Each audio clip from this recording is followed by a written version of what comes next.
Can I?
So everyone, all animals in the room, please go sit down.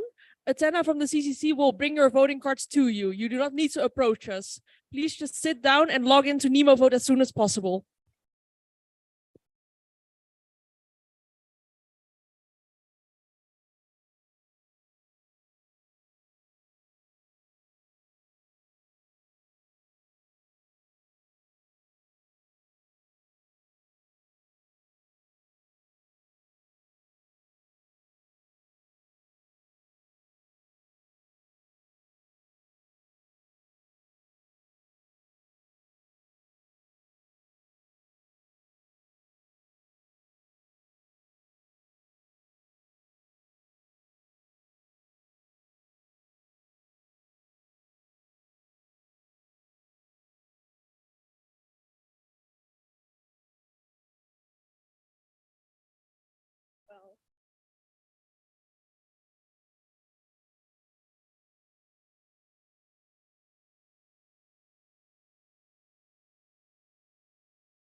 Please log into your NEMA votes. If you have issues with the credentials, approach me or raise your hand or yeah.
And the vice chair will clarify in the Zoom what we just discussed.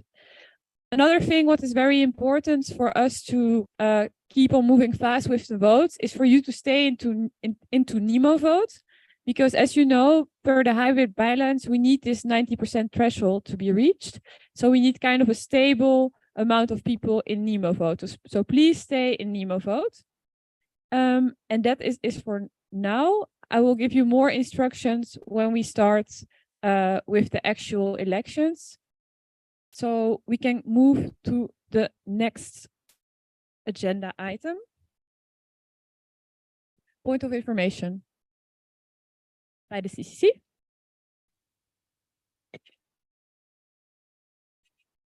Thank you. This is Elvira from the CCC. For this plenary, IFMSA Algeria and IFMSA Panama has gained voting rights. Therefore, we now have 92 NMOs with voting rights, and the quorum is 32. Thank you. Okay, so we are starting plenary 5. And the agenda is as follows.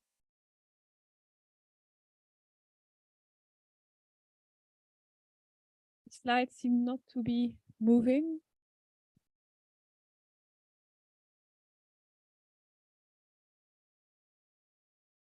Yes. Okay, so we go to the next motion. Point of information.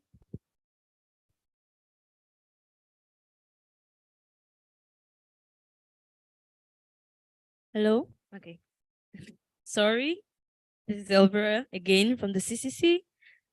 We now have 92 NMOs, making the quorum 31, not 32. Thank you. Thank you.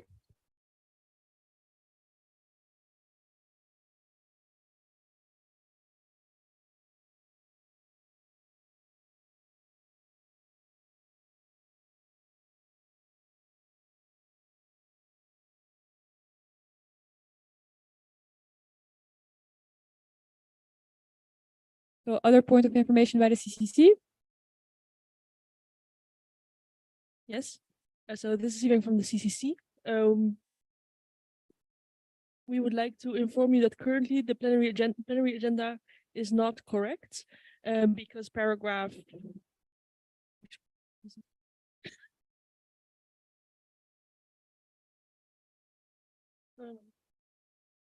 Paragraph 3.89 in the bylaws specifies that the elections for IFMSA Supervising Council should go last on the agenda. So currently it's not correct. But there will be a procedural motion.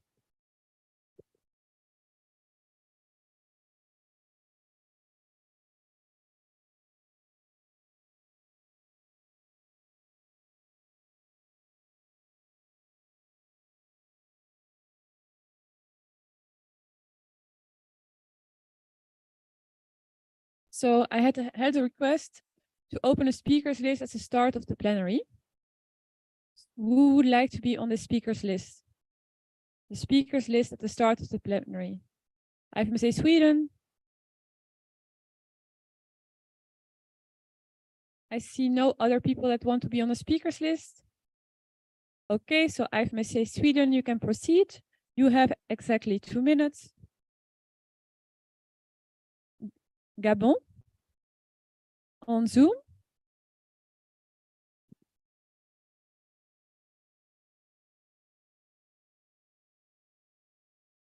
Okay, no other hands raised. Okay. Colombia.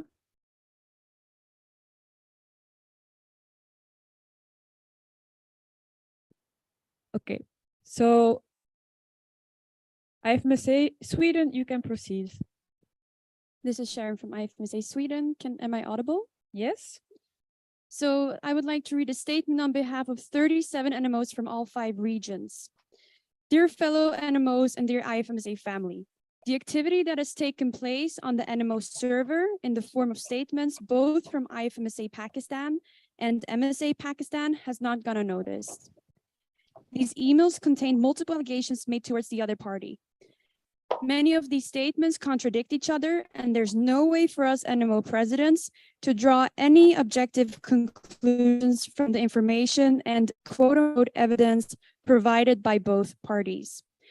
We are deeply saddened to hear about the death of an IFMSA Pakistan member, and we would like to humbly offer our condolences to his family members, friends, and colleagues. However, we are appalled by the way his death has been used in communication regarding an NMO conflict, and we find it deeply disrespectful to involve a person's death when discussing internal issues of a student organization.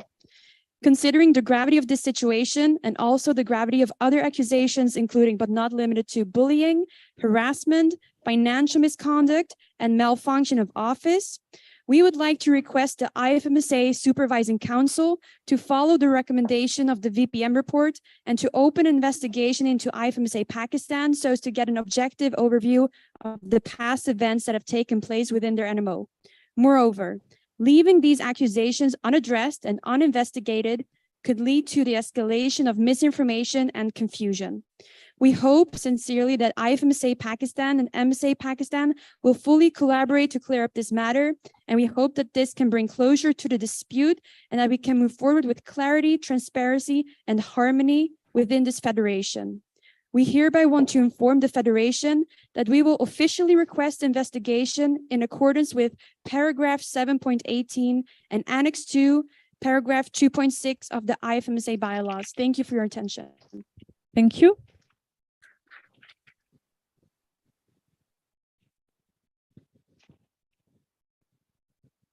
AEMG Gabon,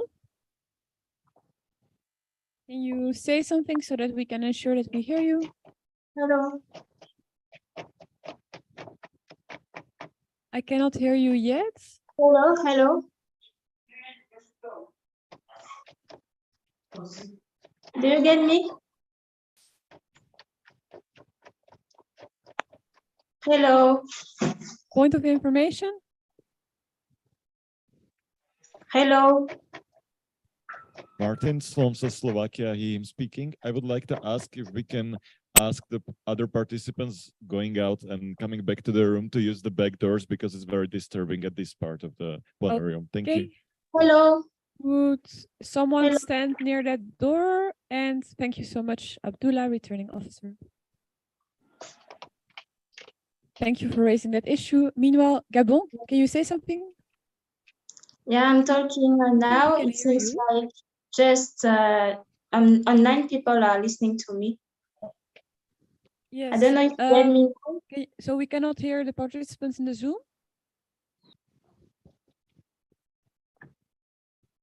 I put my mic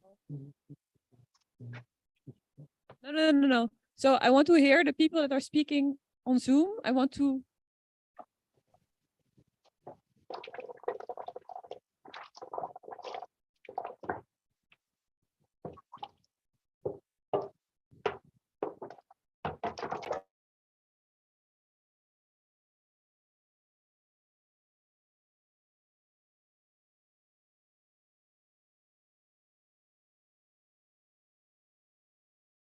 Okay, AMG Gabon, I'm going to ask the other NMO to speak first, and we will try to resolve the technical issues, and then I come back to you. Yes? Okay, Asemco Colombia, and please be silent. We will continue with the statement. Colombia, you can take the floor. Can they have a mic? Can you raise your hands? Yes, thank you.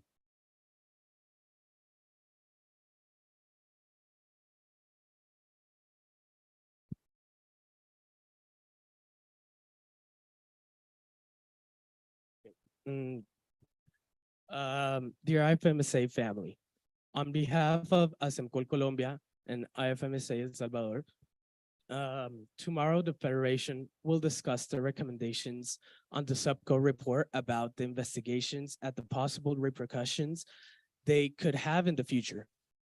We would like to emphasize the importance and the structure of these procedures in our Federation. These investigations involve different parties and follow processes that have been shaped for generations of officials and supervising council members. let us remember that this process of investigation is an essential mechanism to address concerns related to someone's performance and conduct within the IFMSA. We would like to highlight that according to the subco report, this investigation only contains situations supported by evidence or mentioned by multiple respondents, meaning that it is verified as opposed to any individual comments within sessions. We call for reflection for the NMOs because of the danger that putting subco credibility in discussions could create now and in the future by creating a threatening precedent. The claims being spread that this is word against word invalidates this and all future investigations. By respecting the investigation process, embracing sustainability, and actively engaging in this crucial decision, the continued success and impact of our federation. Only by fully participating in this decision-making process, we demonstrate and share a shared commitment to the well-being of the IFMSA and the members we served. Your thoughtful reflection and informed vote are invaluable in steering us towards a path of progress and sustainable growth. As representatives of global medical student community, we bear the responsibility of upholding the highest standards and professionalism and ethical conduct. Only Thank by you. doing so, Thank you. Okay. AMSA Australia, point of information. Can AMSA Australia have a mic?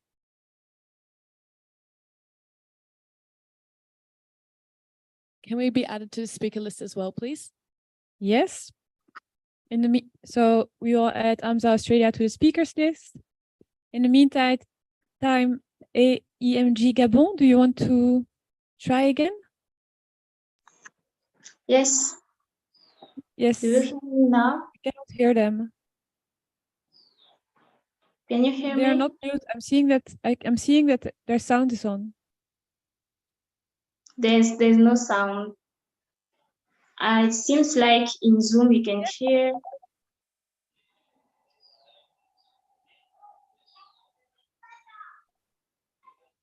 Hello. Yes. Hello. What is that sound? Yeah, I think it's just on site. Okay, so we can hear you. So you can start when you're ready. Okay, you can hear me now? Yes. Yes, thank you. So best greetings to all of you, dear leaders. I will read the statements. Dear IFMSA family, we hope you are all doing well at the August meeting General Assembly. As we participate in this General Assembly as a candidate member and applied for membership upgrade, we deemed it very important to produce this statement in order to clarify our financial statutes in response to the question submitted by Anna Portugal regarding the partnership fees amount mentioned in the financial year budget we submitted. Our financial year goes from October 2022 to September 2023. As specified in the budget of the organization we submitted, our income sources are membership fees and other financial support, such as partnership, sponsorship, and more. However, we didn't receive for the current year direct financial support from our partner in terms of money compared to the other years, but material support such as drug donation, medical material providing, venue availability, and so on. This is the reason why we mentioned that the amount of partnership support is €0. Thank you for listening. Thank you.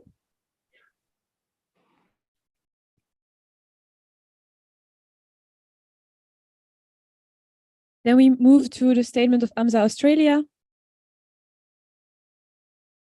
This statement from AMSA Australia is to re-inform NMOs of the procedural motion coming up next to suspend bylaws in order to make Anouk's candidature valid. As a reminder to NMOs of the situation, Anouk Nusselder from IFMSA NL presented her candidature for the position of Liaison Officer for Public Health Issues. However, due to unfortunate circumstances, her candidature was submitted late and thus deemed invalid. Half an hour prior to the 23:59 GMT deadline, Anouk's laptop crashed, which resulted in her being unable to save her candidature and submit it on time.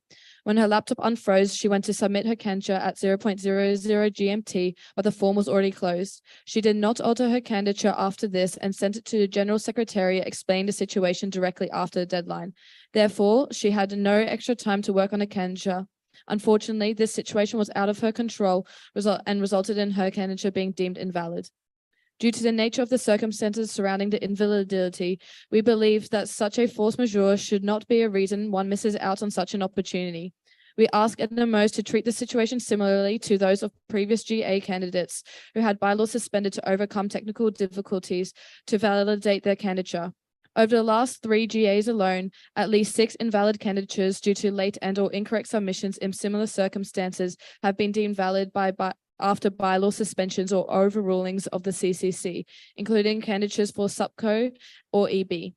We hope we can provide the same ruling for Anouk to make her candidature valid. Many thanks. Thank you.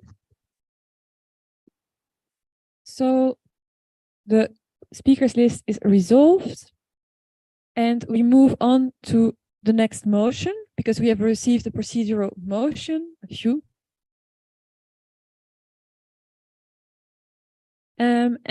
is procedural motion number 15, which reads to move the agenda points of the election of the Supervising Council for the term 21-23 and election of the IFMSA Supervising Council for the term 23-25 to directly after the agenda point of election of the IFMSA team of officials for the term 23-24. Proposed by IFMSA Executive Board. Would you like to explain? Yes.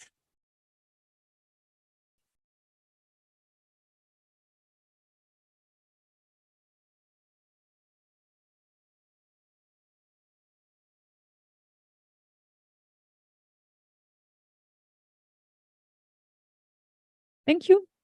Do CCC would like to explain?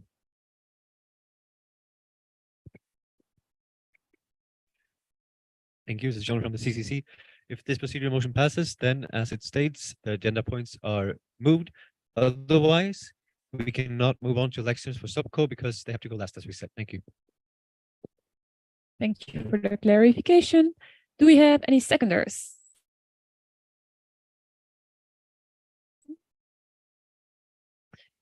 Malta? IFMSA Malta.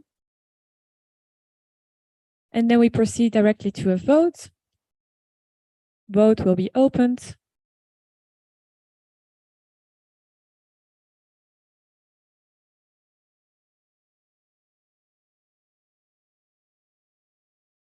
Vote is open. Please vote.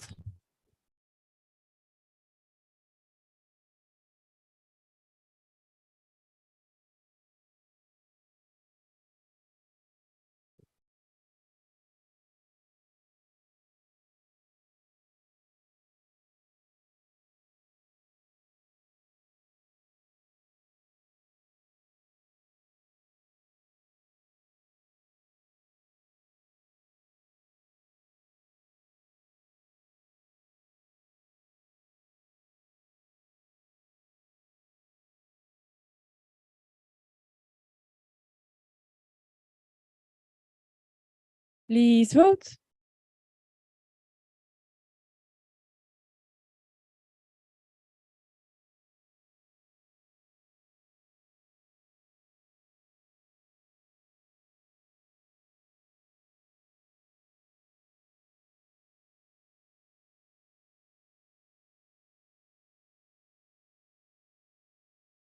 Okay, so I will count down 10, 9, 8, 7, 6, 5, 4, 3, 1. Votes closes. I didn't count well apparently, but I was dreaming away while counting. Okay, so the vote results as follows: in favor 71, against 3, abstain 4, total 78. So motion passes with 2/3 majority.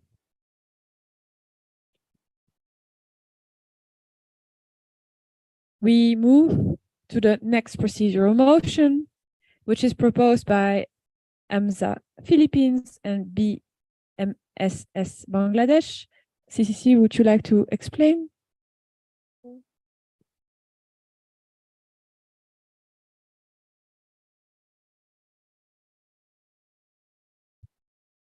Thank you. This is John from the CCC.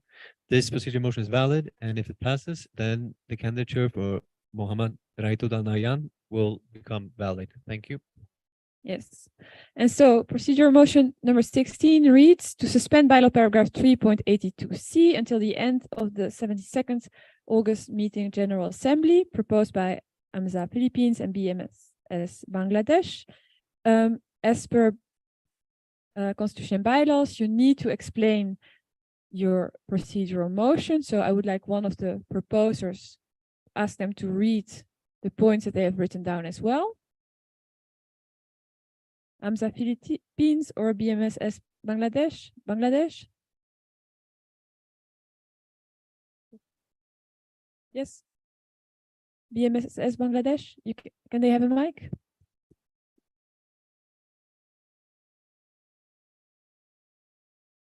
Dear NMOs, the candidature for Supervising Council 2023-25 by Mohammad Rahitul Al Nahyan from BMSS Bangladesh was deemed invalid by the CCC because the candidate has not attended a General Assembly at the time of election as specified by bylaws paragraph 3.82.c. The following statement is regarding the validity of the candidature of Mohammad Rahitul Al Nahyan.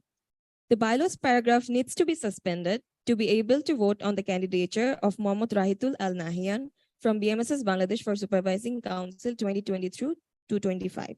If the bylaws paragraph 3.82.c is suspended, attending at least one General Assembly is no longer a requirement for the election of IFMSA officials, and thus the candidature will be deemed valid and can be voted upon. Suspending this bylaw will allow us to meticulously assess Mohammad Rahitul Al Nahyan's candidacy unburdened by the constraints of our regular procedures. Over a span of 5 long years, the candidate has been working passionately for this federation, starting from the very root of local level to international level. This suspension is a temporary measure, a deliberate step taken solely for the purpose of ensuring an equitable and comprehensive assessment of Mohammad Rahitul Al Nahyan's potential contributions. Let us, as a united body, embark on this path with an open mind and a shared commitment to the principles that have guided us thus far.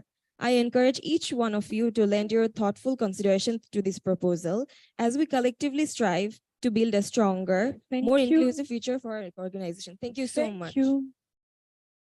Okay, so we will proceed. Do we have any seconders?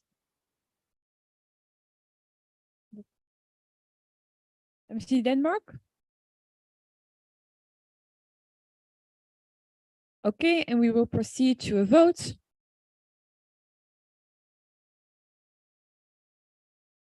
The vote is open.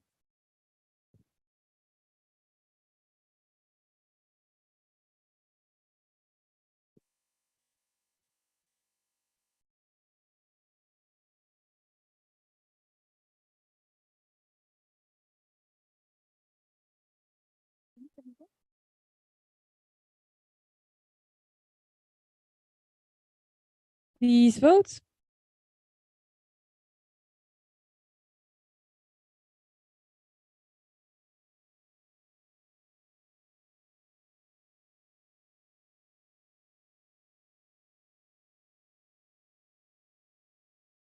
Please vote.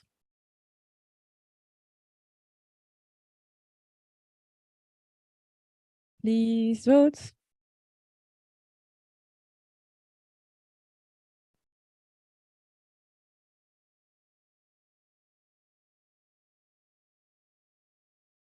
Internet? Can you raise your card if you have internet issues, and can returning officers or OC approach those raising their voting cards? They're being approached.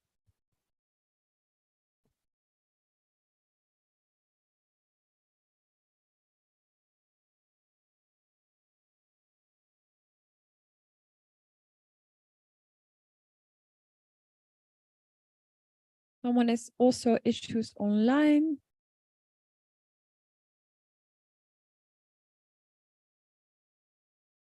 So we are checking for Sierra Leone online.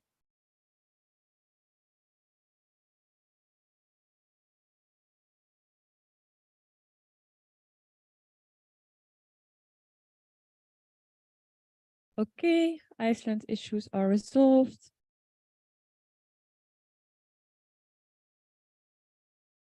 And Sierra Leone, you should have voting rights, so you should be able to see the vote. Okay, so we're going to count down. 5, 4, 3, 2, 1. And vote closes. Results read as follows. In favor, 38. Against, 34. Abstain, 9. Total, 81. Motion fails.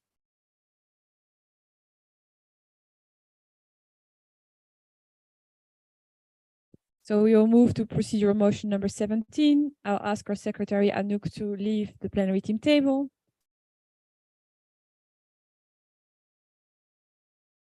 So, IFMSA CC, point of information.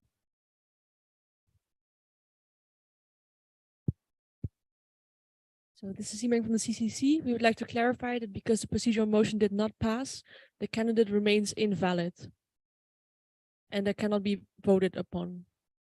Is it clear? And we have also a point of information on, okay, Subco.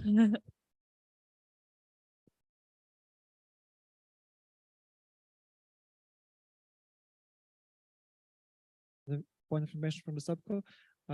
Could CCC clarify, had the motion passed, we would have two candidates from the same NMO applying for the supervising council position, as the procedural motion can be submitted by other NMOs at a later time. Can you clarify how that would happen, just for the future reference for NMOs? And that doesn't have to be right now. Exactly.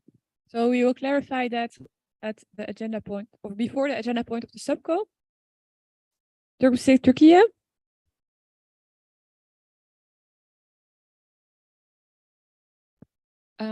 Miss Turkey, Melike Şihar.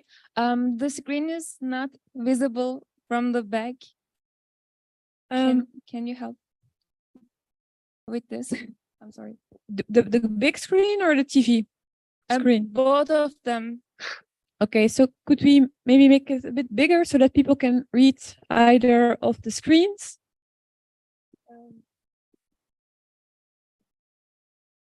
Just to zoom in? Then you can.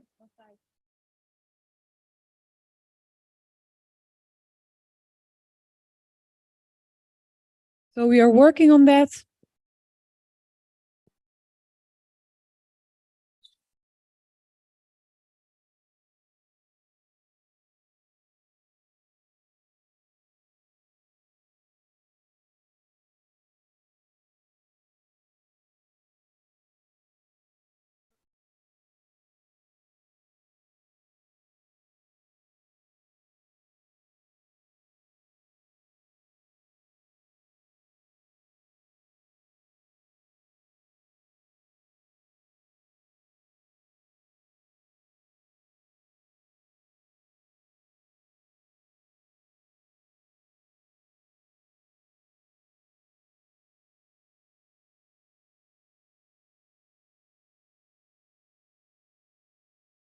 I think this is what we can do. Is that acceptable? Helms agrees? Yes, I think it's still not very readable. If you could send us the presentation like yesterday, it would help a lot, or a part of it. And also, could we turn down a bit the AC because it's really cold? Can you wave your voting cards if you want the AC to be turned down? Okay. So I think there's a request for the AC to be turned down. So give me a minute to discuss about the slides. As we have said, it is elections.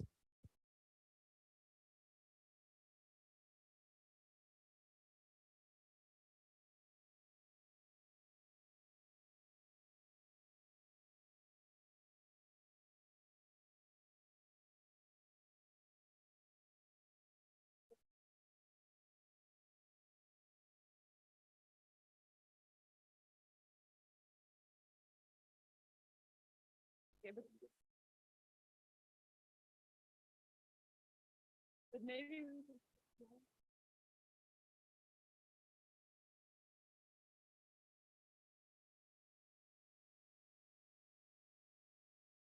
okay. So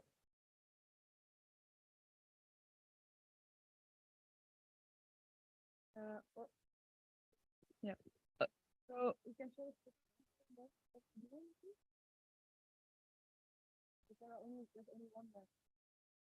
okay, so to answer the question that has just been asked, there's only for now one procedural motion left. We can send that over the email if you want to read it completely. The vice chair is working on that. After that, it's only elections. So, and you cannot get the slides because we will be working in the breaks on the slides on who's going to a vote of confidence or not. And we don't want you to see that before we are certain that we are correct. So that's why we cannot share the slides, because the slides are being changed and we need to check upon what is written in the slides before we show you them. Is that clear? So we will send you this procedural motion. And I will start. No, I wanted actually to ask a point of information by the CC about this procedural motion.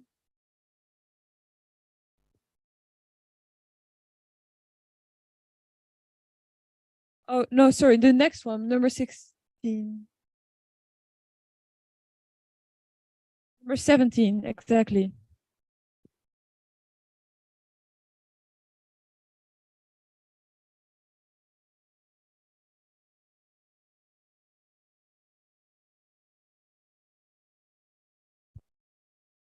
Thank you. This is John from the CCC. If this procedural motion passes, then the bylaw paragraph as mentioned will be suspended. And since the deadline is then removed, then the candidature from Anouk Susan Nuselde from IFMSML for LPH will be valid and can be voted upon in the coming elections. Thank you. So we move to procedural motion number 17, motion to suspend bylaws Annex 1, August meeting, paragraph 1.3 until the end of plenary 5. Does one of the proposers want to explain the motion? You have to. AMSA Australia, FIM6 Finland, AMSA Australia. We are in the voting May, so you can ask. This motion has been explained in the statement delivered previously. You have to, by bylaw paragraph 1.20, you have to orally and in writing explain points A, B, and C. So you have to read the motivation of your procedural motion. Motion to suspend bylaws Annex 1 August meeting paragraph 1.3 until the end of plenary 5. A. Due to a technical issue when submitting Anouk Suzanne Nusselder's candidature for the position of Liaison Officer for Public Health Issues, the candidate missed the deadline by a few minutes. It should be suspended because a technical issue like this should not stop the candidate from being considered for the role of Liaison Officer for Public Health Issues. Therefore, we motion to suspend the mentioned bylaws paragraph. By suspending this bylaws paragraph, it will make Anouk Suzanne Nusselder's IFMSA NL candidature for Liaison Officer for Public Health Issues for the term 2023 to 2024 valid. Thank you. Do we have any seconders? AMSA Kyrgyzstan. We proceed to a vote. Vote is open.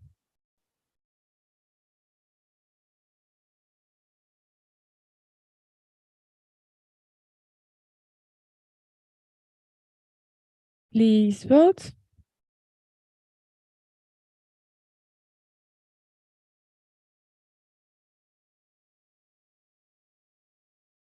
Please vote.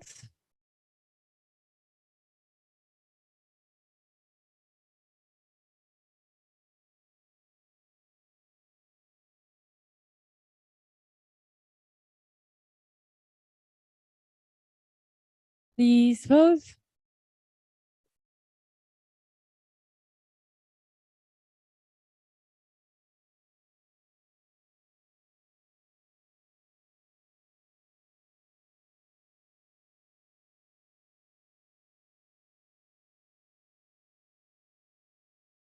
Please vote. We need at least 11 more votes.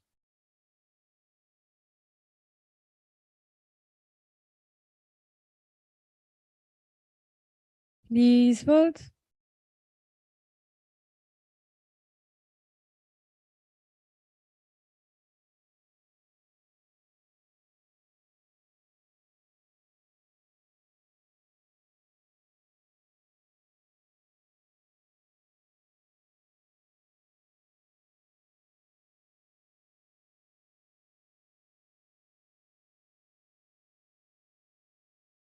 Okay, we will count down. 5, 4, 3, 2, 1.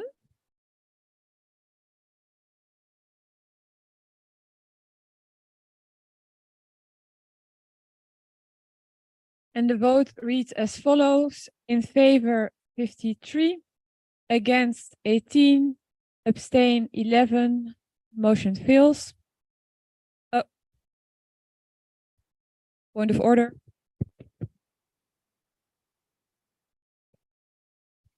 Can you please do the counting again and see?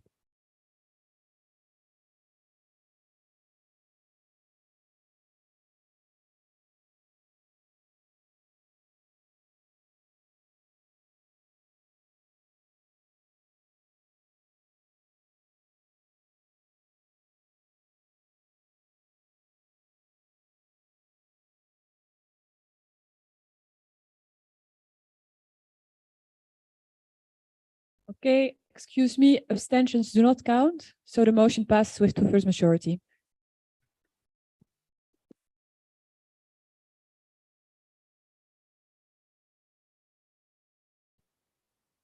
I can't read. Is it Cameroon? Yes, Kamza Cameroon, point of information. Okay, thank you, Kelvin Sheeher. Point of information. Oh, please for speak the up. I can't CCC. hear you. Thank you. Point of information by the CCC. So, given that this motion passed, does this make the candidature of IM Benin valid because they also submitted their candidature late? Thank you. Yes, CCC. The CCC would like to discuss for 2 minutes.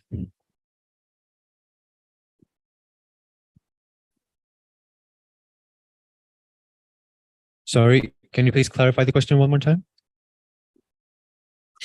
Yes, my question goes, given that this motion passed, does this make the candidature of IM Benin of upgrading their candidatureship? Does this make their candidature now valid, given that for unforeseen circumstances, they also submitted their candidature late? Thank you. Okay, thank you for the question. So, no, that is not the case. IM Benin remains invalid because they're in violation of different bylaws, and also the bylaw suspension was only relevant to the deadline for TO candidatures. So it does not include candidate for membership. Thank you. Sorry, does that clarify the question? Perfect, thank you. Thank you. So we move on.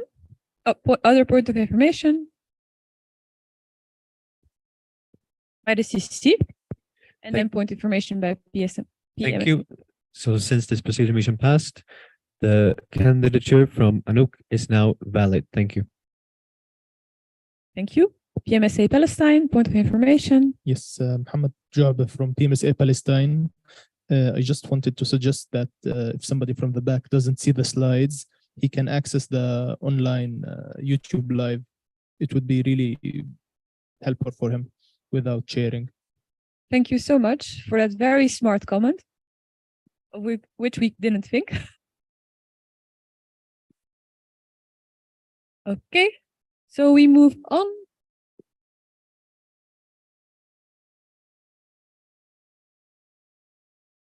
To the next agenda item, which is agenda item number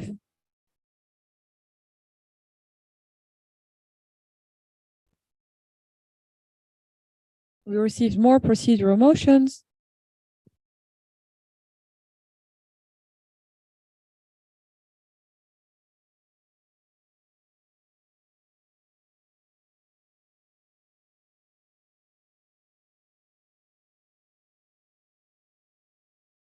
De-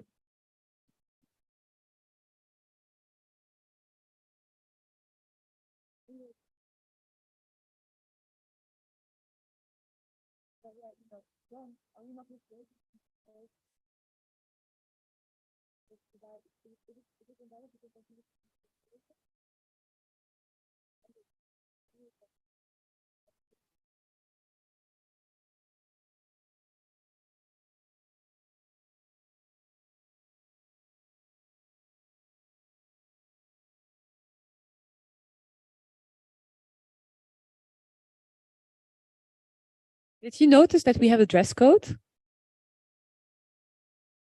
We try for you.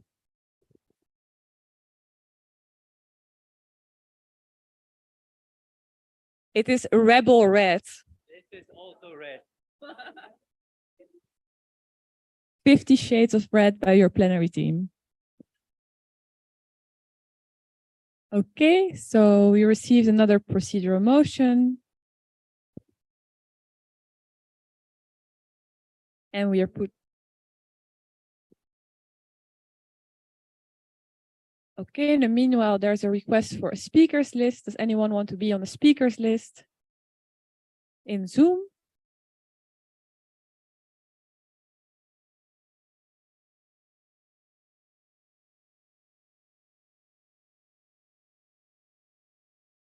Okay, but just so you know, for the request MSA Pakistan, the motion is going to be. Okay, so point of information by IFMSA CCC.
So a speakers list has been requested.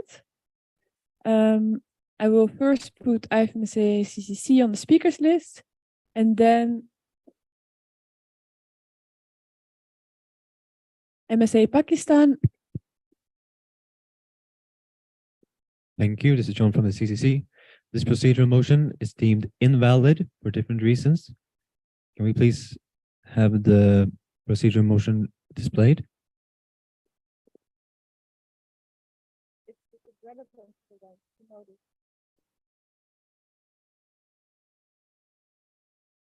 Okay. Yep. Okay, so this procedural motion is valid for a couple of different reasons. Sorry, invalid, thanks. First one, bylaws paragraph 1.18.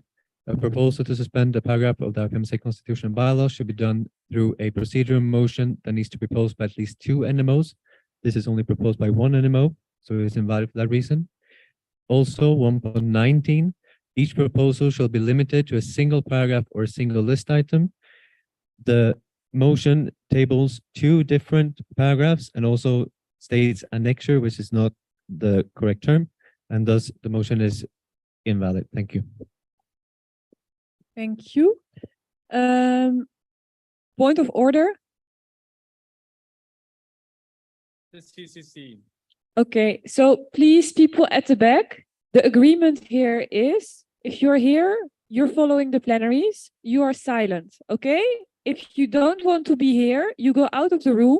I've been very clear on the email, on WhatsApp, and here.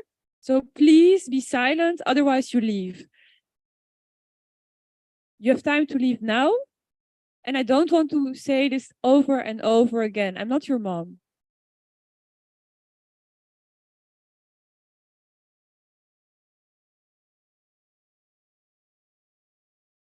Yes, so CCC can explain again.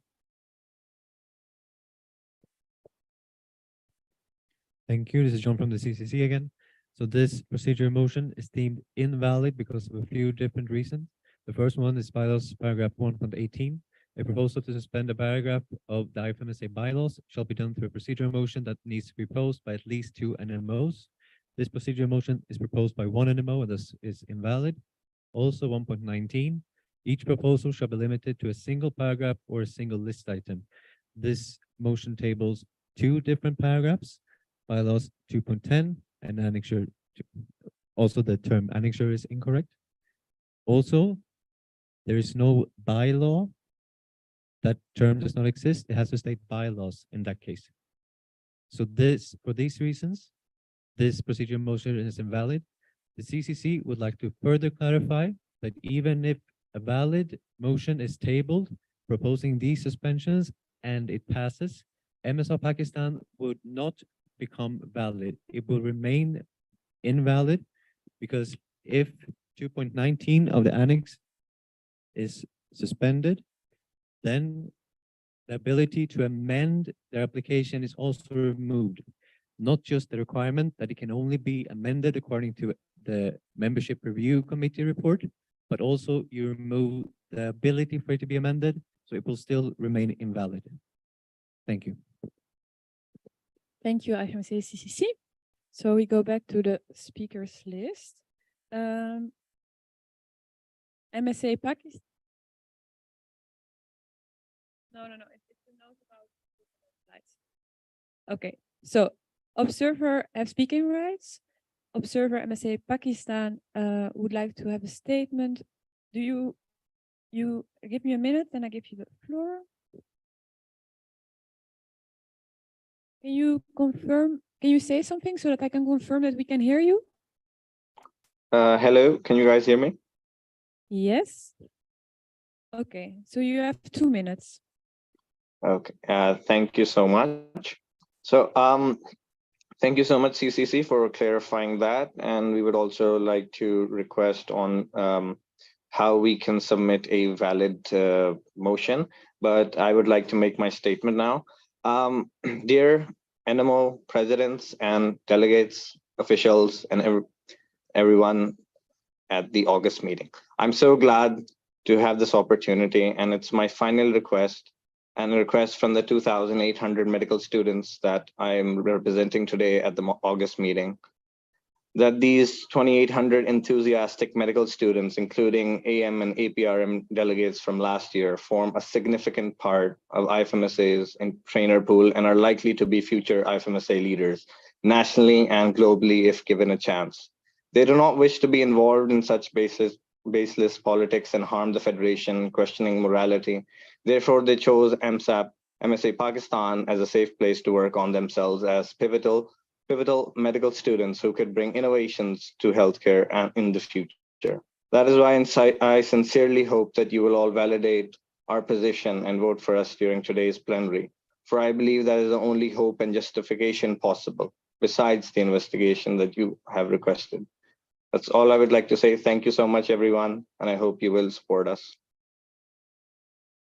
Thank you. Then comes Kazakhstan. Sorry, I do not speak. Sorry.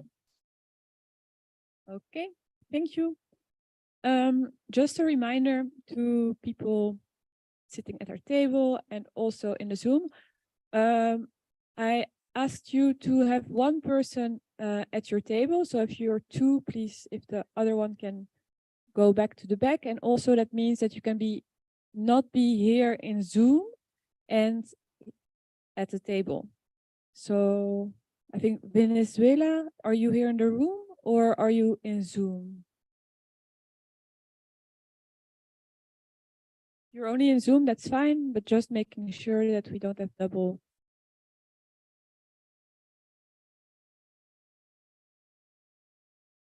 Okay. Okay, so they are here online. Welcome online. Then we proceed. Point of order. Oh, Okay, so if the Venezuela, they're kicked out. So you have yes, you can have a point of information. What? I'm sorry, I'm lost. So if you are present in the plenary room, another representative of your NMO cannot be present in the Zoom. They can be present on YouTube.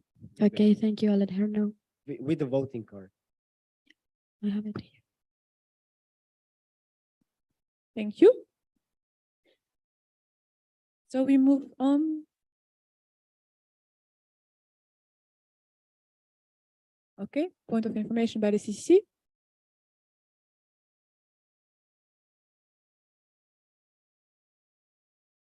Thank you. This is John from the CCC again. Thank you, observer from MSL Pakistan, for the question. I will clarify, and because this is a bit technical, we have projected the relevant bylaws paragraph on the screen. So the thing is that for the first part, the 2.10, you can suspend that, and that reason for invalidity will go away. This is Annex 2, paragraph 2.19. Here is specified both that it can be amended, that the application can be amended. It's also specified that it can only be amended according to the points mentioned by the membership review committee. You can, of course, also submit a procedural motion to suspend this paragraph. If it passes, however, the ability to amend your application goes away, and so we will look at your original application, which was invalid for different reasons. So your application will still be invalid. Also, this suspension would apply to IAMG Gabon, which is currently valid because they also amended their application based on this. So if you suspend this, then IAMG Gabon will also become invalid. The CCC understands this is quite technical, and we would like to make sure that it's an informed decision when we proceed. Are there any questions about this paragraph and the procedure?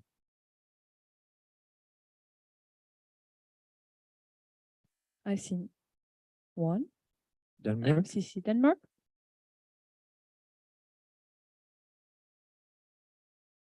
Can MCC Denmark have a mic?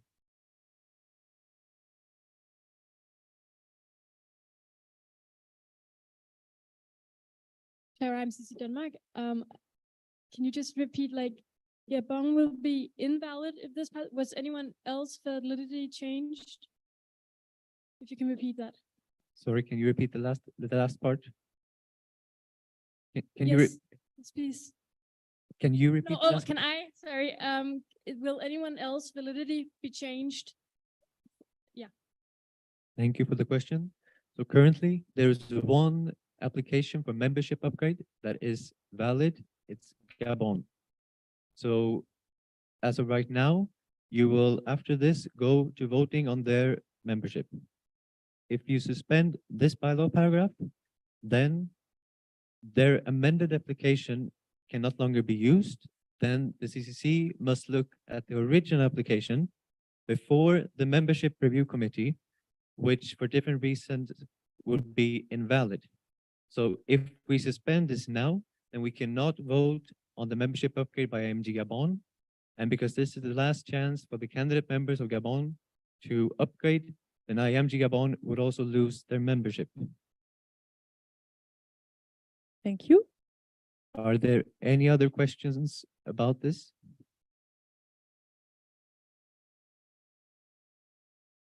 I see one, but I cannot. Is it Cameroon? Yes. Thank you, Kelvin Sheher. My question goes,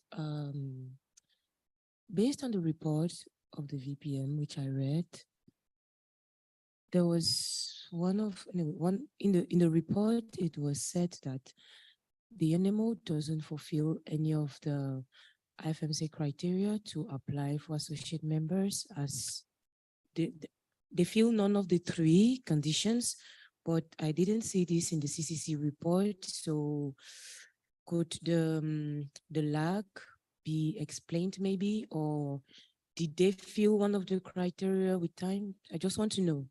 Thank you. Thank you. So I believe this question is first directed to the VPM, and then we can clarify. Yes. Okay, IFMSA VPM.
Thank you. I think it was clear to Kamza Cameroon. CCC, do you want to add anything to the clear answer of the VPM? 1 minute.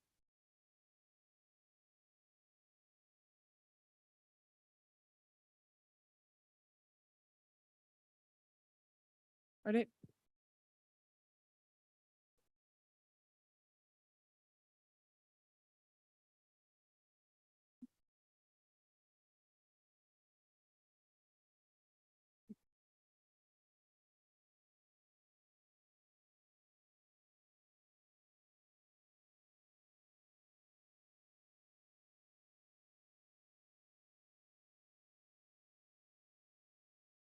Hello, Zoom participants. IFMSA VPM here. I'm sorry that you did not hear me due to my microphone not being connected to Zoom. I'll repeat briefly. I thanked Kamza Cameroon for their questions, and I explained that within the report, I set out 3 different systems of evaluating the overlap in the universities represented by both organizations to evaluate whether or not MSA Pakistan represented different universities in accordance with bylaws paragraph 2.23a. And I found that in the third one, which was the one that the membership IT, the RD for Asia Pacific, and the executive board agreed on, was the one with the most proof. In that system, there was no overlap, as in to say, that is to say that the MSA Pakistan represented different universities, and as such, we consider them valid in accordance with Annex Annex with bylaws paragraph 2.23a. Thank you. 2.24a. Apologies. Yes, IFMSA CC. So thank you once again for the question and for the clarification. So when the CCC reviewed the membership application from MSA Pakistan, we of course also had to review the paragraph 2.24 as the VPM explained. Our basis of decision, the information that we can use as a source, is the VPM report. And so we proceeded with the interpretation that the VPM found most reliable. And for this reason, the application from MSA Pakistan is not in contradiction with 2.24 because it follows 2.24a. Is that clear? It is clear. Thank you, IFMSA CC and VPM.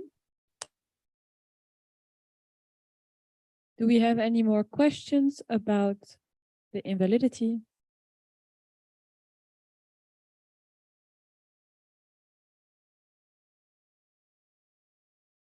I don't see any, so it seems to be clear.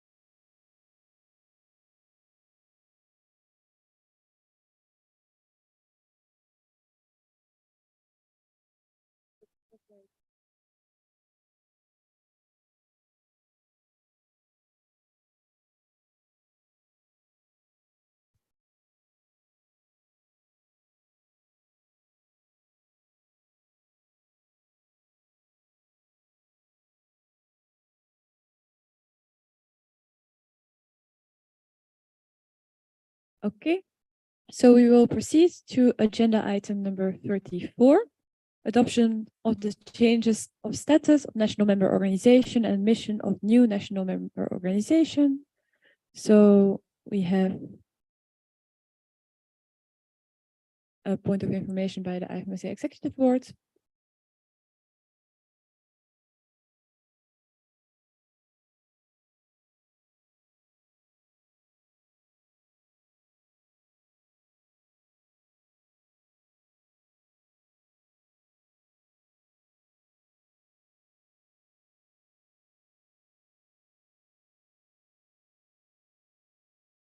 Okay, so we received a motion to accept MSA Pakistan as a candidate member of IFMSA, which is what was deemed invalid. CCC, do you want to explain?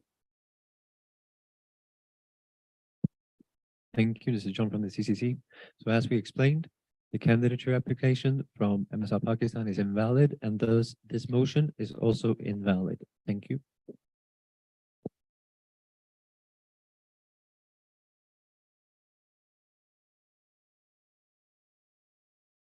So we move to motion number 103 to upgrade the membership of AEMG Gabon to become a full member of IFMSA, proposed by the point of information by the VPM.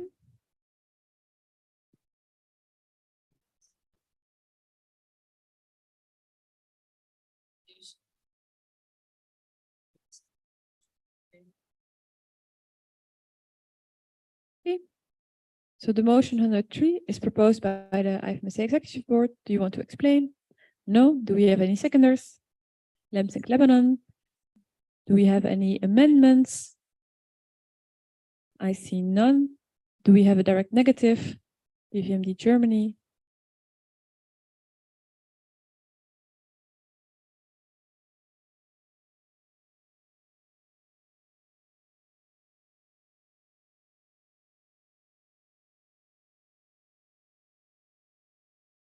So do you want to explain your direct negative, BVMD Germany? Do you want to propose an alternative motion? No. So we proceed to a vote.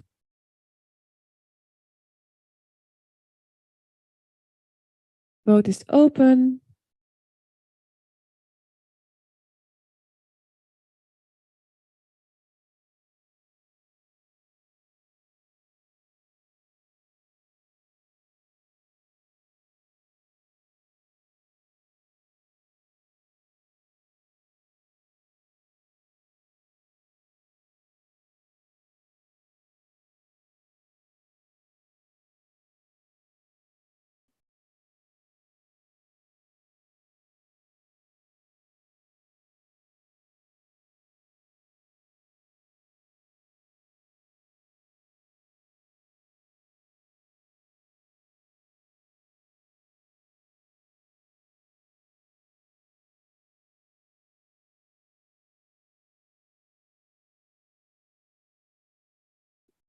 Point of order, but you'll need to come here because otherwise.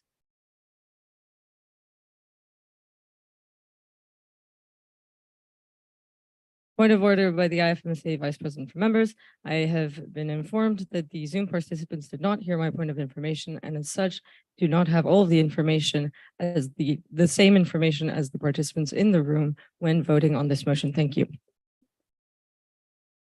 Can you repeat again in your point of order?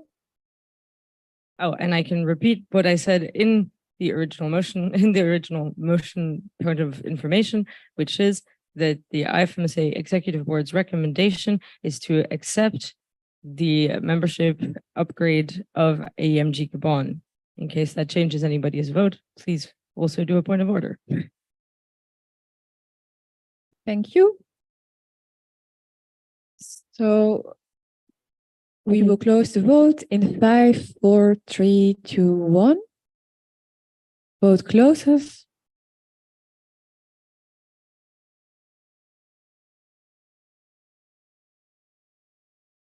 So the results as follows: in favor 64, against 4, abstain 12, total 80. Motion passes with 2/3 majority.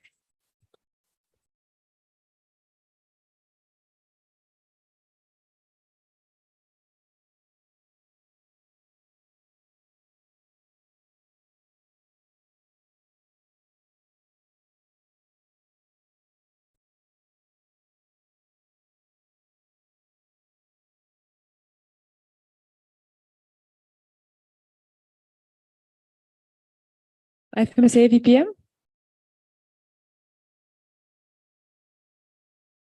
Point of order, point of information by the IFMSA BPM. We now have 140 national member organizations from 131 countries. Thank you.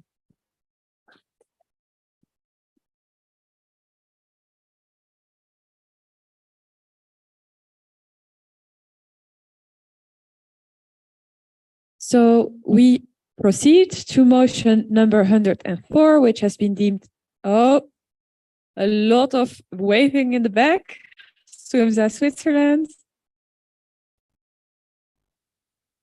Sven, can you hear me? Yes. Sven, Switzerland, he, him. This is a point of information that I wanted to raise before this last motion, but unfortunately it wasn't seen. I want to ask the CCC to confirm that request for an investigation is submitted according to the specifics mentioned by bylaw paragraph 7.18, then they have to open an investigation according to bylaw annex 2 to annex 2 of the bylaws paragraph 2.6. Can I just have the CCC interpretation of this?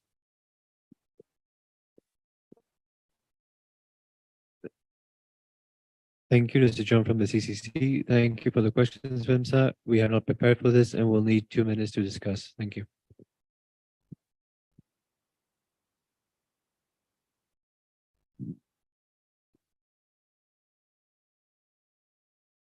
SWIMSA Switzerland, do you need it now?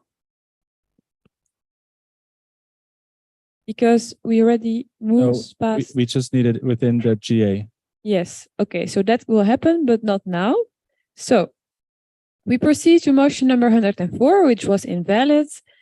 IFMSA CCC, do you want to explain about invalidity? You don't have to. And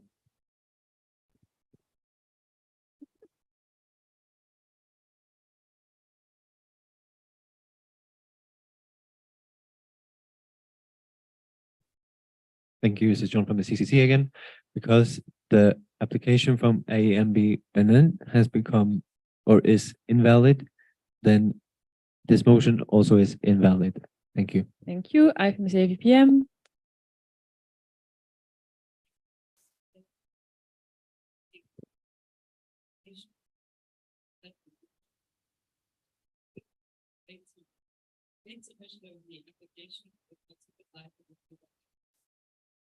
Thank you. So motion is invalid. We cannot have a vote. Then we move to the elections. Agenda item number 35, election of the IFMSA Executive Board for the term 2023-2024. So here I'm looking at you. Are you sitting with one person from your NMO at the table at this point? And if you're not, can the other person move to the back now? Kamza Cameroon.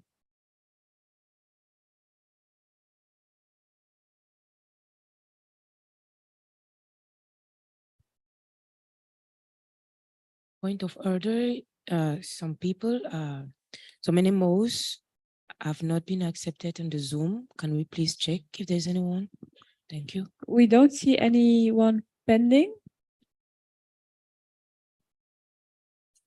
So based on the AM23 hybrid guidelines and the email that the chairperson sent, the NMOs that want to participate in the Zoom need to be admitted with the name they have in the AM23 plenary master sheet.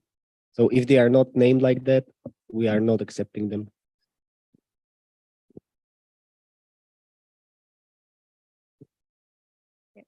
Okay, I heard I was not very audible in the back. Is this better? Yes.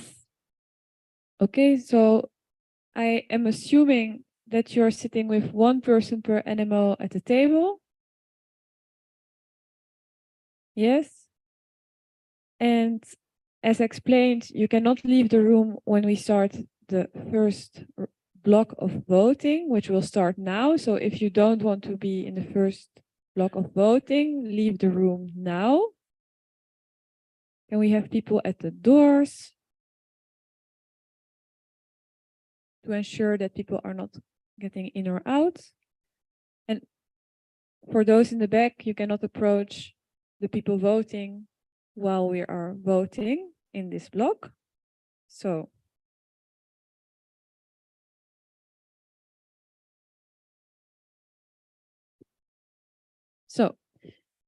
we go to the vote for the Vice President for External Affairs 2023-2024. We have a candidate, Daniel Paul Zeimer from Metznitz from AMSA Austria. And for the vote, you can vote in favor, against, or abstain. We are opening the vote.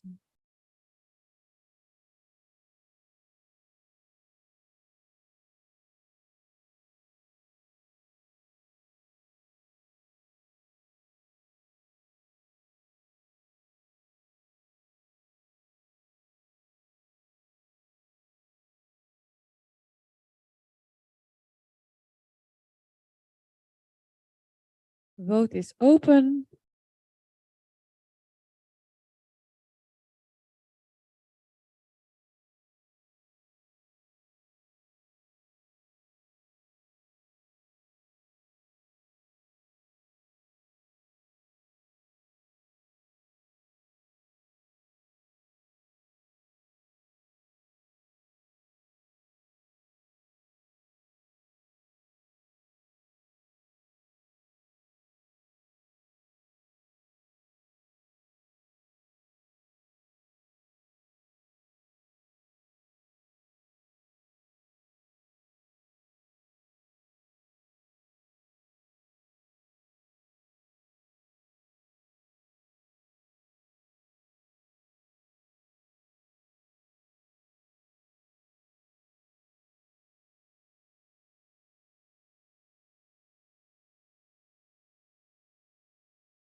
Okay, so you have 10 more seconds to vote.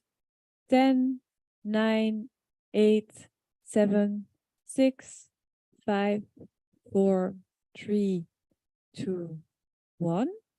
Vote is closed.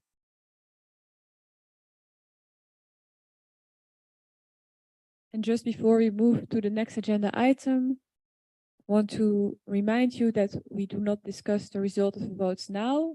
We will discuss the results of the votes after all the voting blocks. And we will have several voting rounds for the agenda item that's coming. I will explain to you that shortly. So in the first voting round, we will vote on all positions. In the second voting round, we will vote on the positions that have 3 candidates or 2 candidates. In case that if in case of positions for which there's 3 candidates, 2 candidates with the most votes will proceed to vote 2. In case of 2 candidates, the candidate with the most votes and without an absolute majority will proceed to a vote of confidence. So in voting round 2, we have the 2 candidates that have entered vote 2, and the one with the most votes from those 2 will proceed to a vote of confidence. And then we have a last voting round, which is just the votes of confidence that is needed.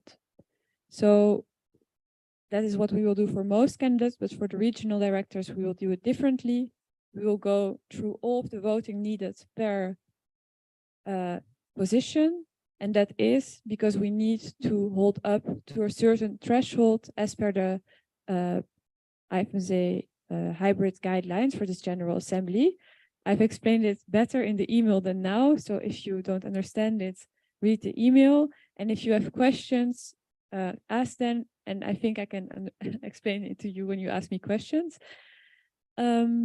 So we will move to the next agenda item. Agenda item number 36. election of the IFMSA team of officials for the term 2023-2024. And we will go with the first block here, the regional directors. And I have a point of information by the IFMSA CCC.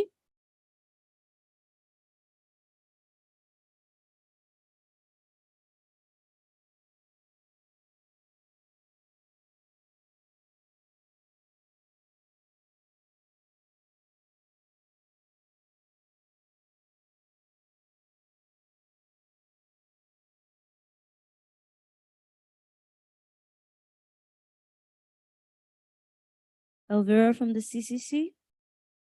For the Africa region, we have 12 NMOs with voting rights, so the quorum is 4. Thank you. Okay, so we move to the regional director for Africa election. For those, we have 2 candidates, Eric Nyongriwa from Metsa Rwanda and Kelvin Kefu Pagnu from Kamza, Cameroon. For this vote, you can vote in favor of Eric Nyongriwa from Metsa Rwanda, in favor of Kelvin Kefu Pagnu from Kamza, Cameroon, against both, or abstain.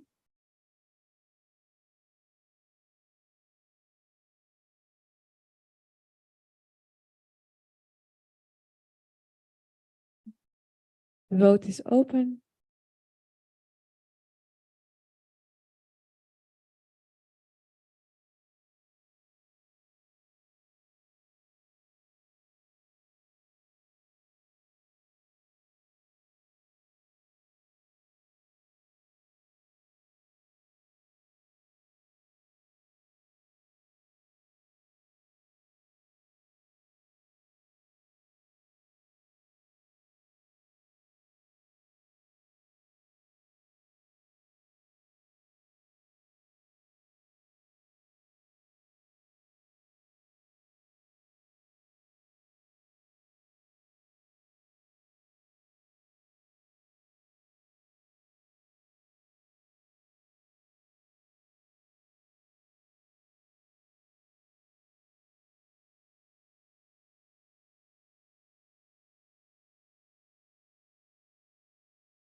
Okay, I will count down slowly.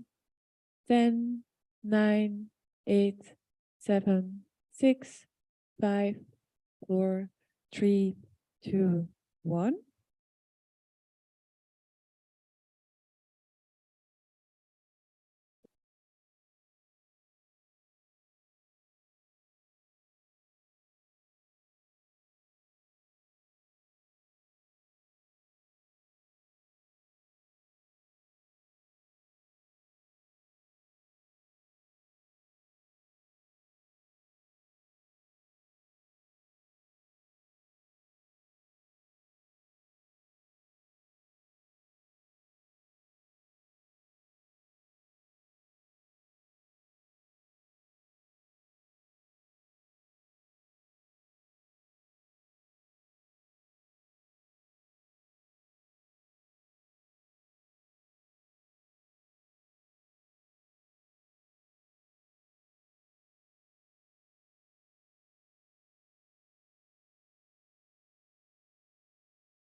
So we proceed.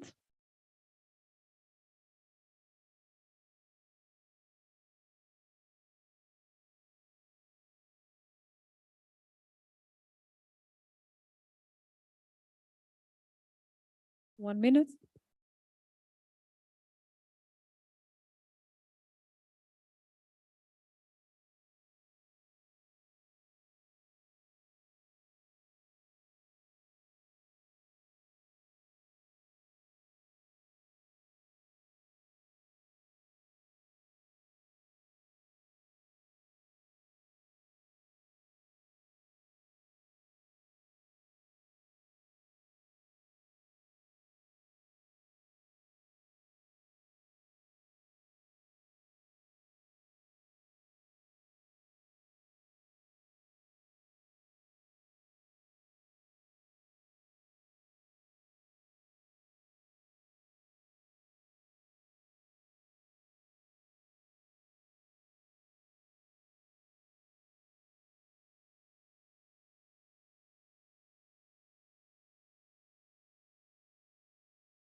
So we proceed to the election of the Regional Director for the Americas 2023-2024, Board of Information by the IFMSA CCC.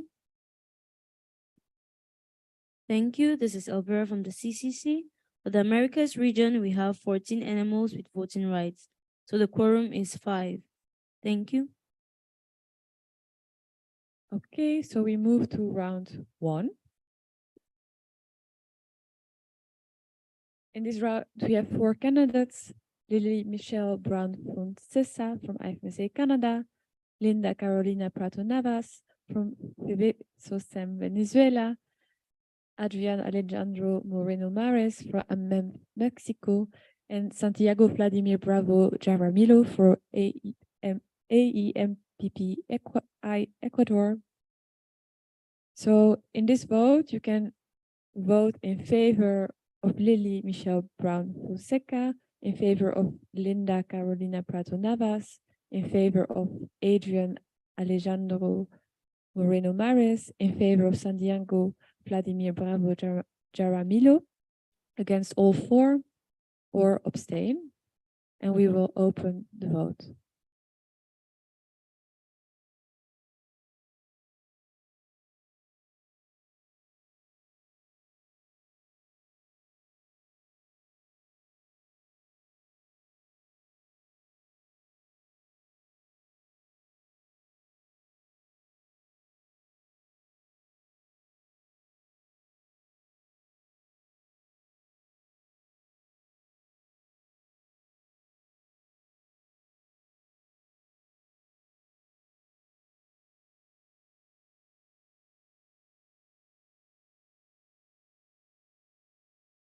So you can vote.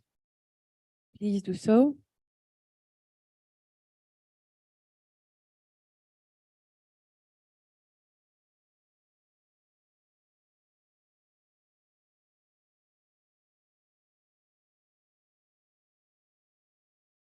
Please vote.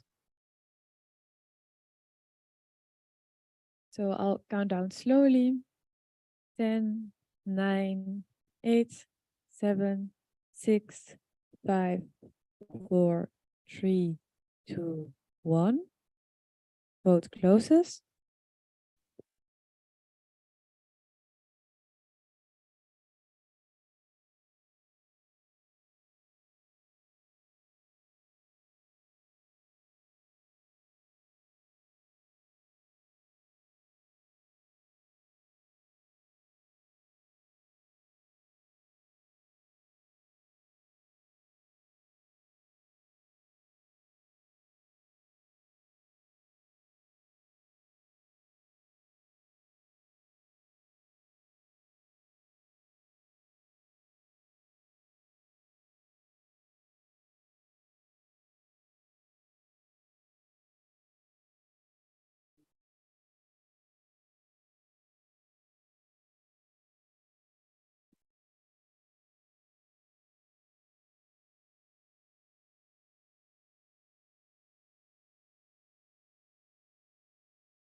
So we move on to the next vote.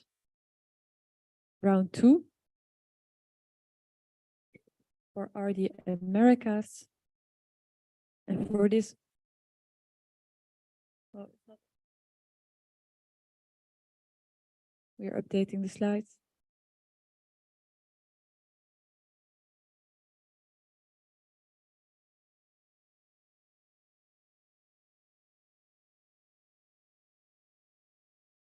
In round 2, you can vote for in favor of Lily Michelle Brown Fosenka from IFMSA Panama, or in favor of Linda Carolina Pratos Navas from Venezuela,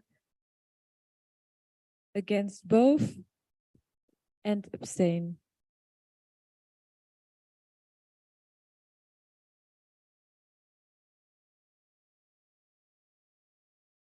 So we will open the vote.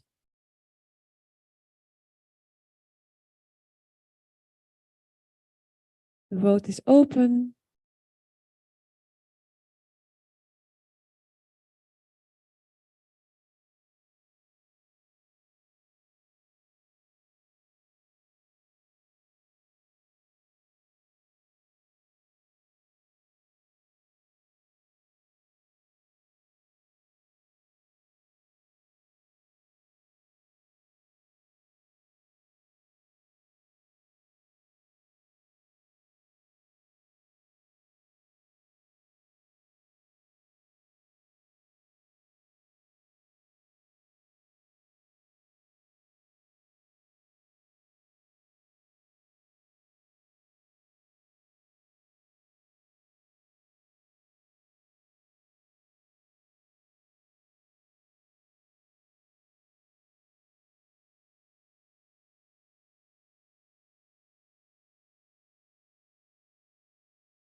Okay, so we will count down slowly.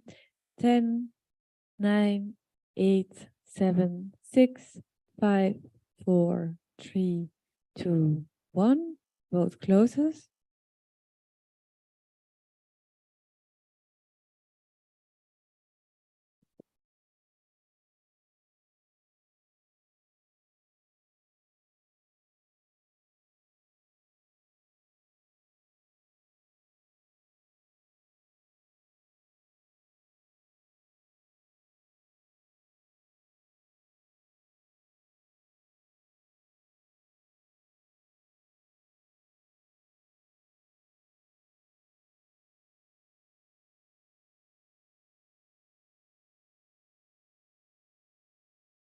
So if we can update the slides and then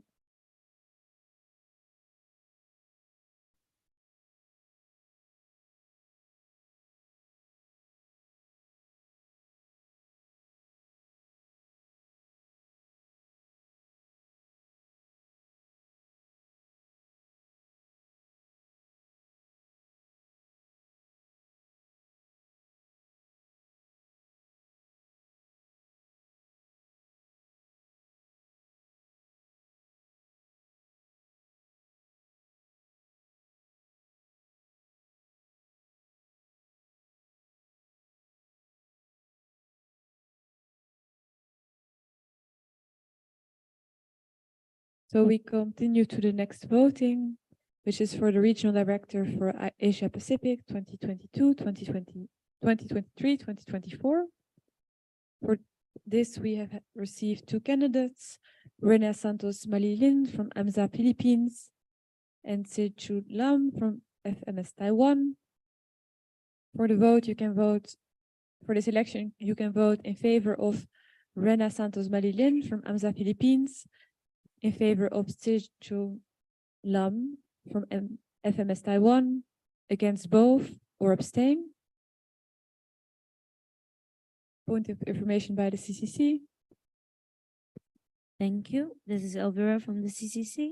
For the Asia Pacific region, we have 15 NMOs with voting rights, so the quorum is 5. Thank you. Thank you, CCC. We will soon open the vote.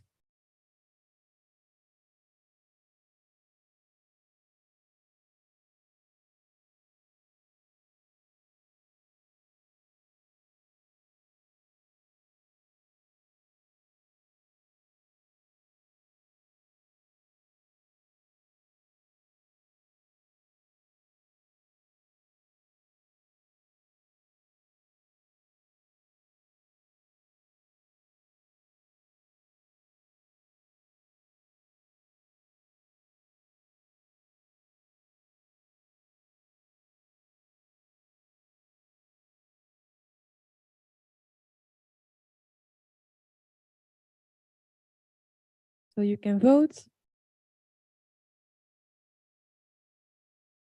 Please vote.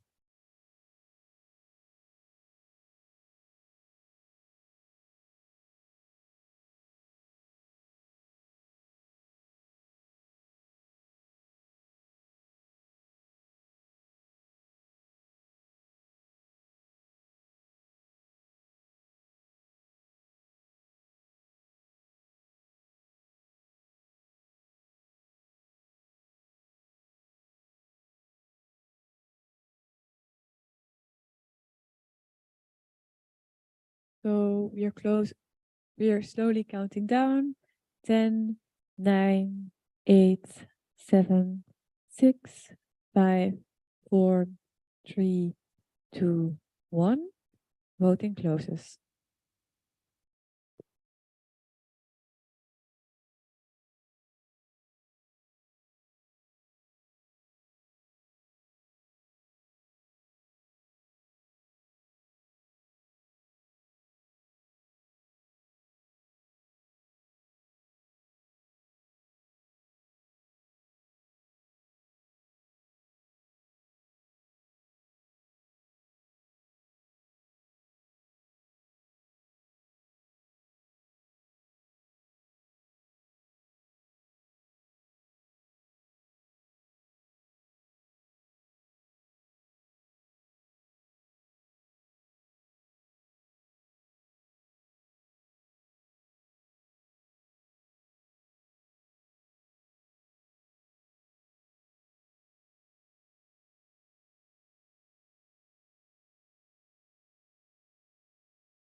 So we proceed to the next vote, which is the election of the Regional Director for the Eastern Mediterranean region 2023-2024. For this, we have one candidate, Sami Saif Eldin Sami Al Horani from IFMSA Joe. Point of information by the IFMSA CCC.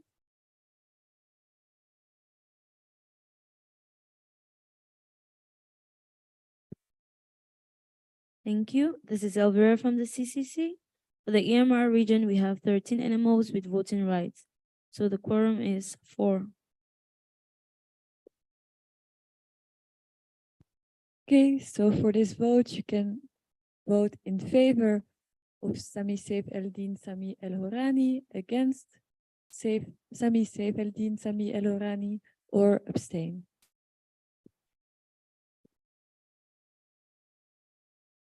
The vote will be open soon. It is open.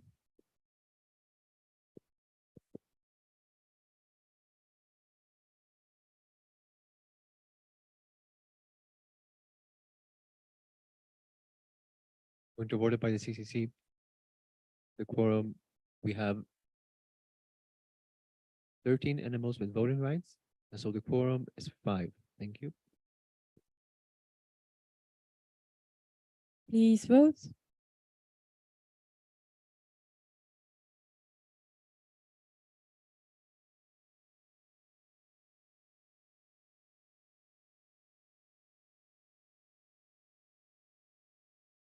I will count down. 10, 9, 8. Point of order. Internet problem. Can you keep your hand raised and can someone help out?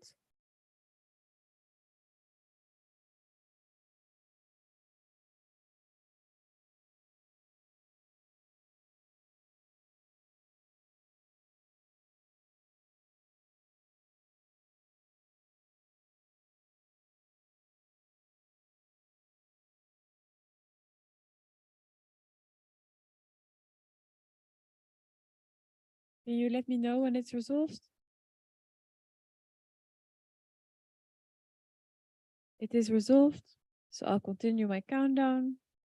8, 7, 6, 5, 4, 3, 2. It doesn't look like it's resolved.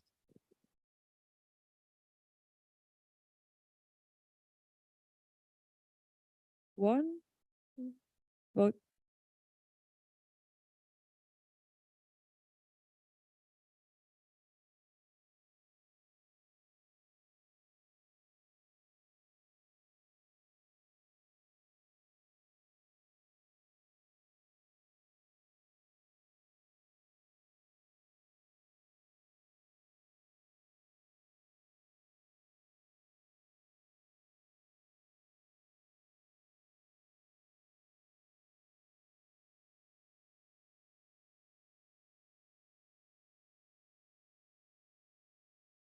So the vote closes.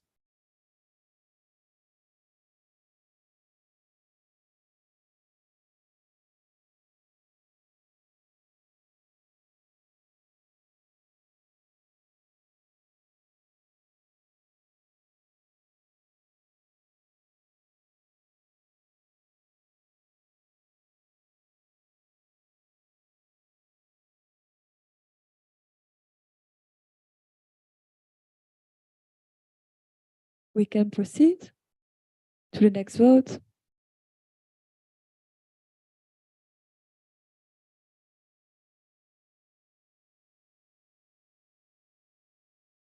The election of the regional director for Europe. We have 2 candidates, Zoe Erna M. Verloo from AMSA Austria and Eliana Ene from BEMSA Belgium. Point of information by the IFMSA CCC.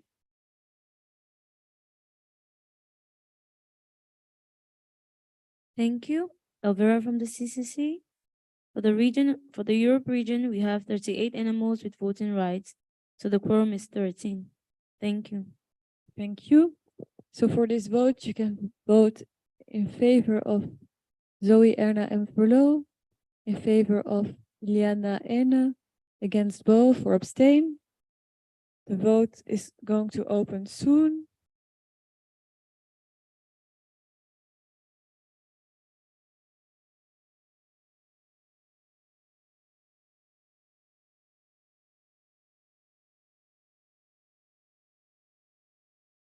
The vote is open. Please vote.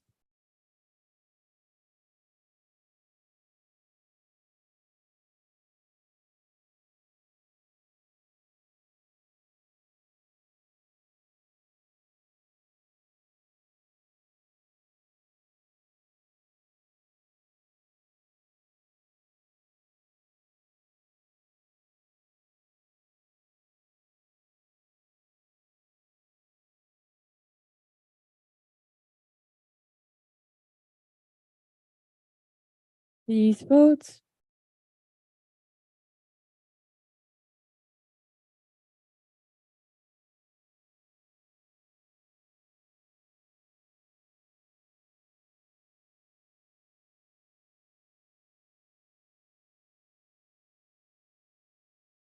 Please vote.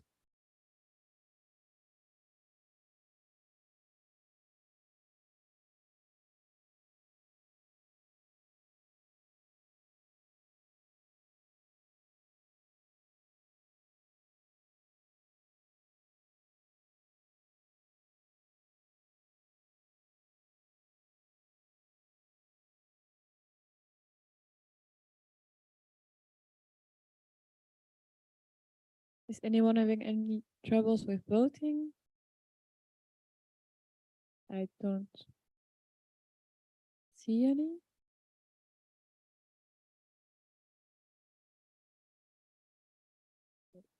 So I'll count down from 5 this time. 5, 4, 3, 2, 1. Voting closes.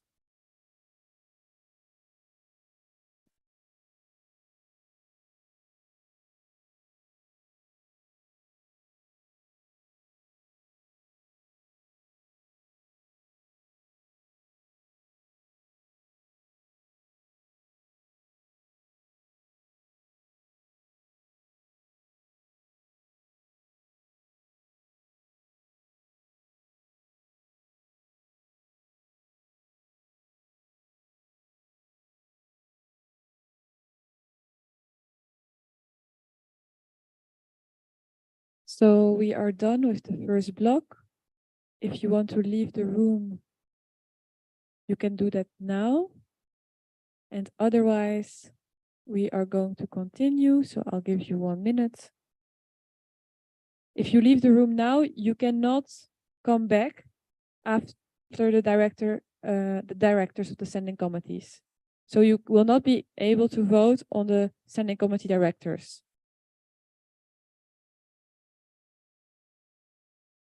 IFMSA now, point of information. Point of information, can someone give IFMSA now a mic?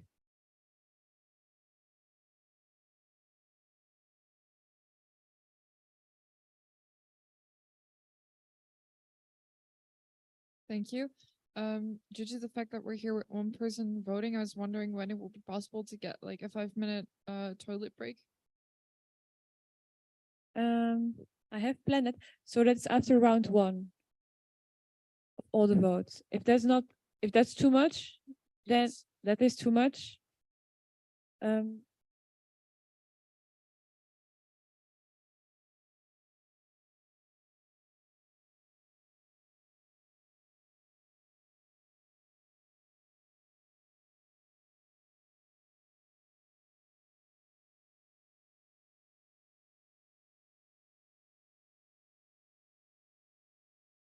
Okay, as per your request, we will do a break now because you have already suffered through 2 hours. 5 minutes, but please be back in time, okay? Because I don't want to sit here at 4. So Can we you leave the cards then here or not because of the time? No. No. Okay, I thought so. Thanks. Okay, so you are back here at 23:18. You are back at 23:18.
Okay, so it is 23:18. Please.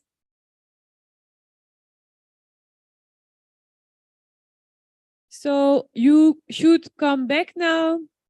You should get seated. You should leave your voting. No, the CCC will give you your voting card, so no need to get to the front.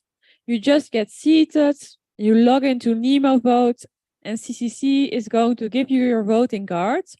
So please come back. Get seated.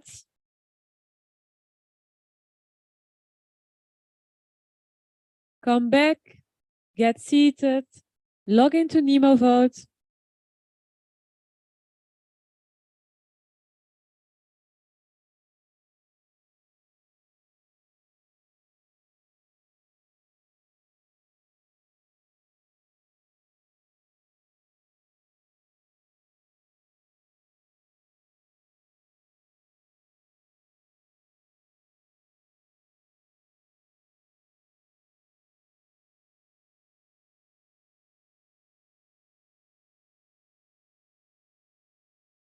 Okay, people in the back, I need you to be quiet and seated. That is what we agreed upon before this break, that we would be back at 23:18. We don't want to end the plenary at 4. That's the way we are heading now, but we can maybe change that. So if you're at the back and you're not seated and you're not quiet, you're contributing to plenaries ending at 4 a.m., 5 a.m., 6 a.m. So please be quiet and seat yourself. For heads of delegation, you can go to your seats, log into Nemo Vote, and the CCC will bring you your voting card. Can we please...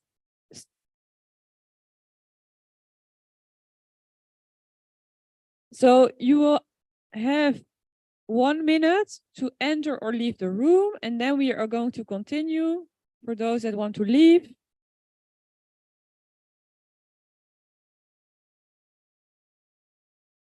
And if you're a head of delegation, get seated and log into Nemo Vote and wait for the CCC to give you your voting card.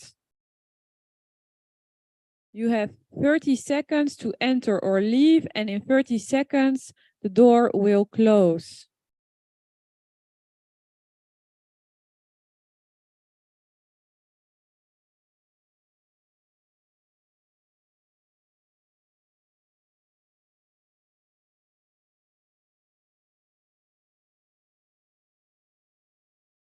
You have 15 seconds to leave or enter, and then the door will close. 9, 8, 7, 6, 5, 4, 3, 2, 1. So the doors are getting closed now. And if you are a head of delegation and not seated at your spot, you're contributing to plenaries that last until 4, 5, 6 a.m. So please log into Nemo Vote, wait for the CCC to give you your voting card back.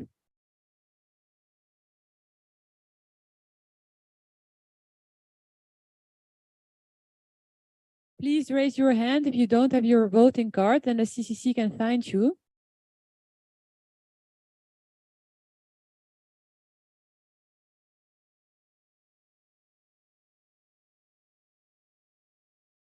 So last 2 voting cards are being handed out.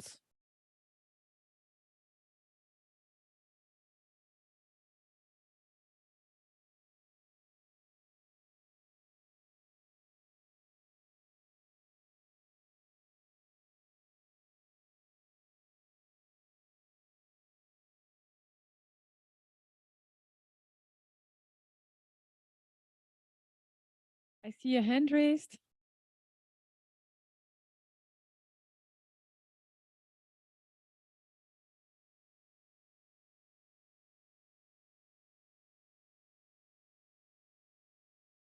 I see.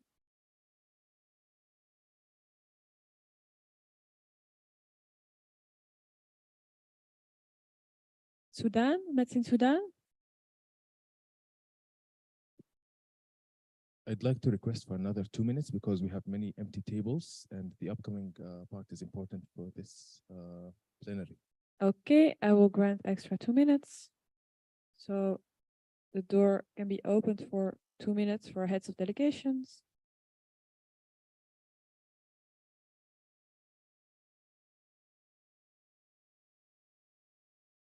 So if you're missing your neighbor, text them and tell them that they have 1 minute and 45 seconds to get here.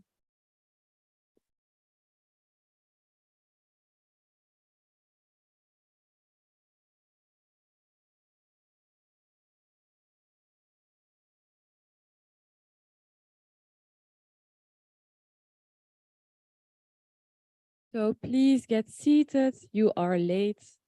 10 minutes late, actually.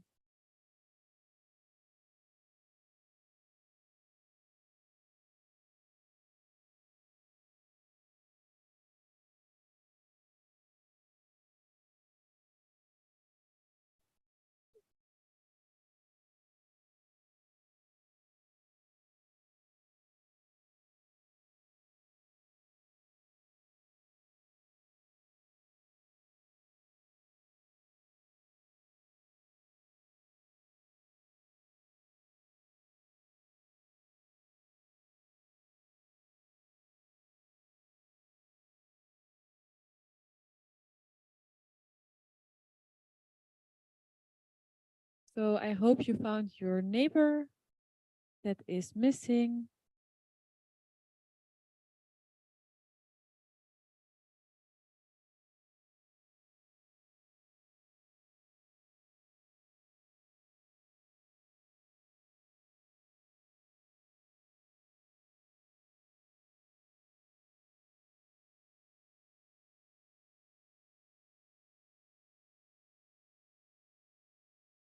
Are you missing your neighbor? That will be sad if they cannot vote. I don't see people that miss neighbors.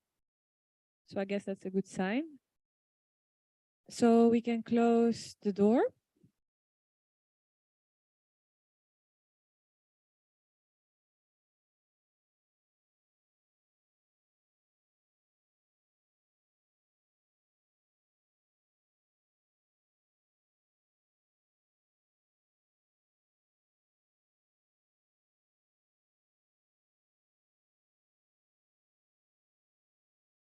Okay, we have a logistical/procedural issue.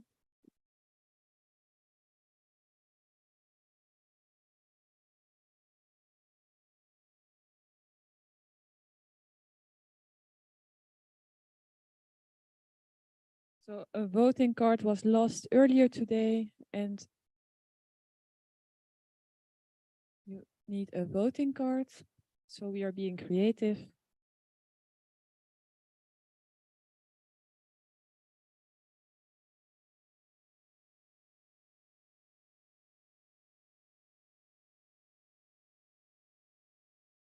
Thank you. And sorry for your voting card being lost.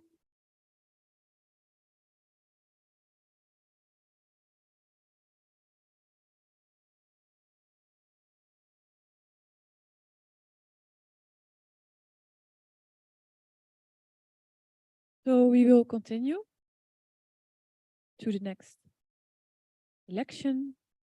And that is on the director of the Standing Committee on Medical Education 2023-2024. For this position, we have 2 candidates. Gras Nicole Huertas Vilca from IFMSA Peru. Point of order. You are not? Okay, so we're checking it. We're checking it. We're not in the vote yet, so I will continue to read the candidate's name. So we have 2 candidates, Grace Nicole Huertas Vilca from IFMSA Peru and Rada Hussain Shamki from IFMSA Iraq. And just explaining the vote, not opening it yet. For this position, you can vote in favor of Grace, in favor of Rada, against both, or abstain? And we will open the vote in a bit when the technical issues have been clarified. But you can see on the screen the options.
So we'll have 1 minute before we open the vote.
So, for clarification, we have someone that in theory should be able to vote, who cannot. So we cannot open the vote, because if you want to vote, you should be able to vote, and we cannot do this. So we wait for this to be clarified.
Okay, so we proceed.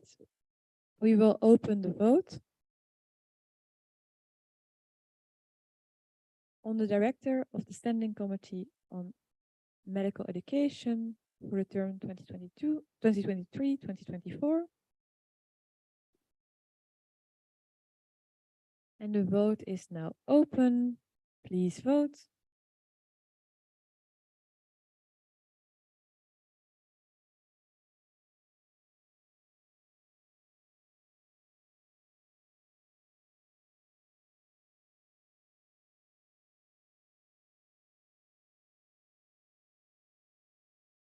Point of order, SIMSA Switzerland.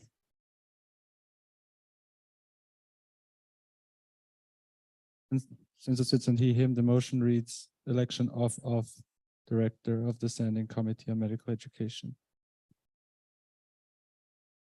This is not a motion, it's just the title of the slide. It is also the motion.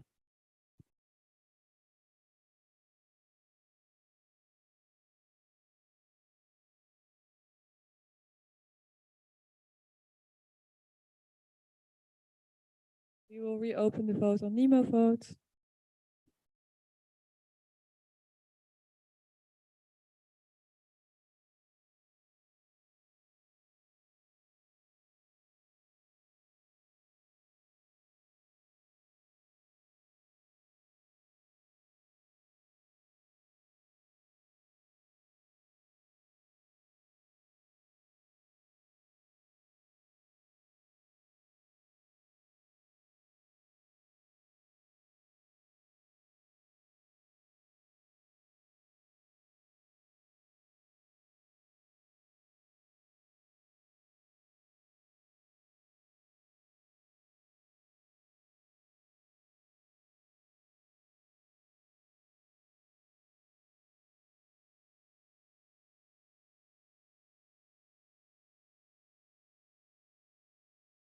Vote is open.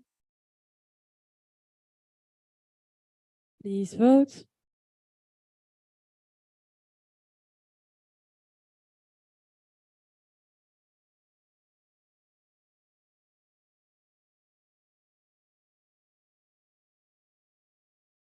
Please vote.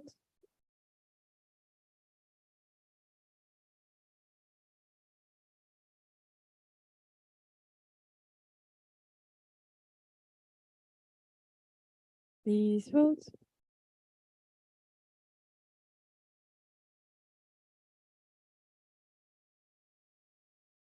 Please vote.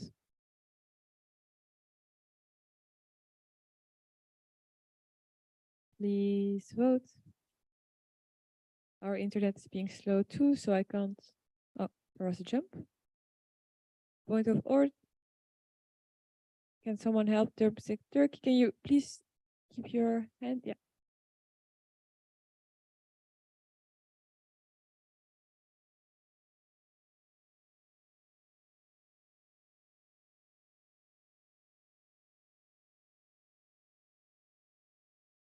Please vote. We need more votes.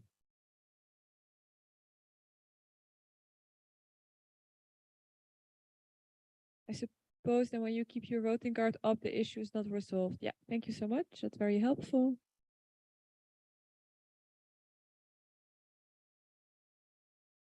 Please vote.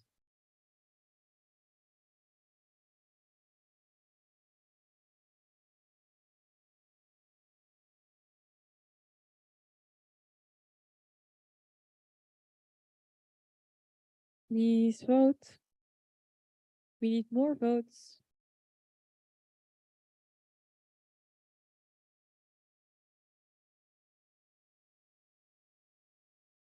We need more votes. Otherwise, we cannot continue. Please vote.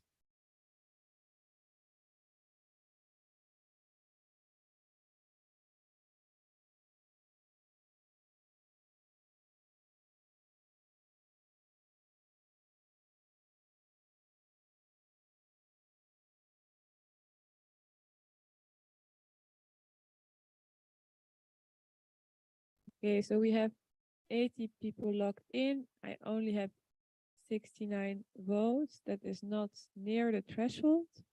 So please vote if you're logged in.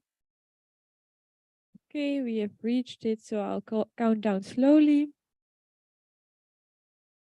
10, 9, 8, 7, 6, 5, 4, 3, 2, 1. Vote closed.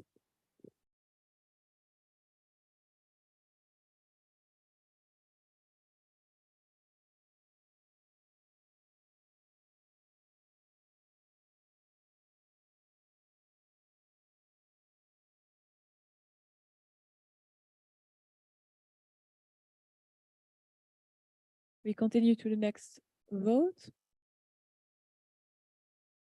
which is on the director of the Standing Committee on Professional Exchange 2023-2024.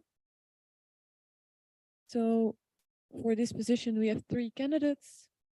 Margarida Herdero Alves Leo from ANM Portugal, Nanati Jemal Aliyev from IFMSA Ethiopia, and Hamid Ur-Rahman Himat from Slovakia.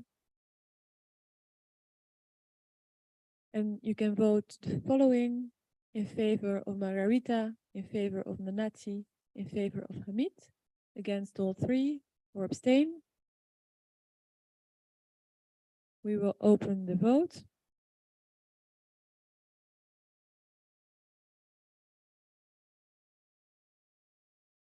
So the vote is open. Please vote.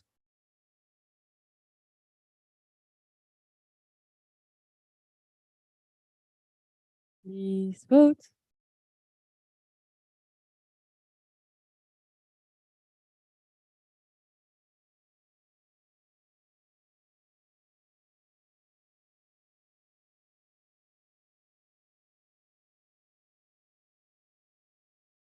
Please vote.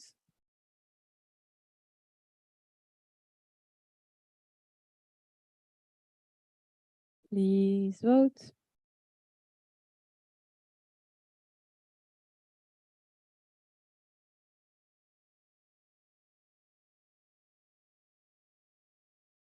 Please vote.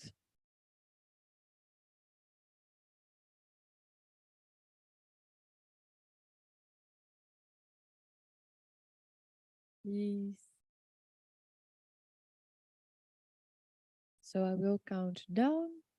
Oh, I will not count down. I need more of you to vote. Because, yes, thank you. There are many of you logged in, but at least 15 decided not to vote upon this matter.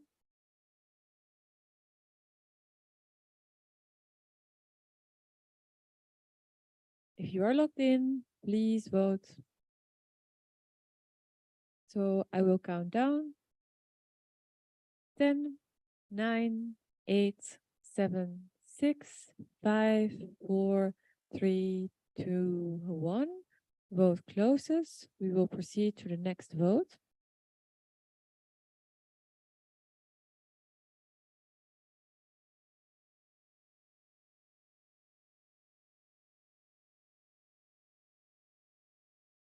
So we are voting on the director of the Standing Committee on Public Health 2023-2024.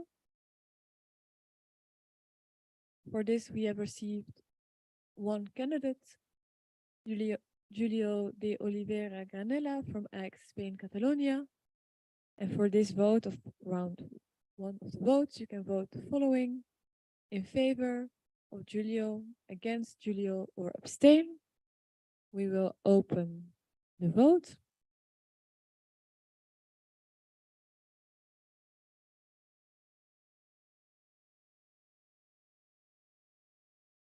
So please vote because the vote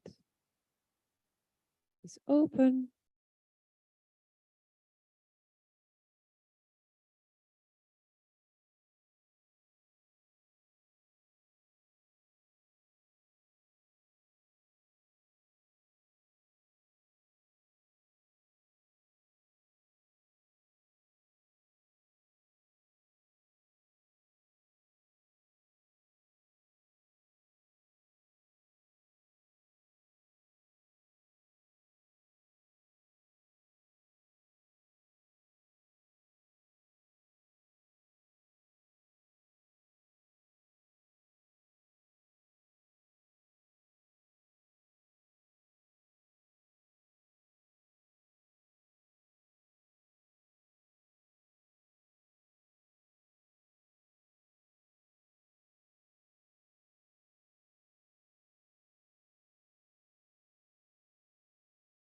Please vote. We need a few more. We need a few more.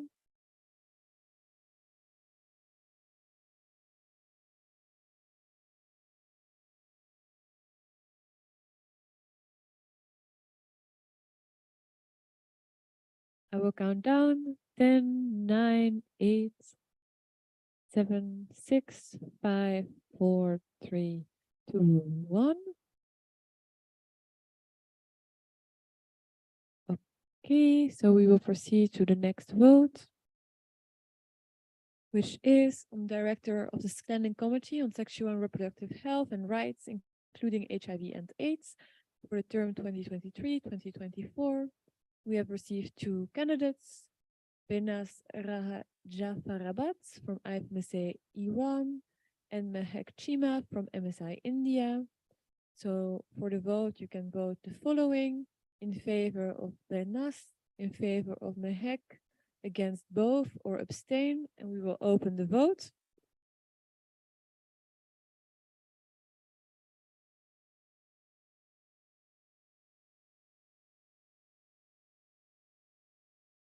The vote is open.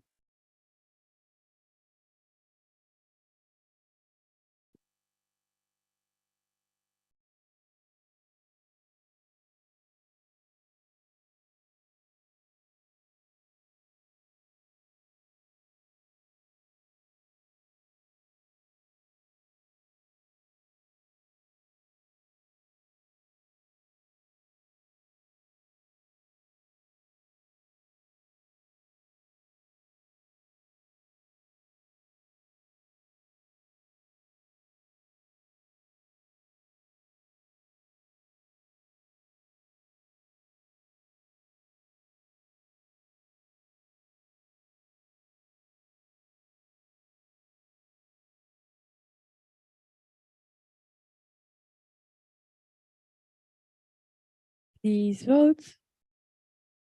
Point of order. 2 points of orders for internet, both, or something else? Internet? Okay, can someone help?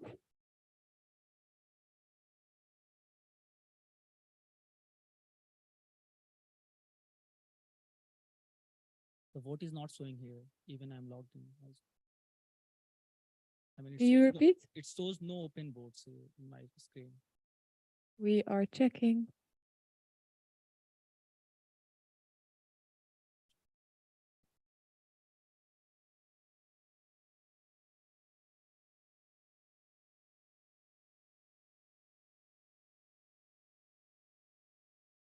You should be able to vote. You're in the list.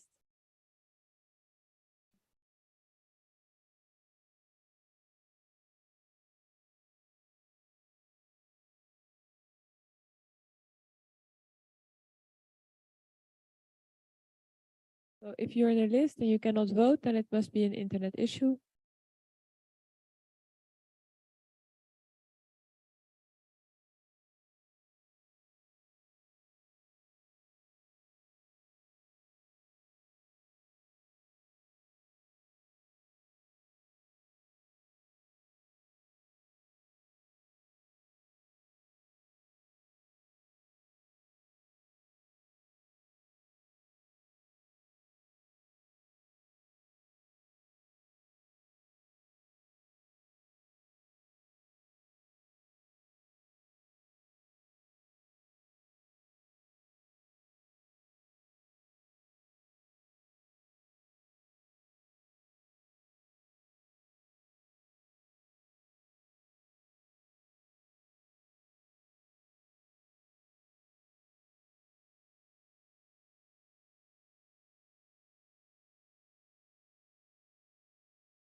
So I will count down slowly, or not very slowly. I will count down from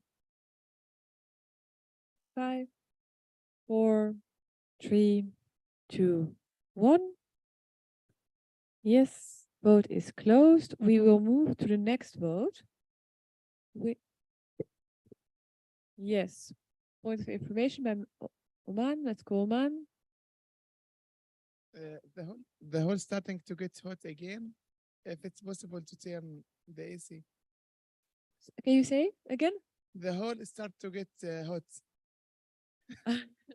Okay, so can you waiver your voting card if you want the AC back on? Waiver it and use it as a get away. Yeah. Okay, so can we get some AC on? If you keep doing that, you're your own AC.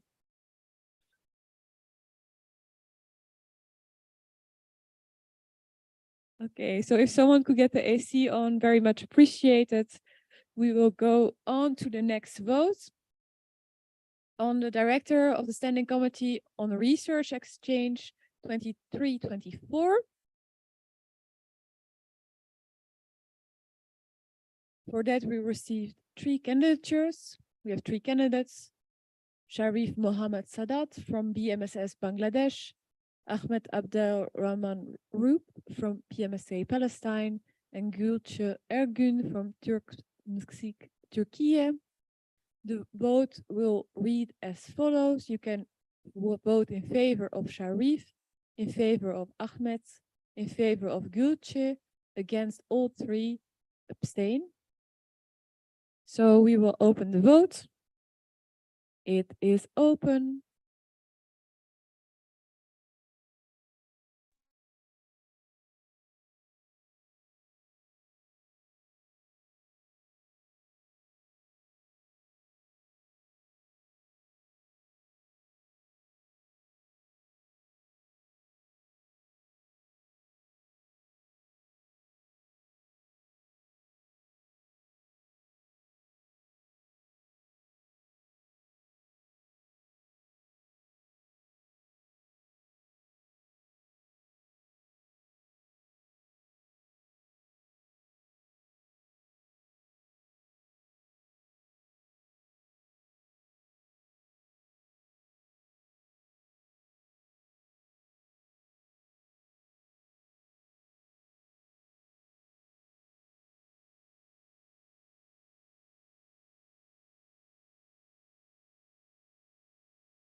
Okay, so I will count down slowly. If you have issues with voting, you can raise your hand in the Zoom or your voting card here. 10, 9, 8, 7, 6, 5, 4, 3, 2, 1. Voting closes and we move on to the next vote. On the director of the Standing Committee on Human Rights and Peace, 2324. For that, we have received 2 candidates, Mia Selovic from Kromsik, Croatia, and Enas Amr Mohamed El Sidi from IFMSA, Egypt. The vote will read as follows: in favor, Mia Selovic; in favor of Enas Amr Mohamed El Sidi; against both or abstain. We will open the vote.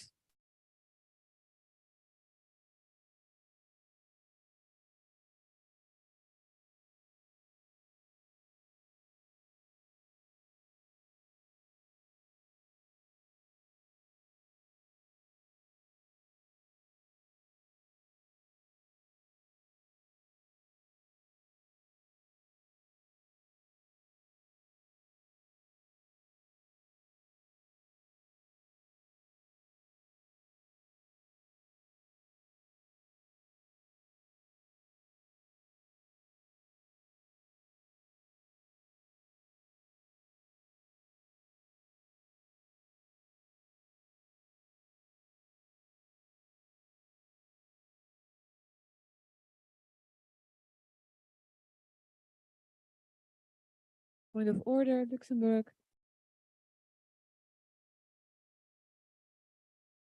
Okay, can someone assist LM Luxembourg?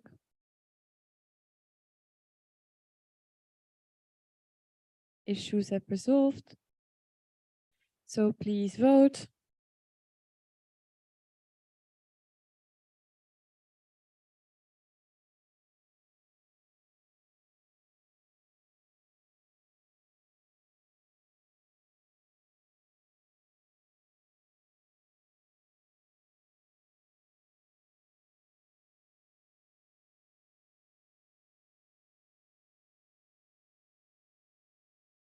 I will count down slowly.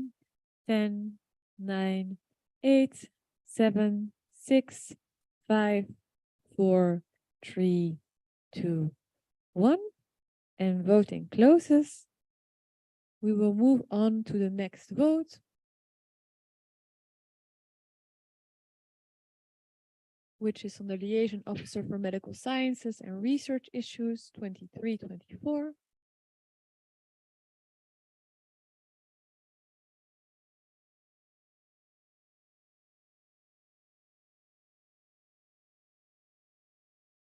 So for that, we have one candidate, Lucia Perez Gomez from IFMSA Spain.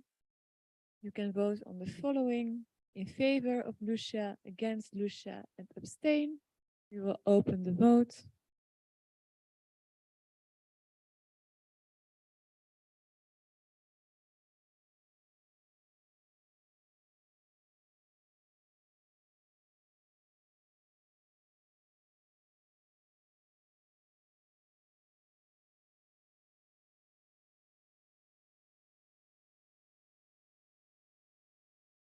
Before we open the vote, I want to let you know that Anouk from the plenary team has stepped aside as we are voting on liaison officers, and she's also candidate for one.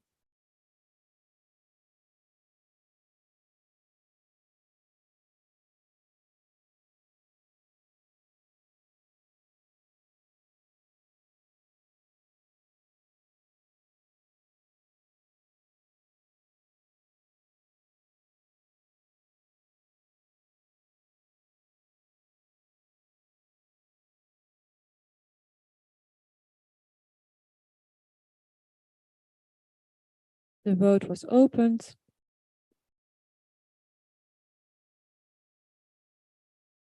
Please vote.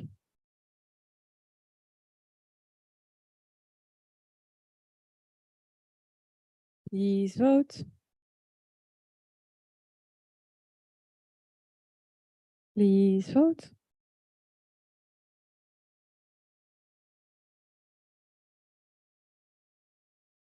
I need a few more votes.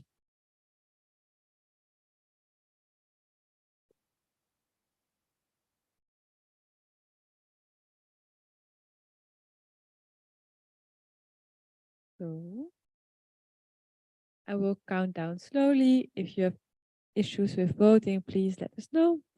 10, 9, 8, 7, 6, 5, 4, 3, 2, 1. Voting closes.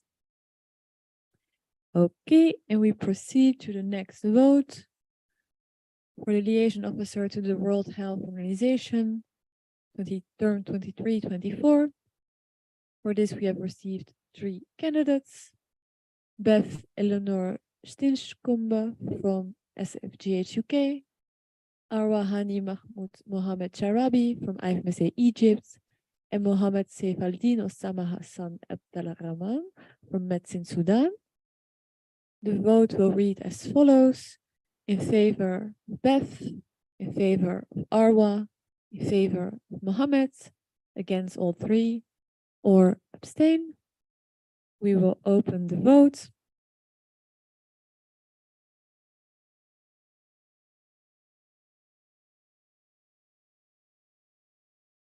Vote is open. Please vote.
Please vote.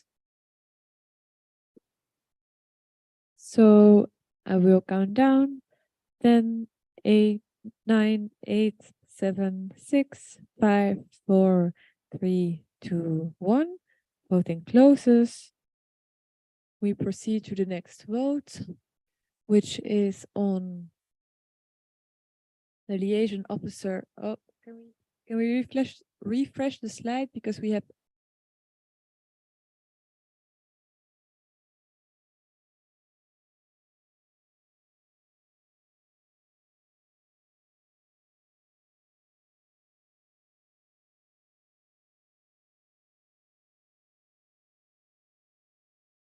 Okay, so the slides are being. Yes, for the liaison officer for medical education issues, term 23-24. So for this position, we have received 3 candidates: Martin Duranik from Slomza, Slovakia, Michelle Che Yan Lam from AMSA, China, Hong Kong, and Kana Halic Kodic from Kromze, Croatia. And the vote reads as follows: in favor of Martin, in favor of Michelle, in favor of Kana, against all 3, or abstain. The vote is open. Almost.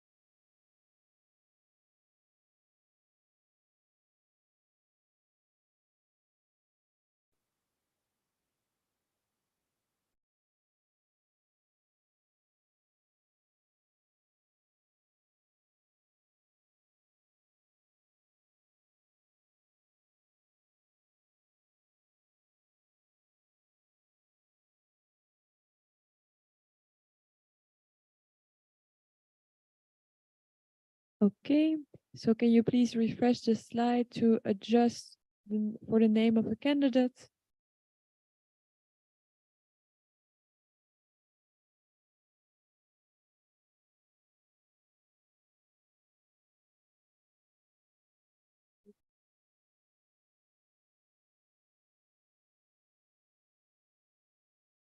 So we will open the vote.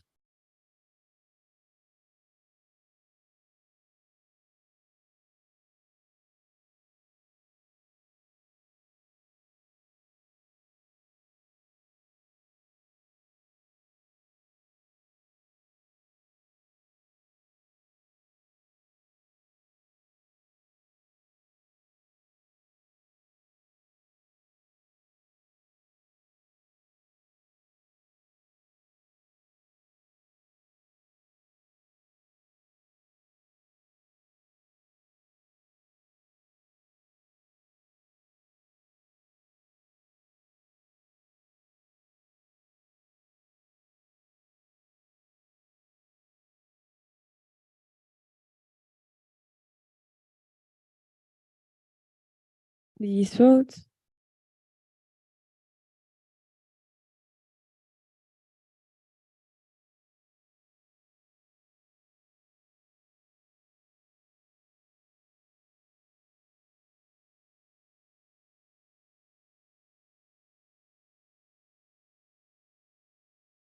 Okay. So we will move. Oh no, not.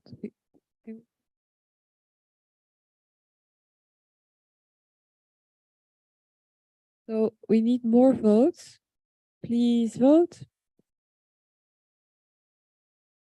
Many of you are logged in, but some are not voting.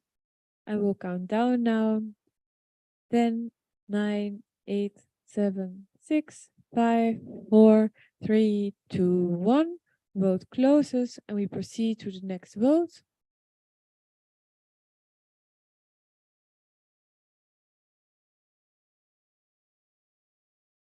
For the liaison officer for public health issues, term 23-24, for which we have two candidates, Salman Pitrat Khan from MSA India and Anouk Nusselder from IFMSA NL. You can vote on the following: in favor of Salman Pitrat Khan, in favor of Anouk Nusselder, against both, abstain. The vote will be opened shortly.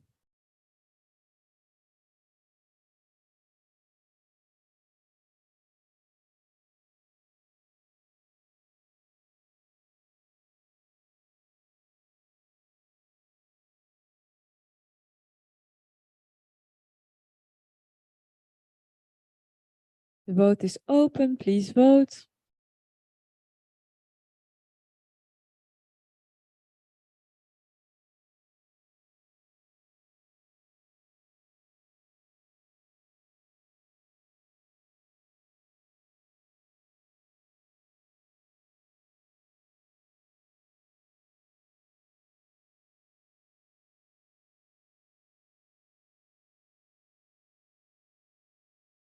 Please vote.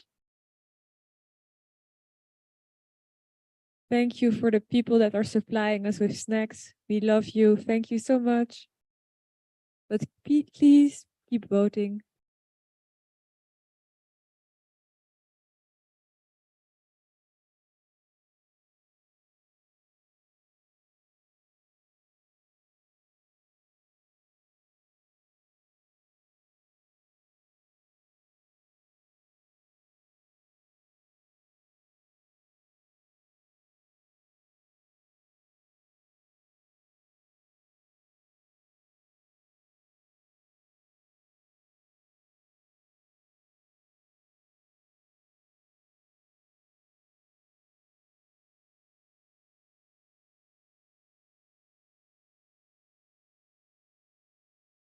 So we will count down.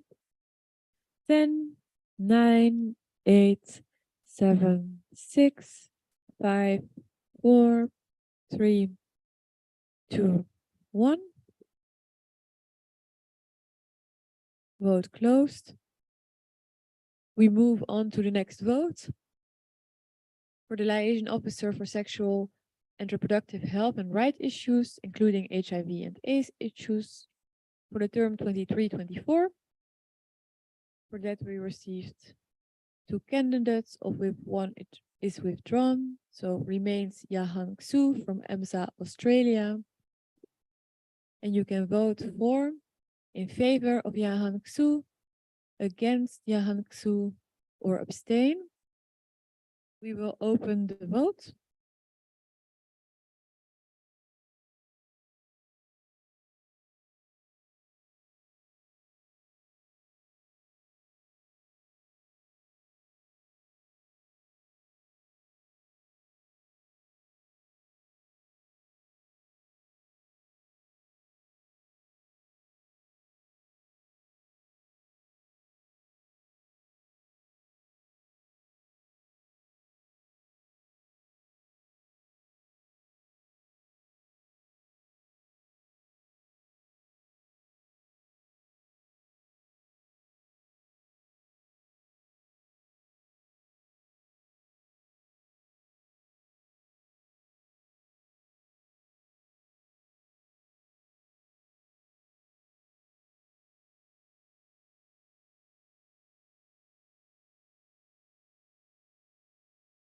Okay, so we are opening the vote.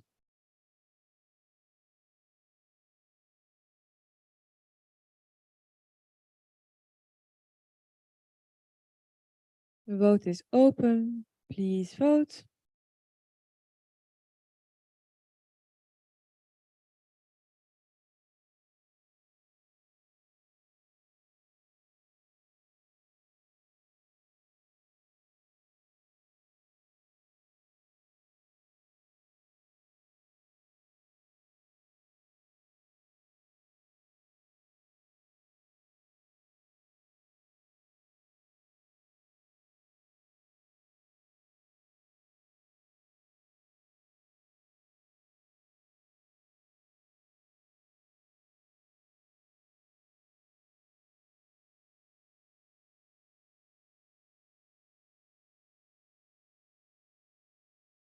Please vote. We need at least 20 more.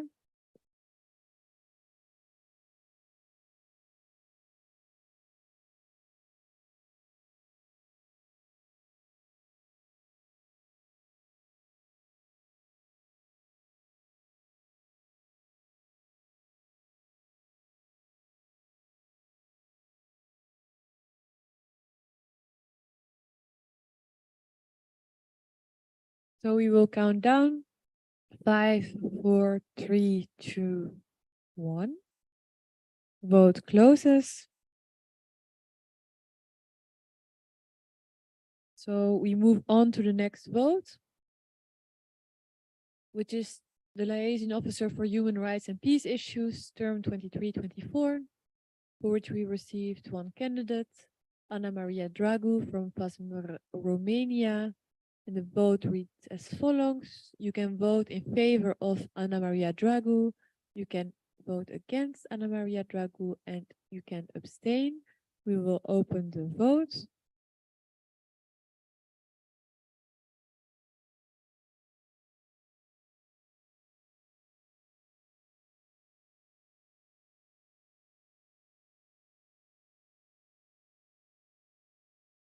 Vote is open. Please vote.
Not approach us. You cannot approach us. So you cannot at that table. I will ask a liaison officer to stand there and to ensure that you're not being approached.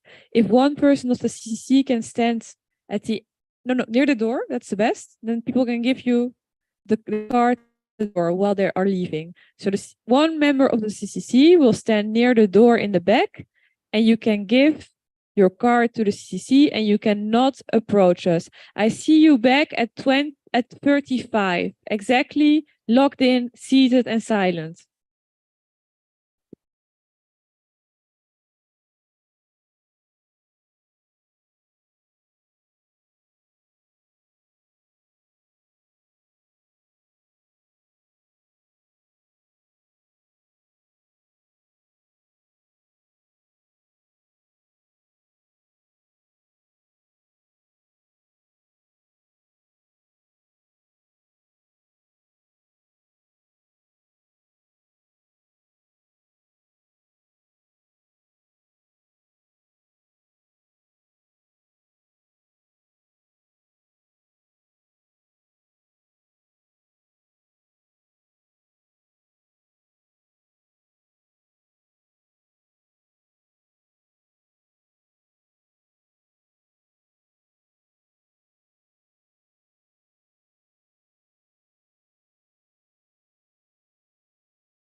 cards, please sit at your assigned seat as soon as possible and don't make a lot of noise.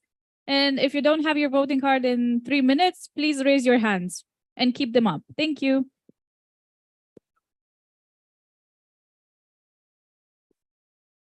It is 35, time to sit down and be silent.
Okay, so I need you to be seated and silent because we will start and we will only have a few votes.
Thank you.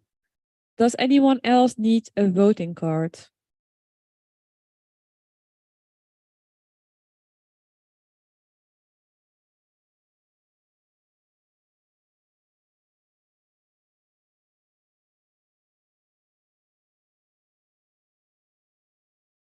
So from now on, important to note the following.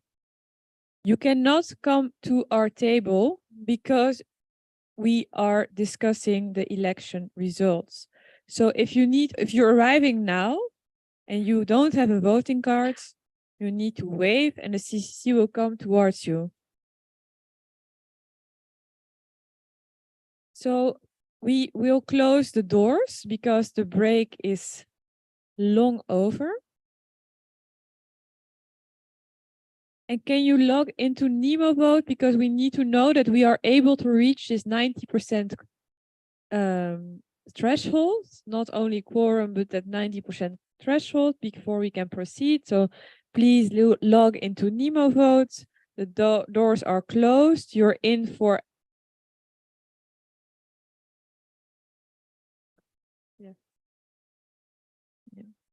oh no. So NMO presidents, you can still enter now because we haven't started voting yet, but do so. Also, if you don't have a voting card, still raise your hands.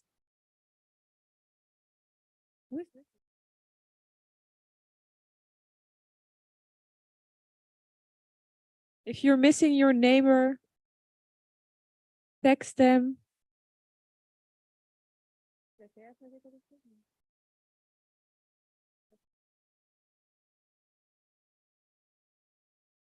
Okay. So the doors are closed. Yes, thank you. And we will resume.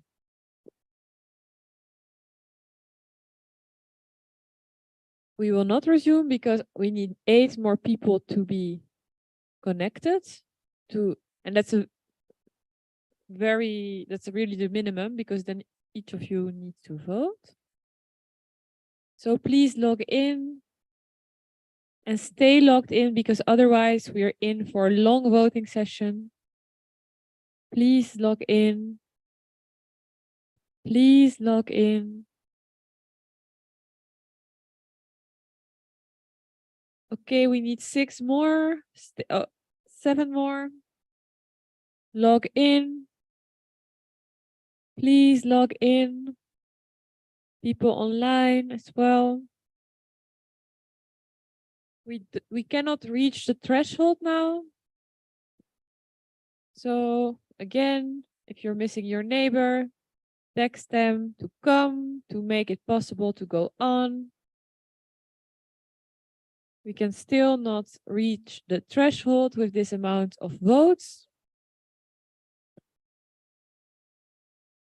Please text your missing neighbor.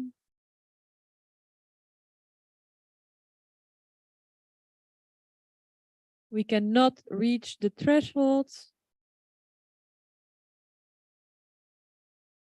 Does anyone have internet issues? Please raise your voting card or your hand in the Zoom. Okay, so now we have the bare minimum of people. It will be difficult for the next few votes. Okay, we have a little bit more than the bare minimum. So we resume with round 2.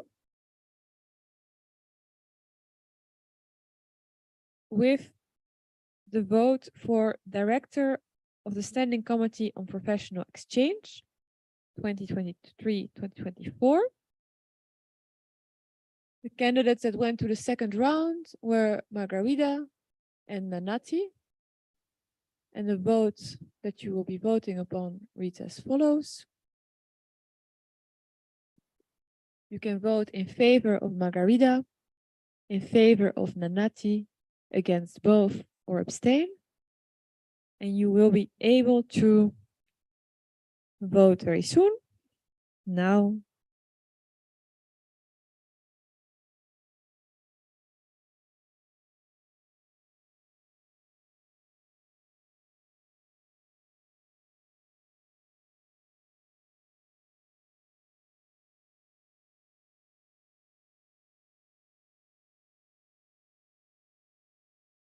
Please vote.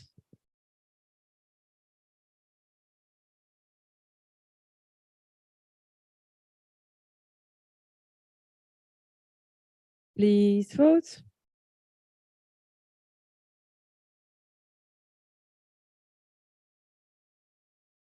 Please vote.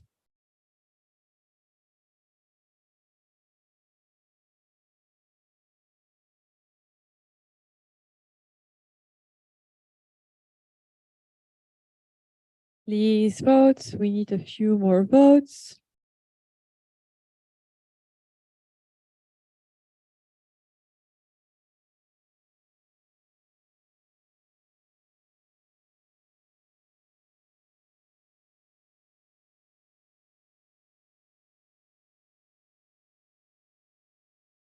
We need a few more votes.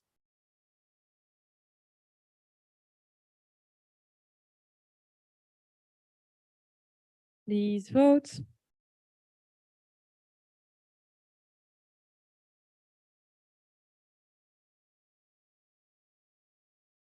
Okay, I will count down. 10, 9, 8, 7, 6, 5, 4, 3, 2, 1. So we move to the next vote. The director of the Standing Committee on Research Exchange for the term 23-24, round 2. The candidates that proceeded to round 2 were Ahmed and Gulce. So the vote reads as follows. You can vote in favor of Ahmed. You can vote in favor of Gulce. You can vote against both, or you can abstain. We will open the vote now. You can vote. Almost. You can vote now.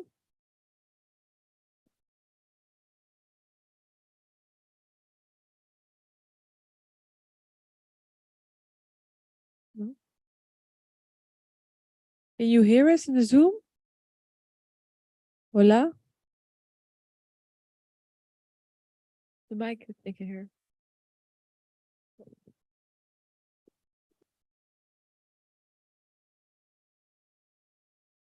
Okay, amazing.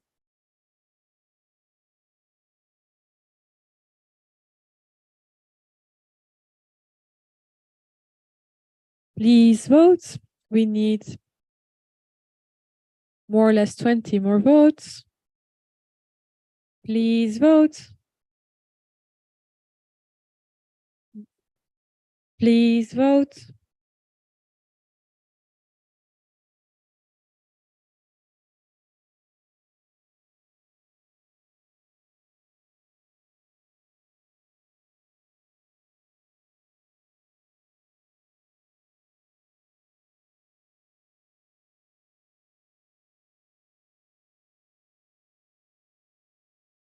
Okay, so I will count down.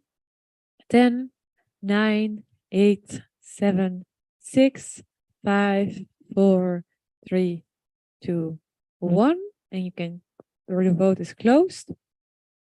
And we will move on to the next vote for the position of liaison officer to the World Health Organization. We are in round 2, and the candidates that proceeded to round 2 were Arwa and Mohammed. So you can vote on the following. You can vote in favor of Arwa, you can vote in favor of Mohammed, you can vote against both, and you can abstain. And we will open the vote very soon. It's open now. So please vote.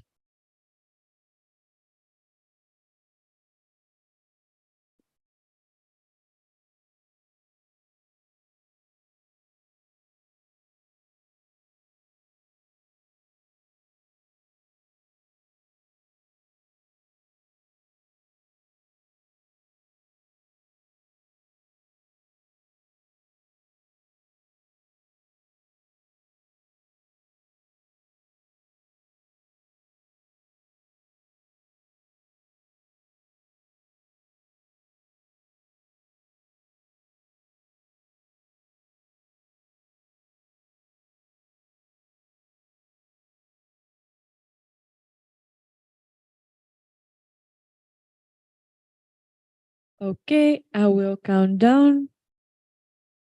10, 9, 8, 7, 6, 5, 4, 3, 2, 1. Meanwhile, can we refresh the slides, please?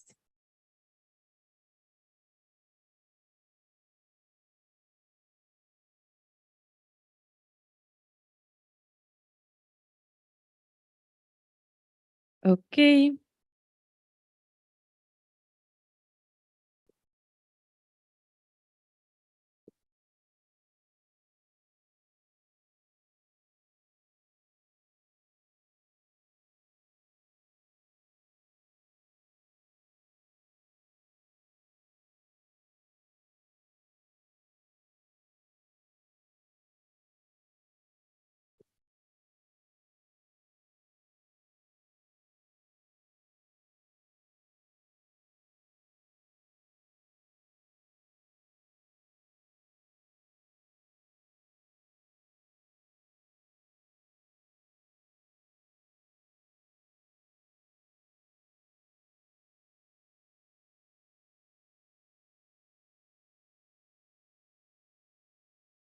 Okay, we will continue to the next vote for the liaison officer for medical education issues, term 23-24.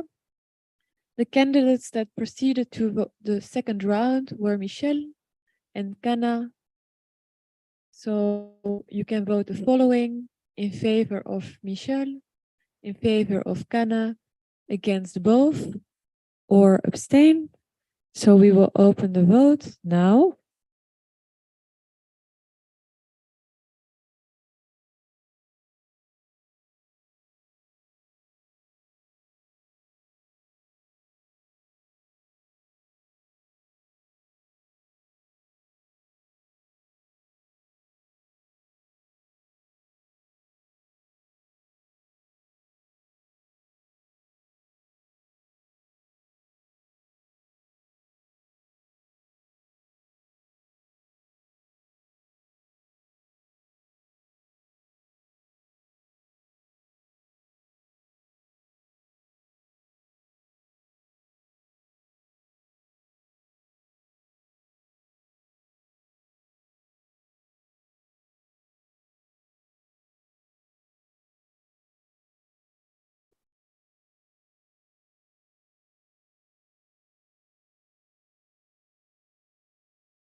So I will count down 10, 9, 8, 7, 6, 5, 4, 3, 2, 1.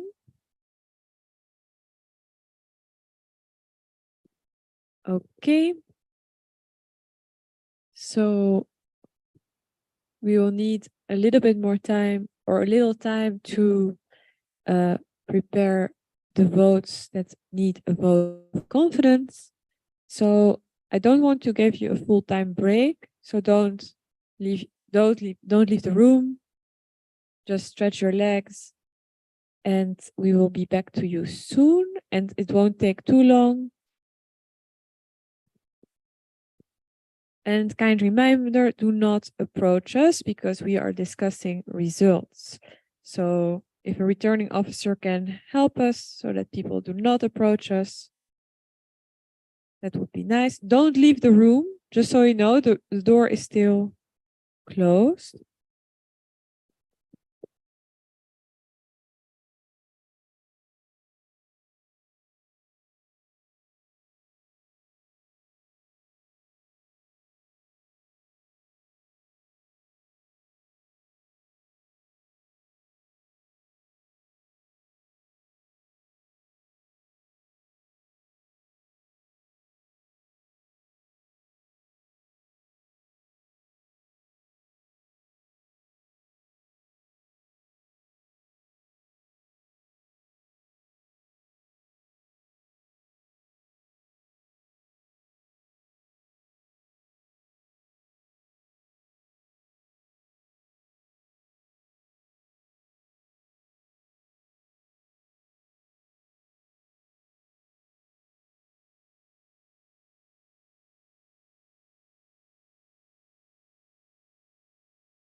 Okay, so we will proceed. So go back to your table, your seat.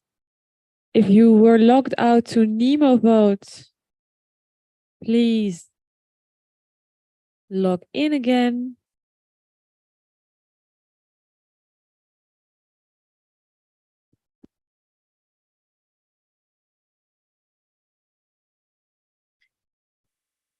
Please be silent and seated. So we will have a look at the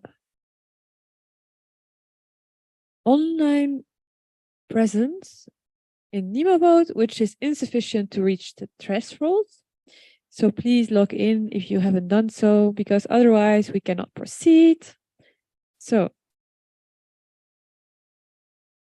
we're not doing too bad, people. So thank you for that, for being silent and kind of concentrated on things. Let's hope it continues to go well.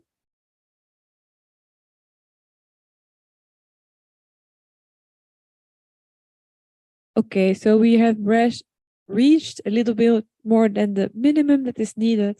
So we will go to the vote of confidence for following the Liaison Officer for Medical Education Issues 23-24. We will need a vote of confidence for Michelle Che-Yan Lam. And the vote will read as follows. You can vote in favor of Michelle, against Michelle, or abstain. So we will open the vote.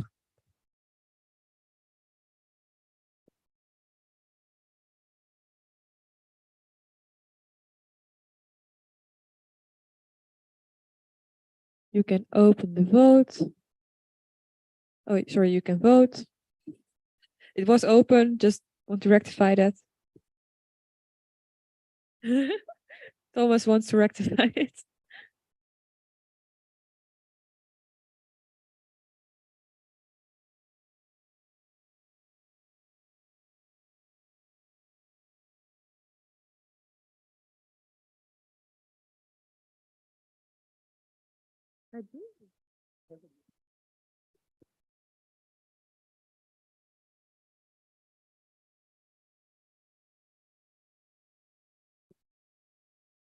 Okay, so please vote. Either our internet is lagging or you are not voting. I don't want to assume. It was our internet.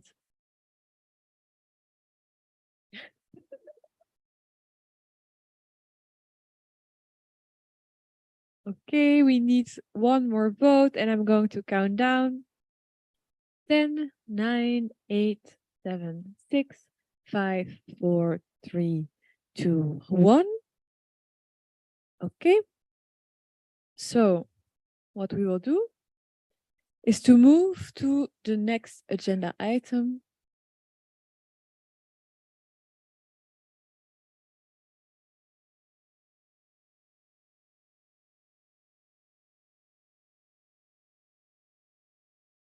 So we had only one vote of confidence.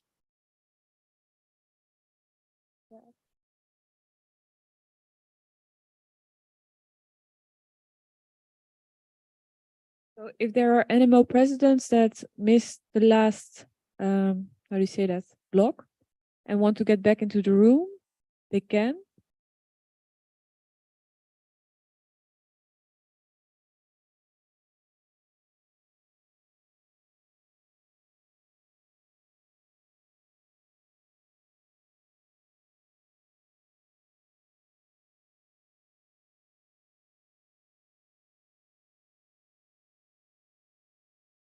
Yes, okay.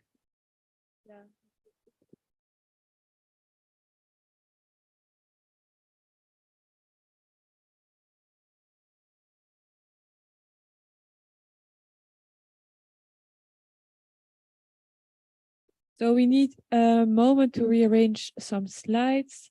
So I wouldn't leave if I were you, but if heads of delegations want to get back in to vote on the Supervising Council, please let them back in.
Okay, so please go back to your seats and close the door again.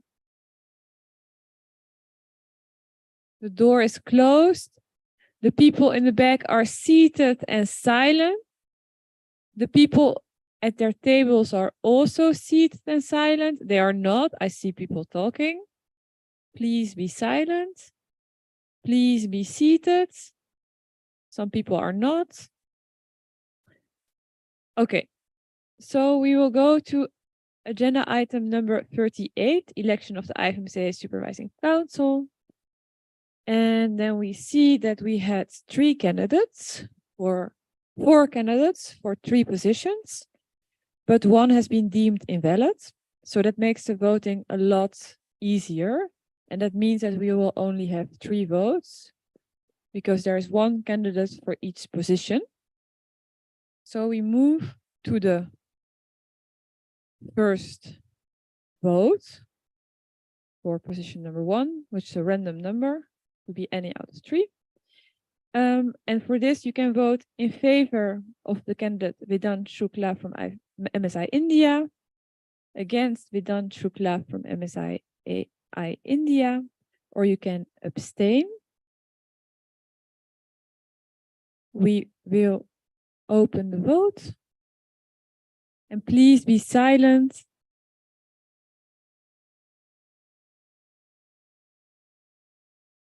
The vote is open.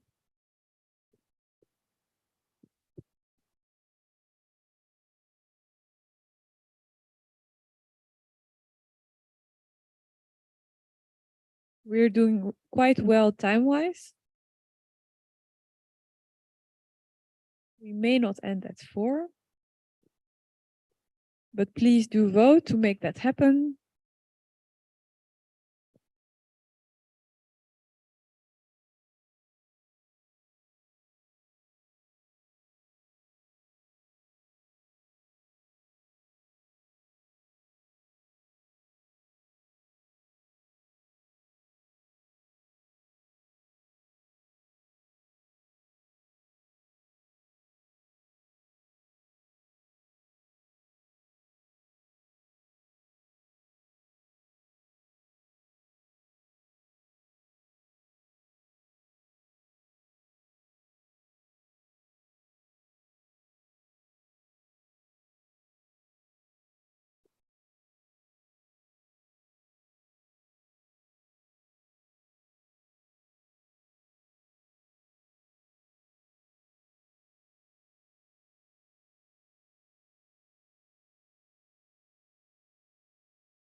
Please do vote.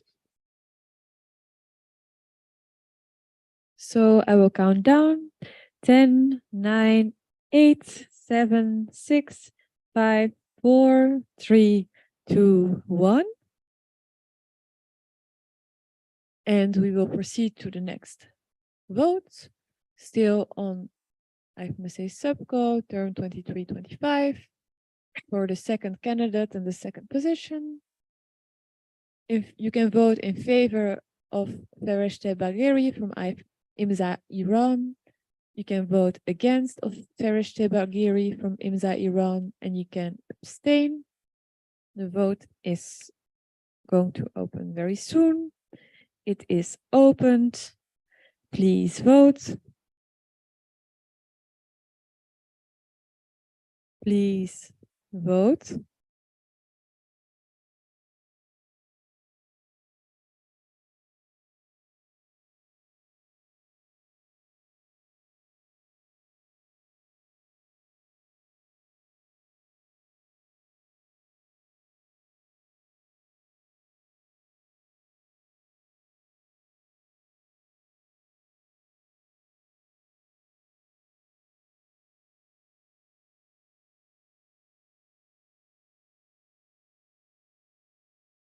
Okay, please vote. Again, let's go fast. So I will count down. 10, 9, 8, 7, 6, 5, 4, 3, 2, 1. Voting closed. And we proceed to the next vote. Again, for IFMSA Supervising Council for the term 23-25, position number 3, for candidate number 3, random number. You can vote the following: in favor of Qazi Saminur Rahman from BMSS Bangladesh, against, oh, there's a mistake in the slide, maybe we can correct it. It just needs to be refreshed. Against Qazi Saminur Rahman from BMSS Bangladesh, or abstain. So we will open the vote. And the vote is open.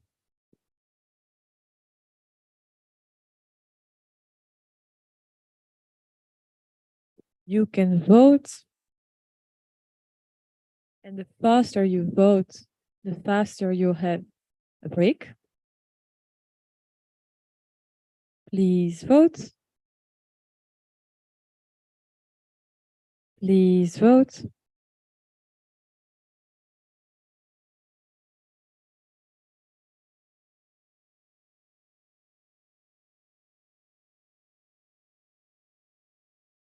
Please vote.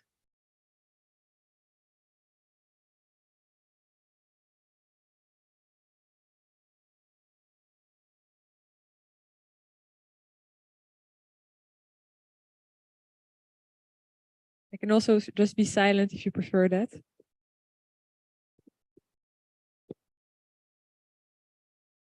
I've seen the feedback. Thank you.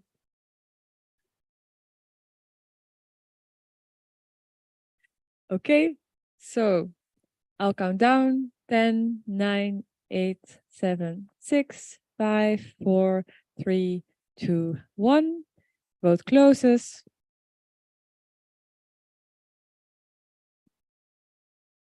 Plenary team also has seen the feedback.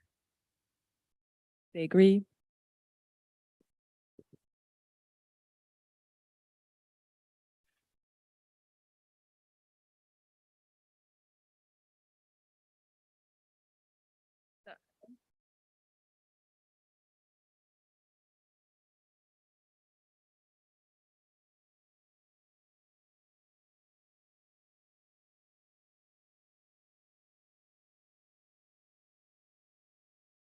Okay, so we will need a break. So again, you will have a break. We would propose 20 minutes. Again, really 20 minutes, so be here in time. We will prepare the results for you.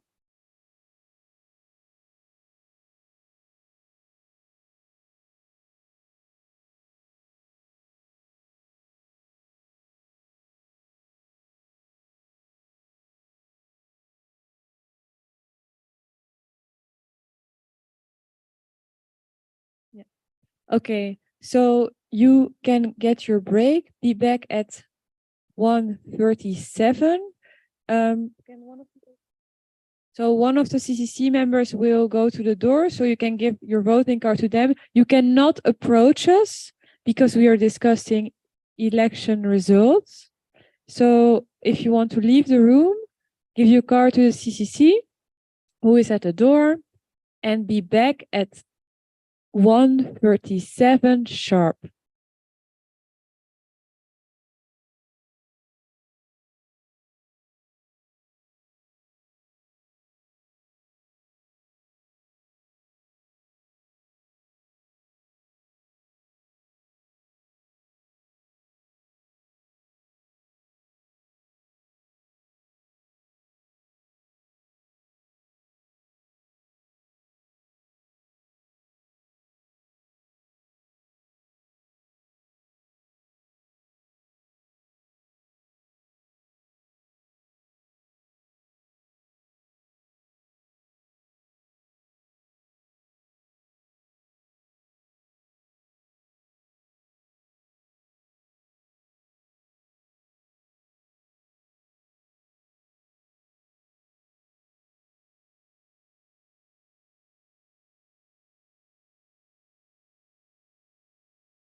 10 minutes? 10 minutes? Okay, so we need 10 more minutes.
But yeah, I'm very. I'll tell you later. We have the results for you. I'm sure you're very excited to hear them. So please get back seated, get your candidates and your NMO, but be silent. Be silent and come here. People, we were doing good on time. Please don't ruin it. Come back and get seated so that we can continue with the results. Please come back and get seated.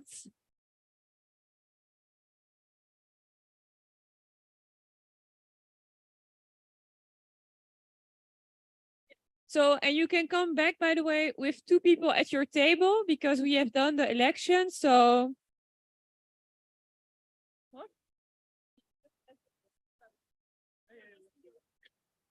please come back. Let's not end at 4 a.m., please. People in the back, can you also... People in the back, can you please get seated and silent because I want to start with the results. Get seated and silent.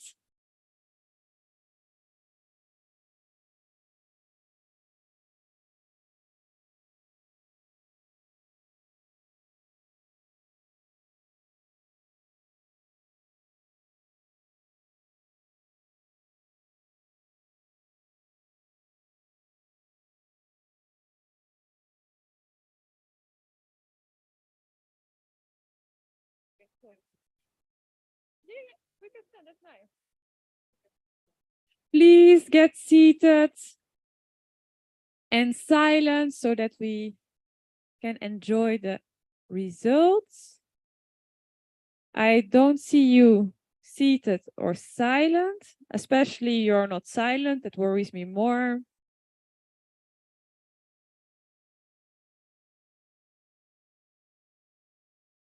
Can you confirm that your candidates are here? So just giving you some time to look around so that the candidates are here.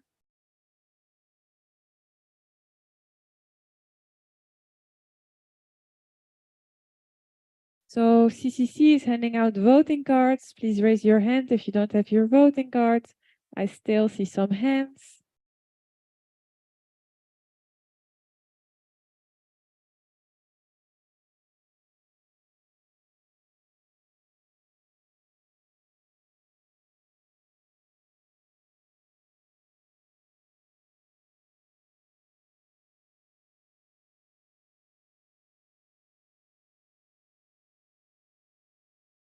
Online candidates can come to the Zoom. So people on the Zoom, your candidates are welcome to join. Please rename yourself accordingly.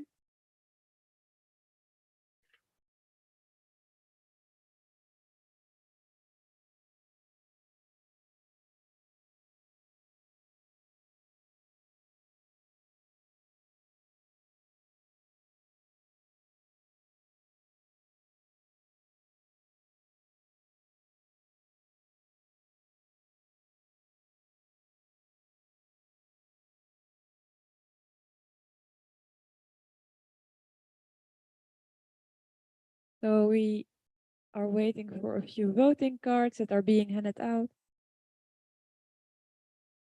Point of information. Sorry, I thought you. Thank you very much. Just a question, can we have more than 1 delegate per table for the result? Yes, so that's what, yeah, I said it, but you can have 2 candidates at the tables for the result and for the rest of the plenaries. Thank you very much.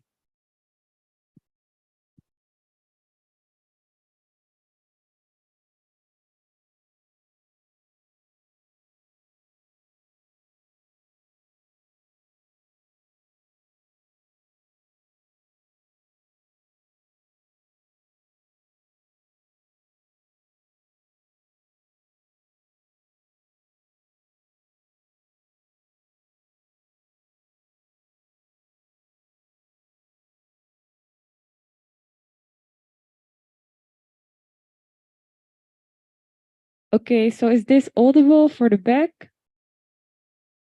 I can't do much more than this. And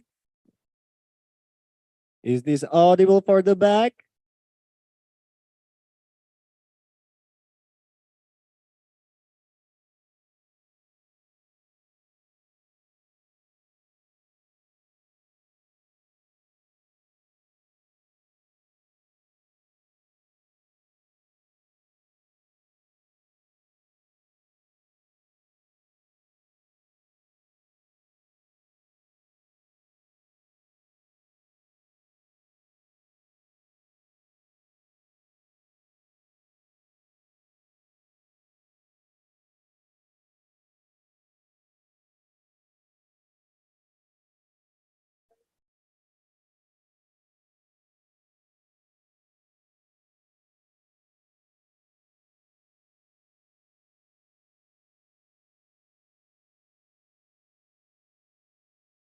so I don't see any more hands raised.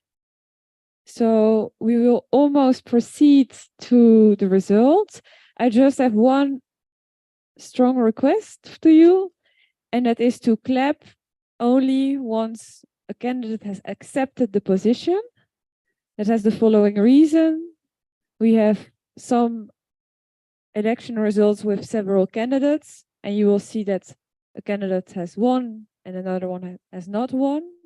And I want to respect that moment that the candidate that has not won to not to be clapped at. So we only clap once that someone says yes. Is that okay? Okay. Thank you.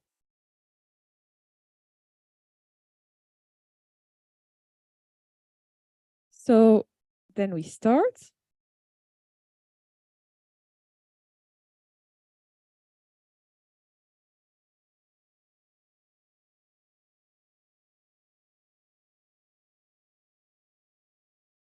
Okay, so we will start with the results for the election of Vice President for External Affairs 2023-2024.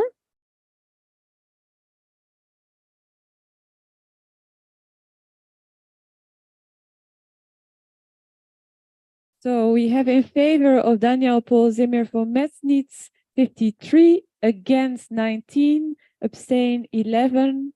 So that means that Daniel is elected as Vice President for External Affairs 2023-2024 by an absolute majority. So we don't, this is good. Daniel, do you accept?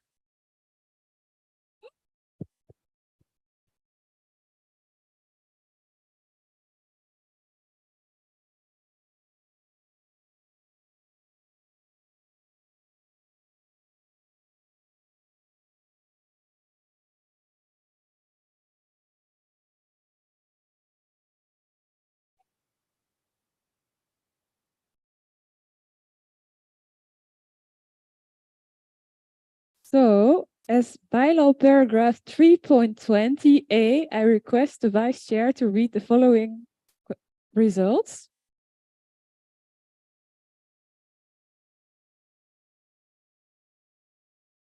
So the next slide, please. All right, so the results for the election of the Regional Director for Africa.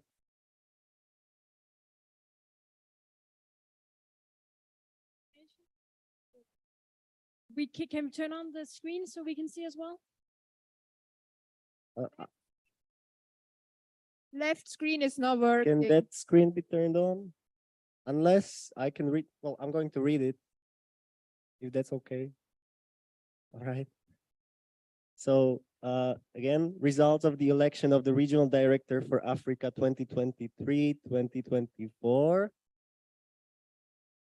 reads as follows. In favor of Eric, 8.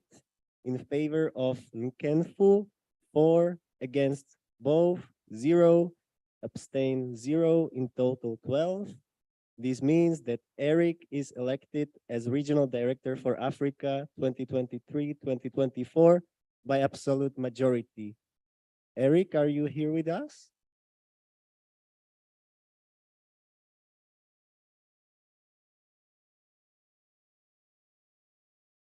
Is Metzar Rwanda here with us? All right. Do you accept on behalf of Eric? Congratulations.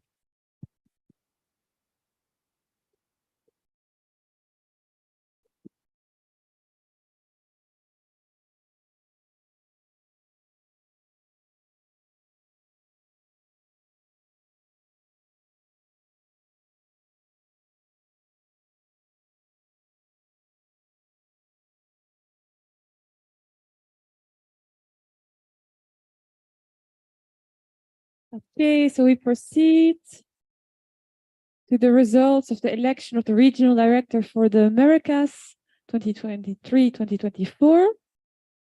The results as follows. So we had the first vote with in favor of Lily 3, in favor of Linda 6, in favor of Adrian 2, in favor of Santiago 2, against 4, all 4, 0, abstain 0. So that means that Lily Michelle Brown Fonseca and Linda Carolina Pratos Navas proceed to the second round. Then we have the results of the second round. So in favor of Lily 6, in favor of Linda 7. That means that Linda is elected as regional director for the Americas 2023-2024 by an absolute majority. Linda, do you accept?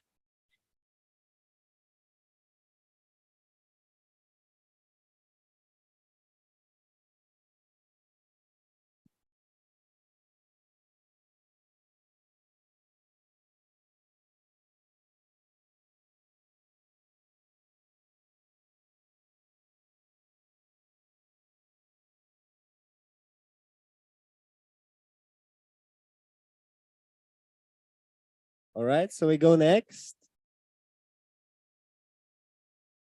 So results, the election of the regional director for Asia Pacific 2023-2024. And it reads in favor of Rena Santos Malilin, 5, in favor of Sichun Lam, 9, against both 0, abstain 0, in total 14. Sichun Lam is elected as Regional Director for Asia Pacific 2023-2024 by absolute majority. Sichun Lam, do you accept this position? I know you are here with us on Zoom. Yeah, thank you very much, and I accept the position. Thank you. Yeah, Kenneth. Yeah, am I audible? Yes. Okay, yeah, thank you. I accept the position. Thank you.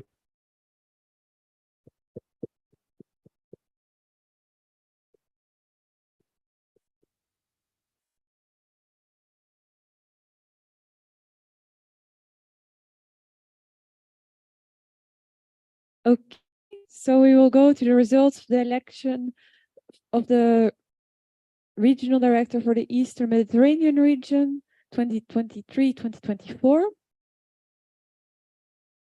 And the results as follows. In favor of Sami Saif El-Din Sami Al-Rani were 3. Against Sami Saif El-Din Sami Al-Rani were 8.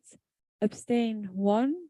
That means that Sami Saif El-Din Sami Al-Rani is not elected as regional director for the Eastern Mediterranean region.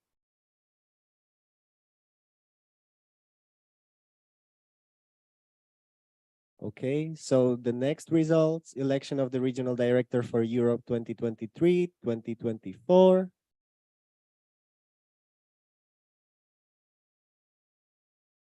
So the results are in favor of Zoe Emma M. Verlo, 10, in favor of Iliana N. 22, against both 2, abstain 3. This means that Iliana N. is elected as regional director for Europe 2023-2024 by absolute majority. Iliana, do you accept?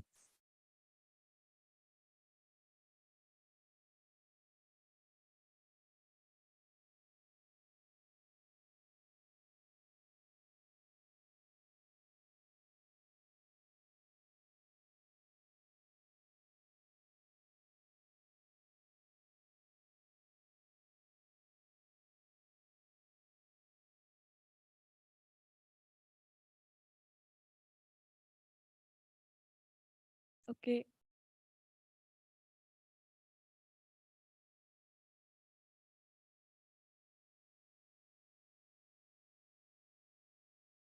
So because people on Zoom are not hearing you shouting yes, I'm going to, or we are going to ask you first if you're here, and then an hello will come to you, and then you can say yes, because otherwise the people on Zoom cannot hear.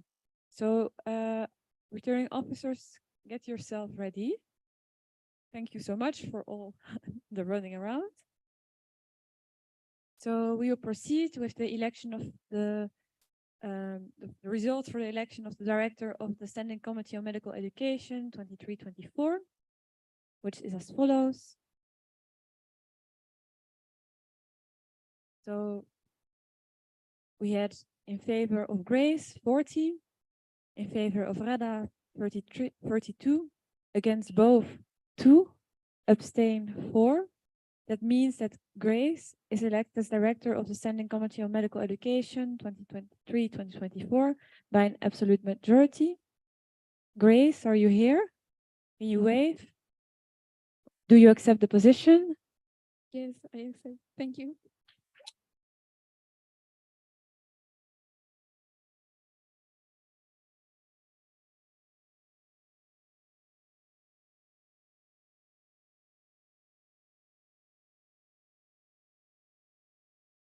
Okay, we can go next. It's lacked. It's really lacked. Okay, so silence, please. Thank you. The results for the election of the director of the Standing Committee on Professional Exchange 2023-2024.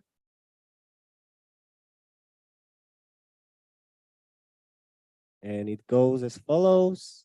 In the first result of the vote 1, in favor of Margarida Herdeiro Alves Jubilot Leao, 31. In favor of Nanati Jemal Aliye, 24. In favor of Hamid Ur Rahman Himat, 21. Against all 3-1, abstain 7. This means that Margarita and Nanati proceeded to round 2. And the results of vote 2, in favor of Margarita, 42, in favor of Nanati, 27, against both 1, abstain 5.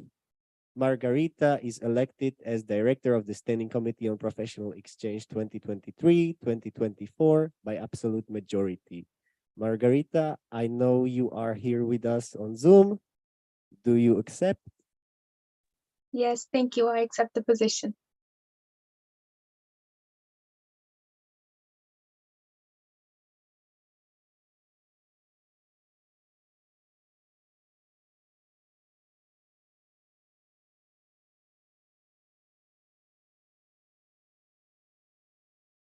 Okay.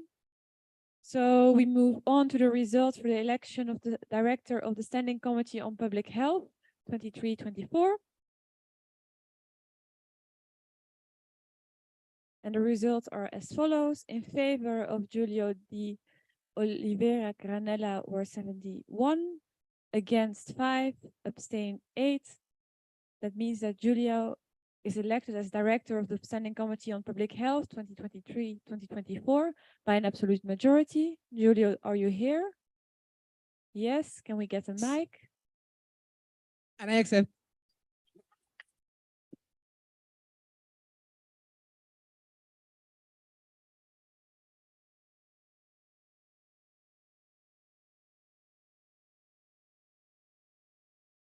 All right, we are going next. Results for the election of the director of the Standing Committee on Sexual and Reproductive Health and Rights, including HIV and AIDS, 2023-2024.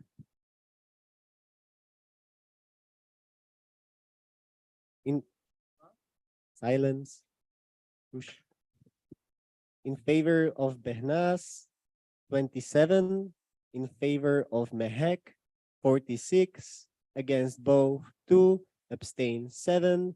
This means that Mehek is elected as director of the Standing Committee on Sexual and Reproductive Health and Rights, including HIV and AIDS 2023-2024 by absolute majority. Mehek, do you accept? Yes, I accept.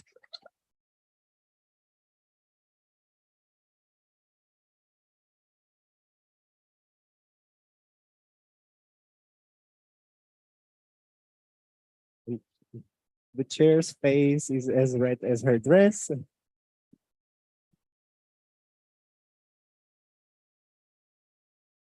we are all wearing red, in case you didn't notice. Okay, so we proceed to the result of the election of the director of the Standing Committee on the Research Exchange 2023-2024, which reads as follows. In favor of Sharif, we had 18 votes. In favor of Ahmed, we had 32 votes. In favor of Gulce, we had 21 votes. This means that Ahmed and Gulce proceed to round 2 of the voting. And then the result of the second vote, in favor of Ahmed 42, in favor of Gulce 26, against both 3, abstain 4. That means that Ahmed is elected as director of the Standing Committee on Research Exchange 23-24 by an absolute majority. Ahmed, are you here? I'm in the Zoom. Yes, I accept the position. Thank you.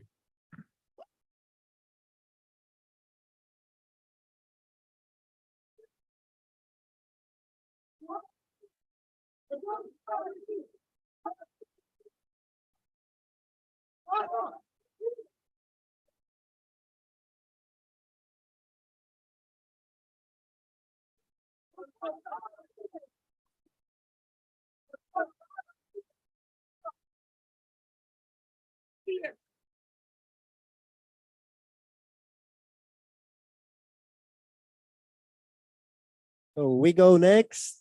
The results of election. Results of the election of the director of the Standing Committee on Human Rights and Peace 2023-2024. In favor of Mia Shelovich, 13. In favor of Enas Amr Mohammed Al-Saidi, 60. Against both 2, abstain 5. Enas is elected as Standing Committee, is Director of the Standing Committee on Human Rights and Peace 2023-2024 by absolute majority. Enas, do you accept the position?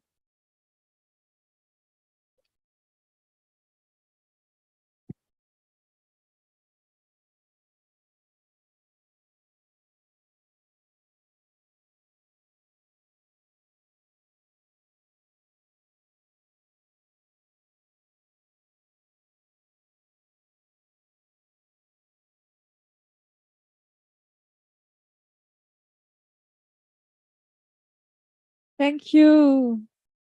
I have a request from the technical staff.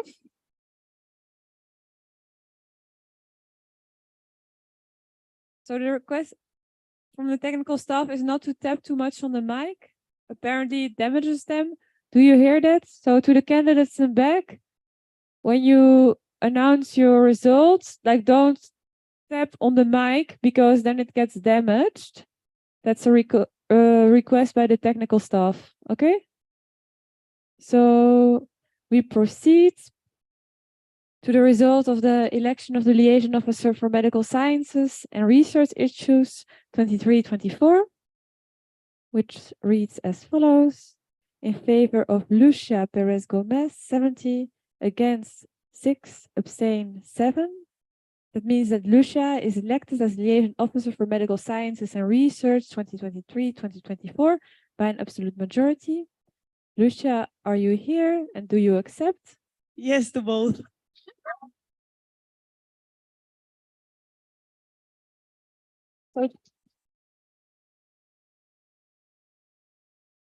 All the best. Can you not tap on the mic, please? Thank you. Results, election of the liaison officer to the World Health Organization, WHO 2023, 2024.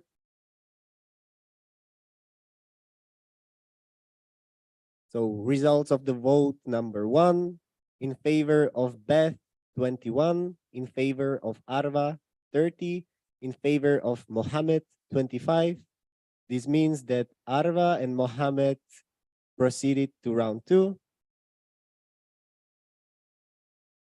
And the results of vote 2, in favor of Arva Hani Mahmoud Mohammed Sharabi, 39, in favor of Mohammed Faidin Osama Hassan Abdul Rahman, 29, against both 1, abstain 6.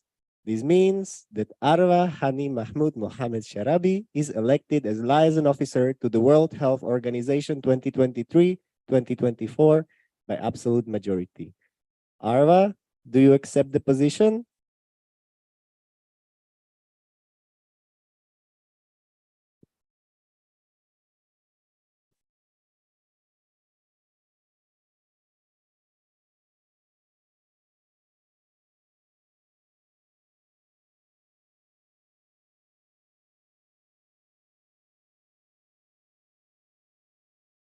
Thank you.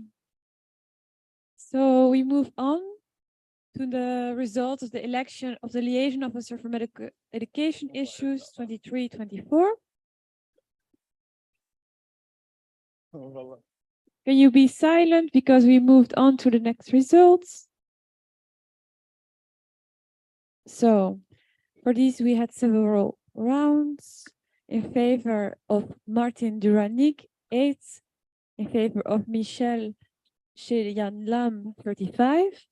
In favor of Kana Halit Skoric, 29. Against 3, 1. Abstain, 10. This means that Michel and Kana proceeded to the second round. Then we have the results of the second voting. In favor of Michel, 36. In favor of Kana, 32. Against both, 1. Abstain, 8. This means that Michel proceeded to a vote of confidence. We hear you through the mic. Okay. So the vote of confidence reads as follows. In favor of Michel, 59. Against 7. Abstain 10. That means that Michel Cheyan Lam is elected as liaison officer for medical education issues 23-24 by an absolute majority. Michel, do you accept the position? I accept.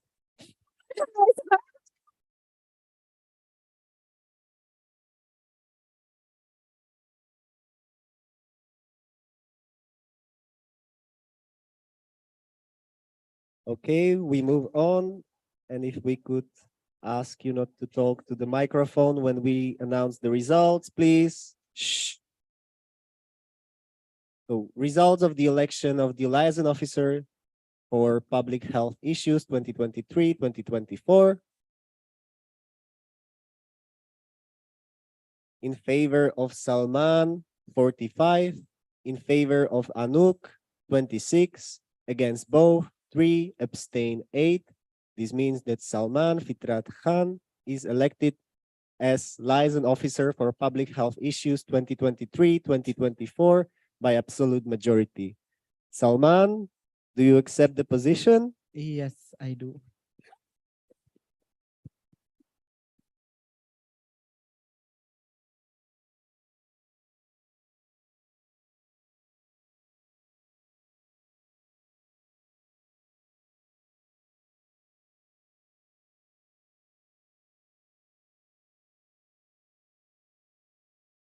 So we move on to the next results on the election of the liaison officer for sexual and reproductive health and rights issues, including HIV and AIDS 2023-2024. And I'll ask you to be silent. You are not.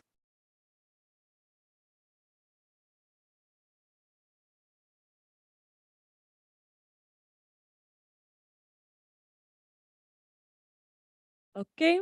So in favor of Jahan Xu, 66, against 5, abstain 6.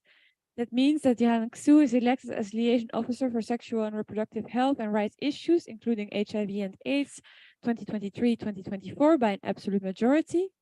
Johan, do you accept?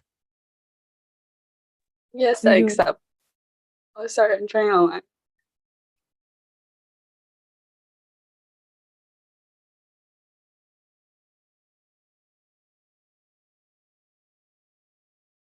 So we move on.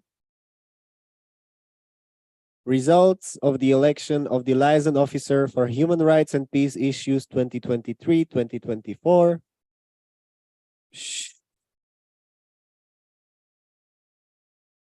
In favor of Ana Maria Dragu, 58, against 12, abstain 9. This means that Ana Maria Dragu is elected as liaison officer for human rights and peace issues 2023-2024 by absolute majority. Ana, do you accept the position? Yes.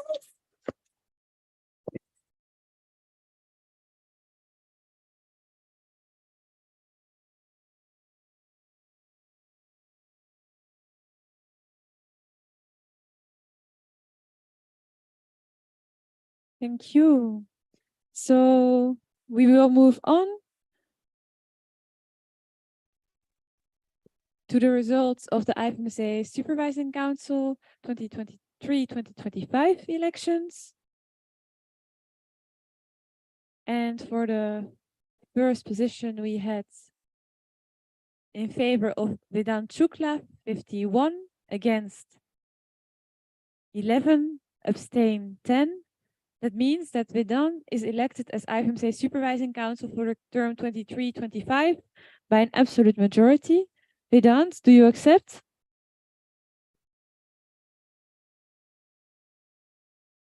Okay. We need the mic. Can I have a moment to think about it? I accept.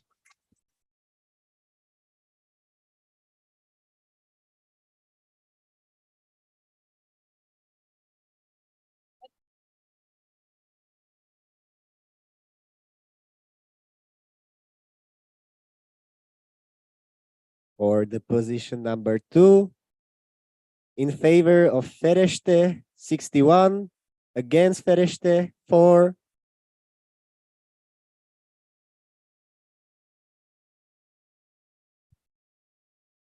Is everything all right there?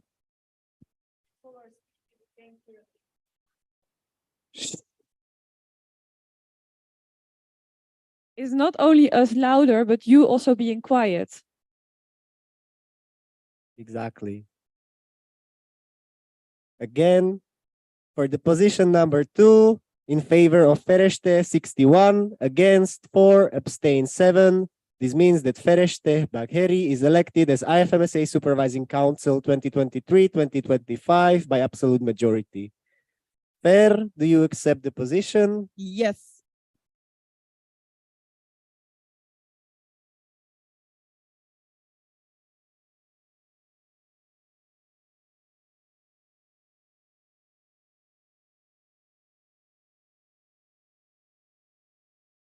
Okay. So we move on to the last results. For the IFMSA Supervising Council, in favor of Kazi, 45, against 14, abstain 15.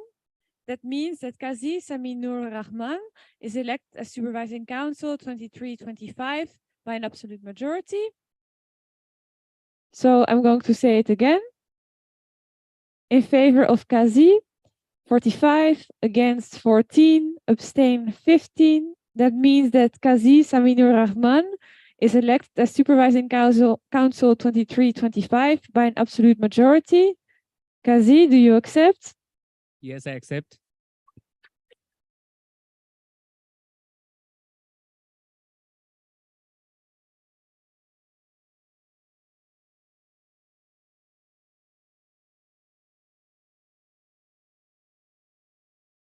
Okay.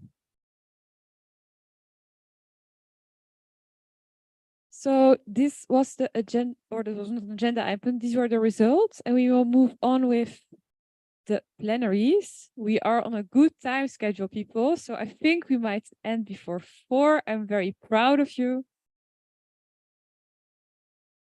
So if are all the heads of delegation sitting where they want to sit?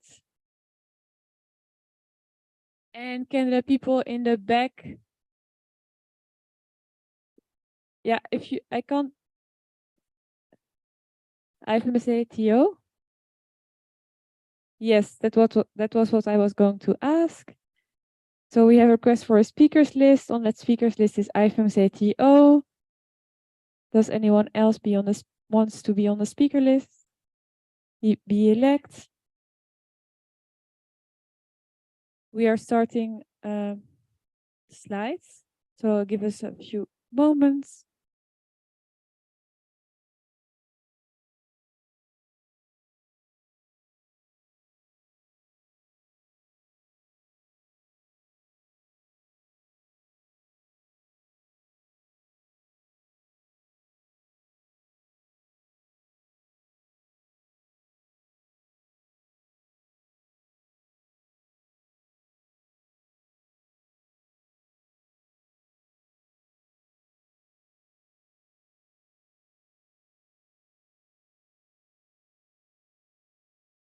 Okay, and I need you to be quiet. Please, please, please. You're doing very well.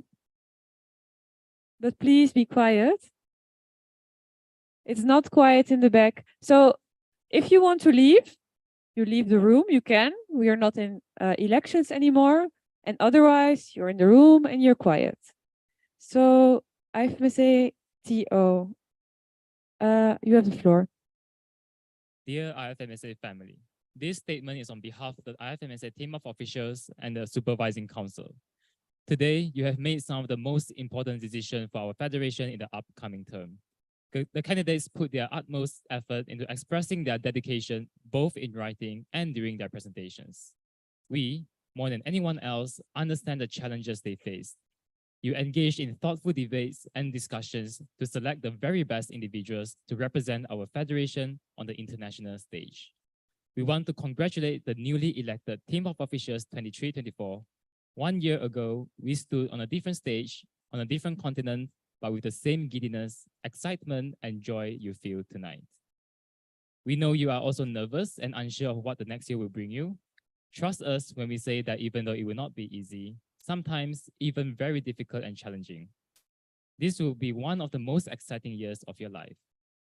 You can expect the upcoming experience to be just as rewarding as you hope.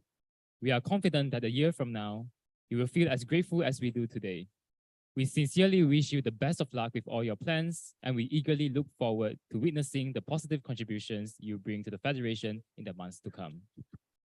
To the candidates who did not get elected during this General Assembly, we would like to congratulate all of you as well. The candidature process in IFMSA is a long and complicated one, and it's not easy. It's no easy feat to stand in front of the General Assembly and offer them your hopes and dreams. Keep in mind that this is not the end of your journey. Many of us have experienced similar situations, and we believe that by maintaining the same dedication and engagement you've demonstrated within this federation, you will discover your own path and achieve the recognition you truly deserve. We thank the General Assembly, the candidates, and the plenary team for all their incredible hard work. We thank the NMOs for their diligence and attention to detail throughout the process. And lastly, we would love to call for a round of applause for the IFMSA team of officials 23-24.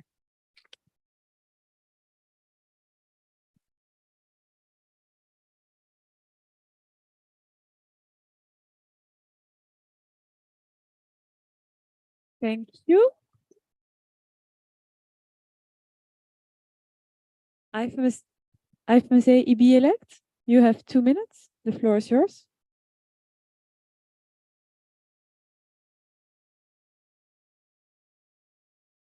Can someone provide them with a mic? You have a mic. Okay.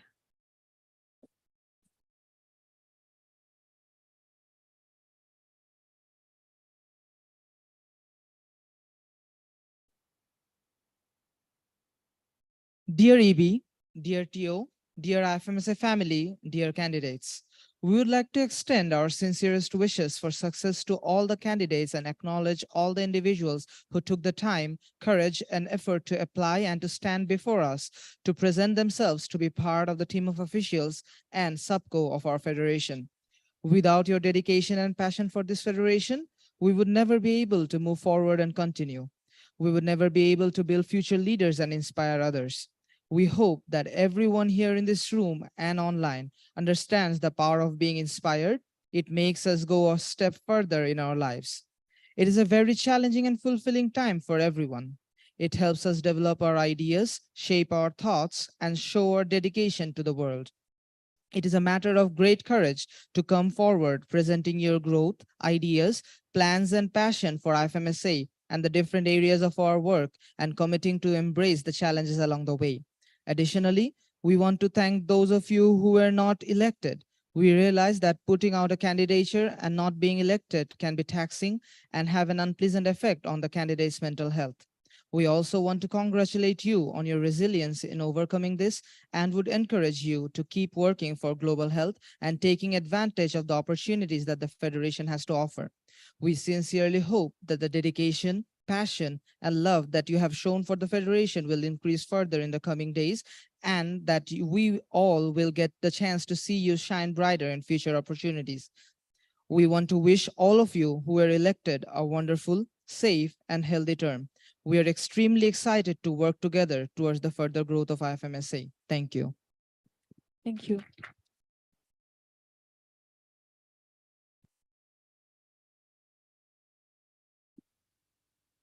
Okay, then we had AEMG Gabon, who are with us online. You have the floor. Yes, thank you. Can you hear me? Yes. Thank you. And we, AMJ Gabon, first of all, want to apologize for our president's absence as he is right now on duty. But we really want to read a statement to thank all of you. So I read the statement.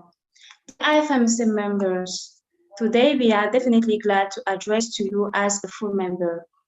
We would like to thank you all for your support and for making it possible. Since its integration in IFMSA in 2021, AMJ has been growing up and learned a lot from IFMSA and other animals through standing committees, general assemblies, and others. Despite our weak participation in GS and international events, we have been cooperating with other animals and shared ideas in youth and event activities together. IFMSA among all gave us the opportunity to have a national but also international representation of medical students, and it perfectly fits our vision of opening up to the world community. Particularly, it allows us to bring our expertise, but also our vision within the IFMC community and vice versa. We will work harder to promote and create useful activities, but also to mitigate the language barrier for a perfect integration. We cannot end our remarks without thanking and acknowledging the efforts made by the Africa Regional Team and all the animals, and thanking the organizing committee for the opportunity it has given to us to reach this level. Let's all together dedicate for health's sake. Thank you. Thank you, Gabon.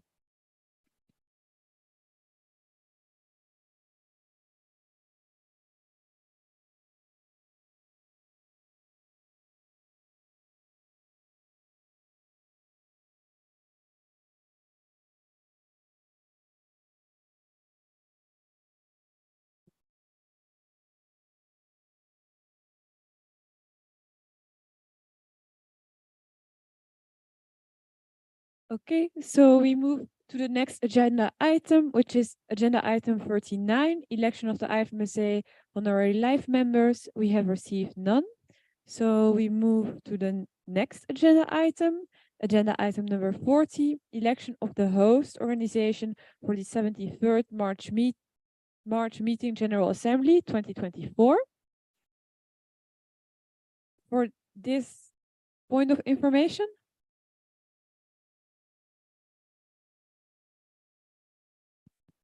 Yeah, IFMSA Chile, she here, Camila. I would like to open a speaker list. Yes, you can. So we have IFMSA Chile wanting to be on the speakers list, then IFMSA NL. Okay, so IFMSA Chile, you have 2 minutes and you can start. Dear NMOs, this statement is on behalf of IFMSA Chile, IF Mexico, IFMSA El Salvador, IFMSA Guatemala, JAMSA Jamaica, IFMSA Quebec, IFMSA Peru, IFMSA Brazil, ASEMCOL Colombia, FEBESOSEM Venezuela. With the constant struggle to secure a venue for the General Assemblies in our federation, we are very excited to have among the candidates for hosting the March meeting 2024, one of the NMOs of the Americas region, IMP Ecuador. The last attempt to host a full DA in our region was the August meeting 2021 in Panama, but this was sadly modified due to the past COVID-19 pandemic, leaving many NMOs members eager to visit the Americas.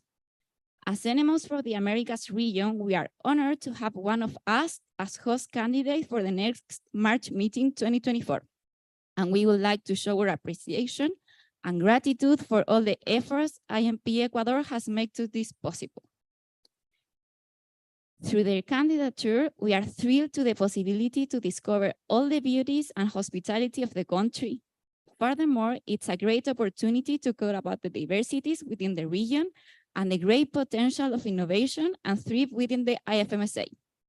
No matter the results of the host of the next March meeting 2024, we are extremely proud of our region and how motivated we are to help with the continuous growth of our federation.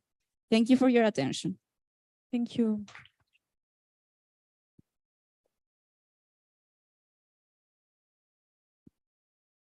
Then IFMSA NL. So Dianta Jansen, IFMSA NL. Speak up, please. Okay. Dear all, with this statement, I would like to address the focus on LGBTQ+ community and their safety and well-being during host candidatures. First off, I want to have said that I understand where this feeling and need comes from, and as a part of said community, I sometimes share your concerns. However, right now there is a pattern of asking critical questions to countries that are often not known for their safety. But what about this is true and factual, and what part of it is based on stigmatization and assumptions? And next, what can you expect from an NMO? In my opinion, you can constructively ask about the situation, inform the other parties about your possible concerns, and provide input on how to handle the situation. However, I do not think you can ask an NMO to guarantee your safety. After all, how can they be held responsible? There's a fine line between needing to adapt to the culture of a country or region and the host needing to adapt to the often Western and Eurocentric standards. But even in my home country, where discrimination on almost every basis is illegal by law, I cannot assure that delegates will always be safe, despite and because of their identity. And honestly, I think no one can. Regardless, we can work together to see how to increase a feeling of safety, especially within the walls of our GA venue and what the host will be providing for us. As suggested in MM23 before, having private social events, less other guests, and no need for traveling or commuting large distances unaccompanied can be helpful. Let's take collective action and responsibility for keeping our GAs accessible, both in attending and hosting. Thank you. Thank you.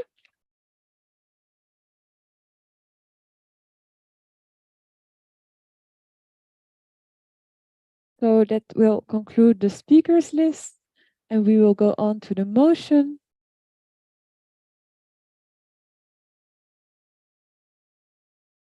Which is not a motion, but just elections. So we have 2 candidates for the host, EMPPI Ecuador and NIMSA Nigeria. The vote will be as follows. You can vote in favor of EMPPI Ecuador and in favor of NIMSA Nigeria, or against both, or abstain. And we will open the vote.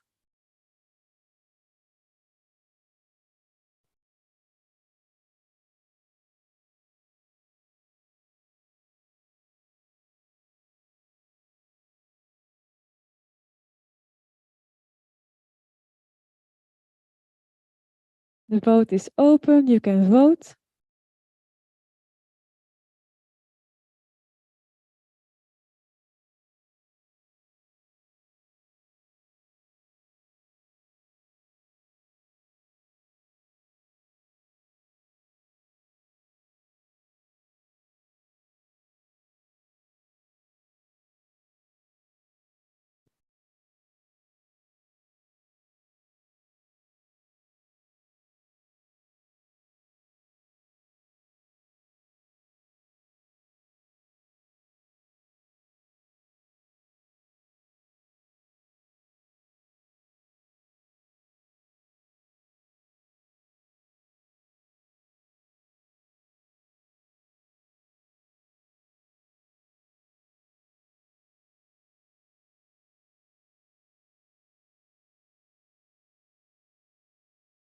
So I've seen the memes. I don't dare to say to you, please vote, but we have not reached the threshold. That's just information.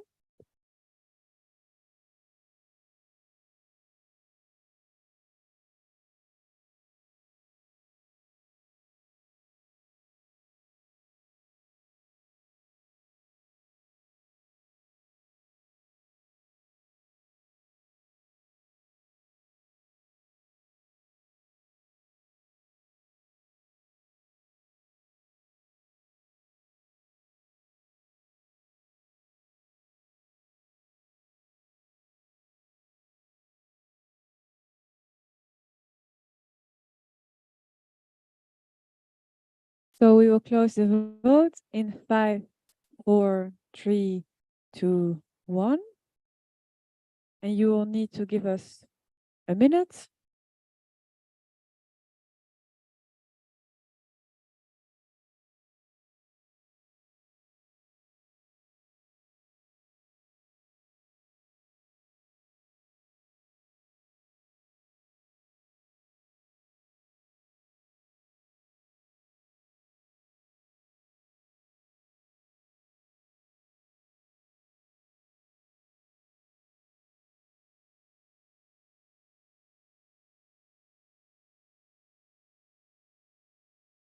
So give us a minute.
Okay, so we move on to the results.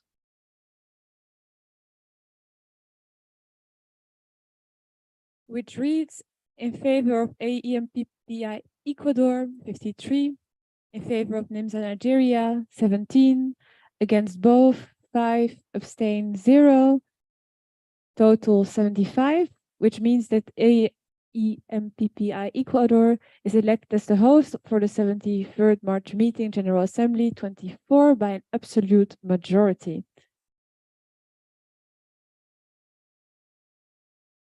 Congratulations.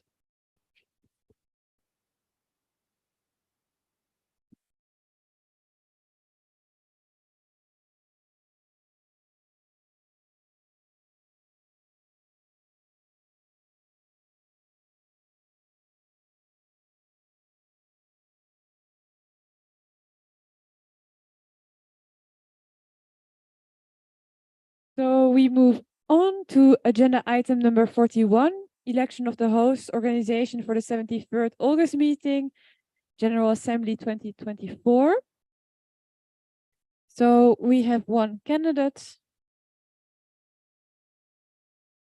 FIMSIC Finland, and the vote will read as follows. You can vote in favor of FIMSIC Finland, against FIMSIC Finland, or abstain. And we will open the vote in Nemo vote.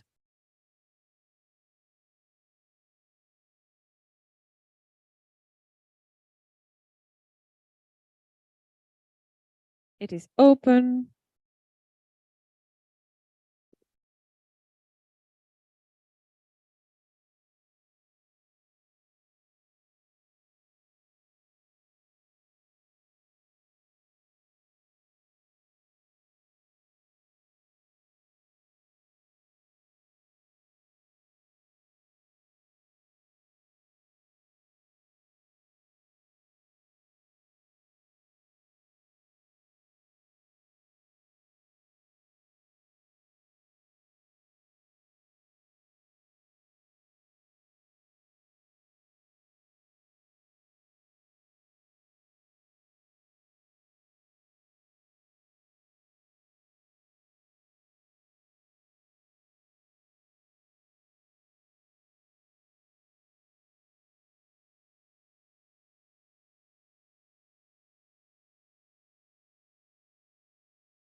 So we will close the vote in 5, 4, 3, 2, 1.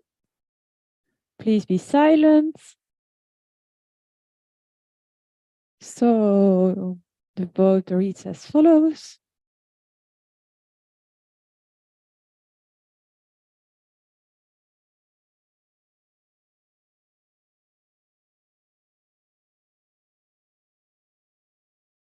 We need 30 seconds.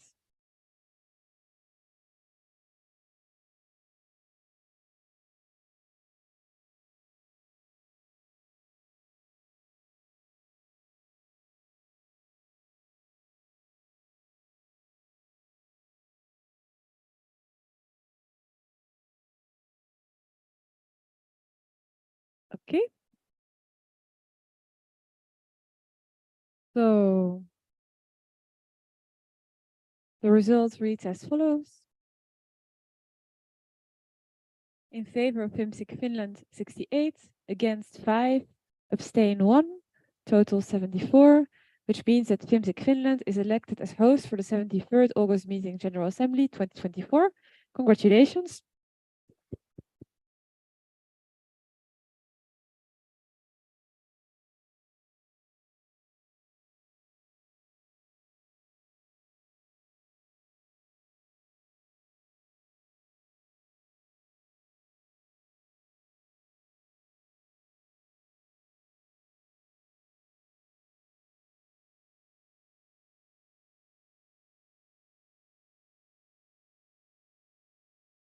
Okay.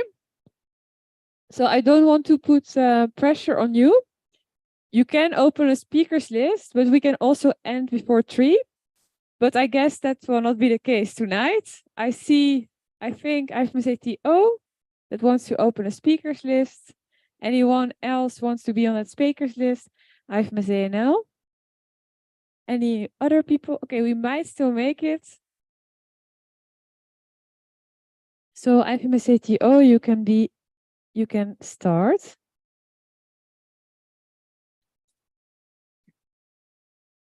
Dear NMOs, on behalf of the team of officials and the Supervising Council, we extend our heartfelt gratitude to MP Ecuador, NIMSA Nigeria, and FIMSIC Finland for their unwavering commitment to fostering a diverse and inclusive environment where the future medical communities can thrive and learn together.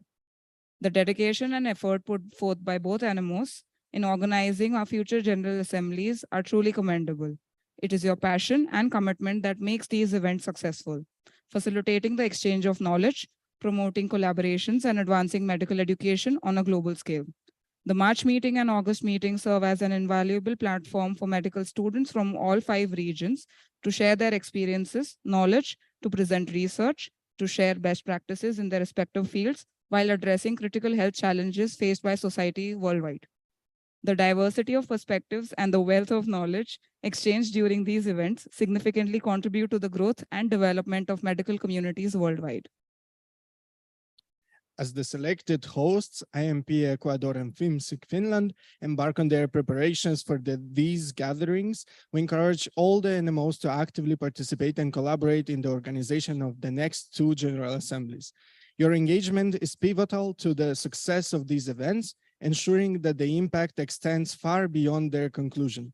We once again express our heartfelt appreciation to IMP Ecuador, NIMSA Nigeria, and FIMSIC Finland for their efforts in organizing the IFMSA March meeting 2024 and the IFMSA August meeting 2024, respectively.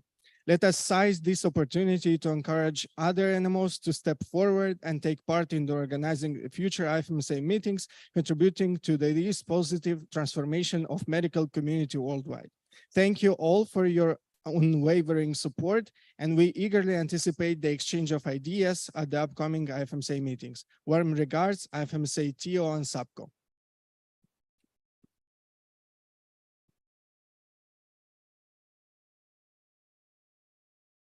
Thank you. IFMSA now. Hi, Diantha Jansen, IFMSA NL, they, them. Am I audible? Yeah, a little bit up would be nice. Okay. Dear IFMSA family, this is a statement on behalf of IFMSA NL and AMS Australia. We want to address our concerns about the SUPCO report, particularly regarding the investigations on the LWHO and VPE.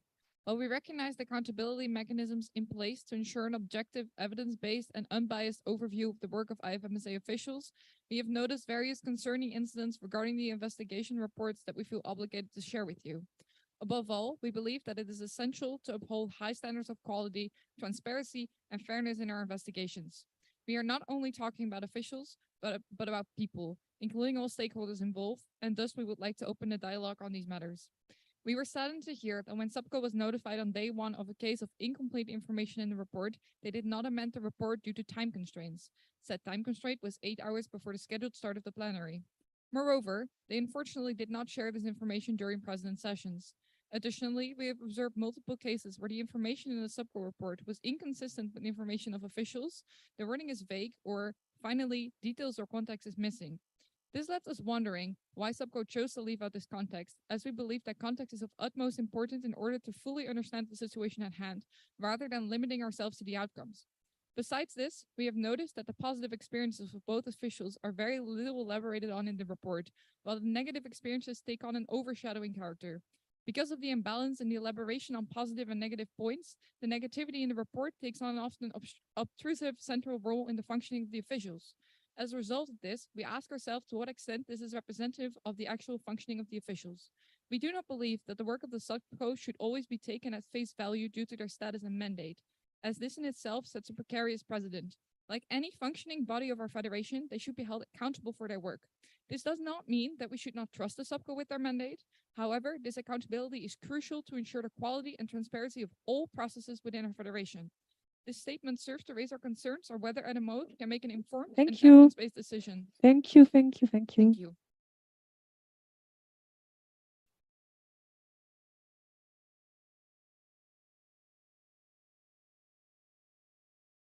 Do you want to say anything more? I adjourn the plenary before 3.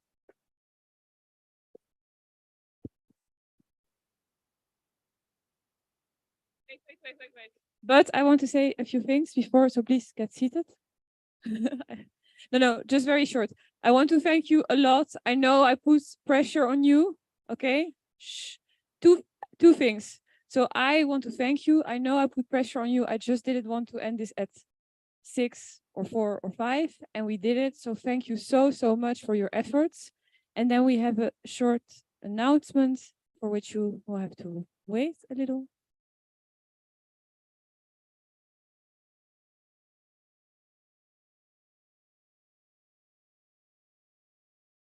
Hi, everybody. Okay, so I'm really sorry because it's very late and Honestly, this is not going to be an enjoyable moment for all of us, but it is in fact your Vice President for Capacity Building's birthday, Arya Shah. Congratulations, Arya. And now we will sing happy birthday. And I have been obliged to lead this. So it's gonna be horrible, but we'll get birthday. Oh yeah. Happy birthday, dear. Arya. Happy Happy birthday to you. Cumpleaños feliz, cumpleaños feliz, cumpleaños feliz. Arya.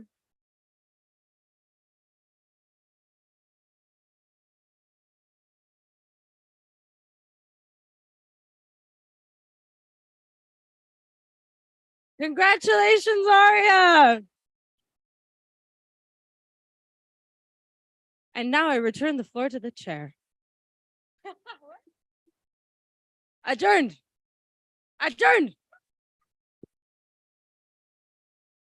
Please return your voting cards to the CCC or else you will lose voting rights eventually at some point, 3 times in a row, something or other, the bylaws and so on.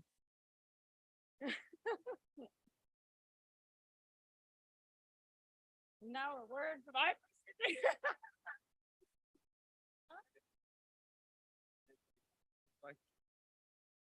Thank you, online people. Next time, please sing with us. You wouldn't be able. And now, happy birthday in Portuguese, led by Ines. The back of the room, and you can ask the Portuguese delegation. You say,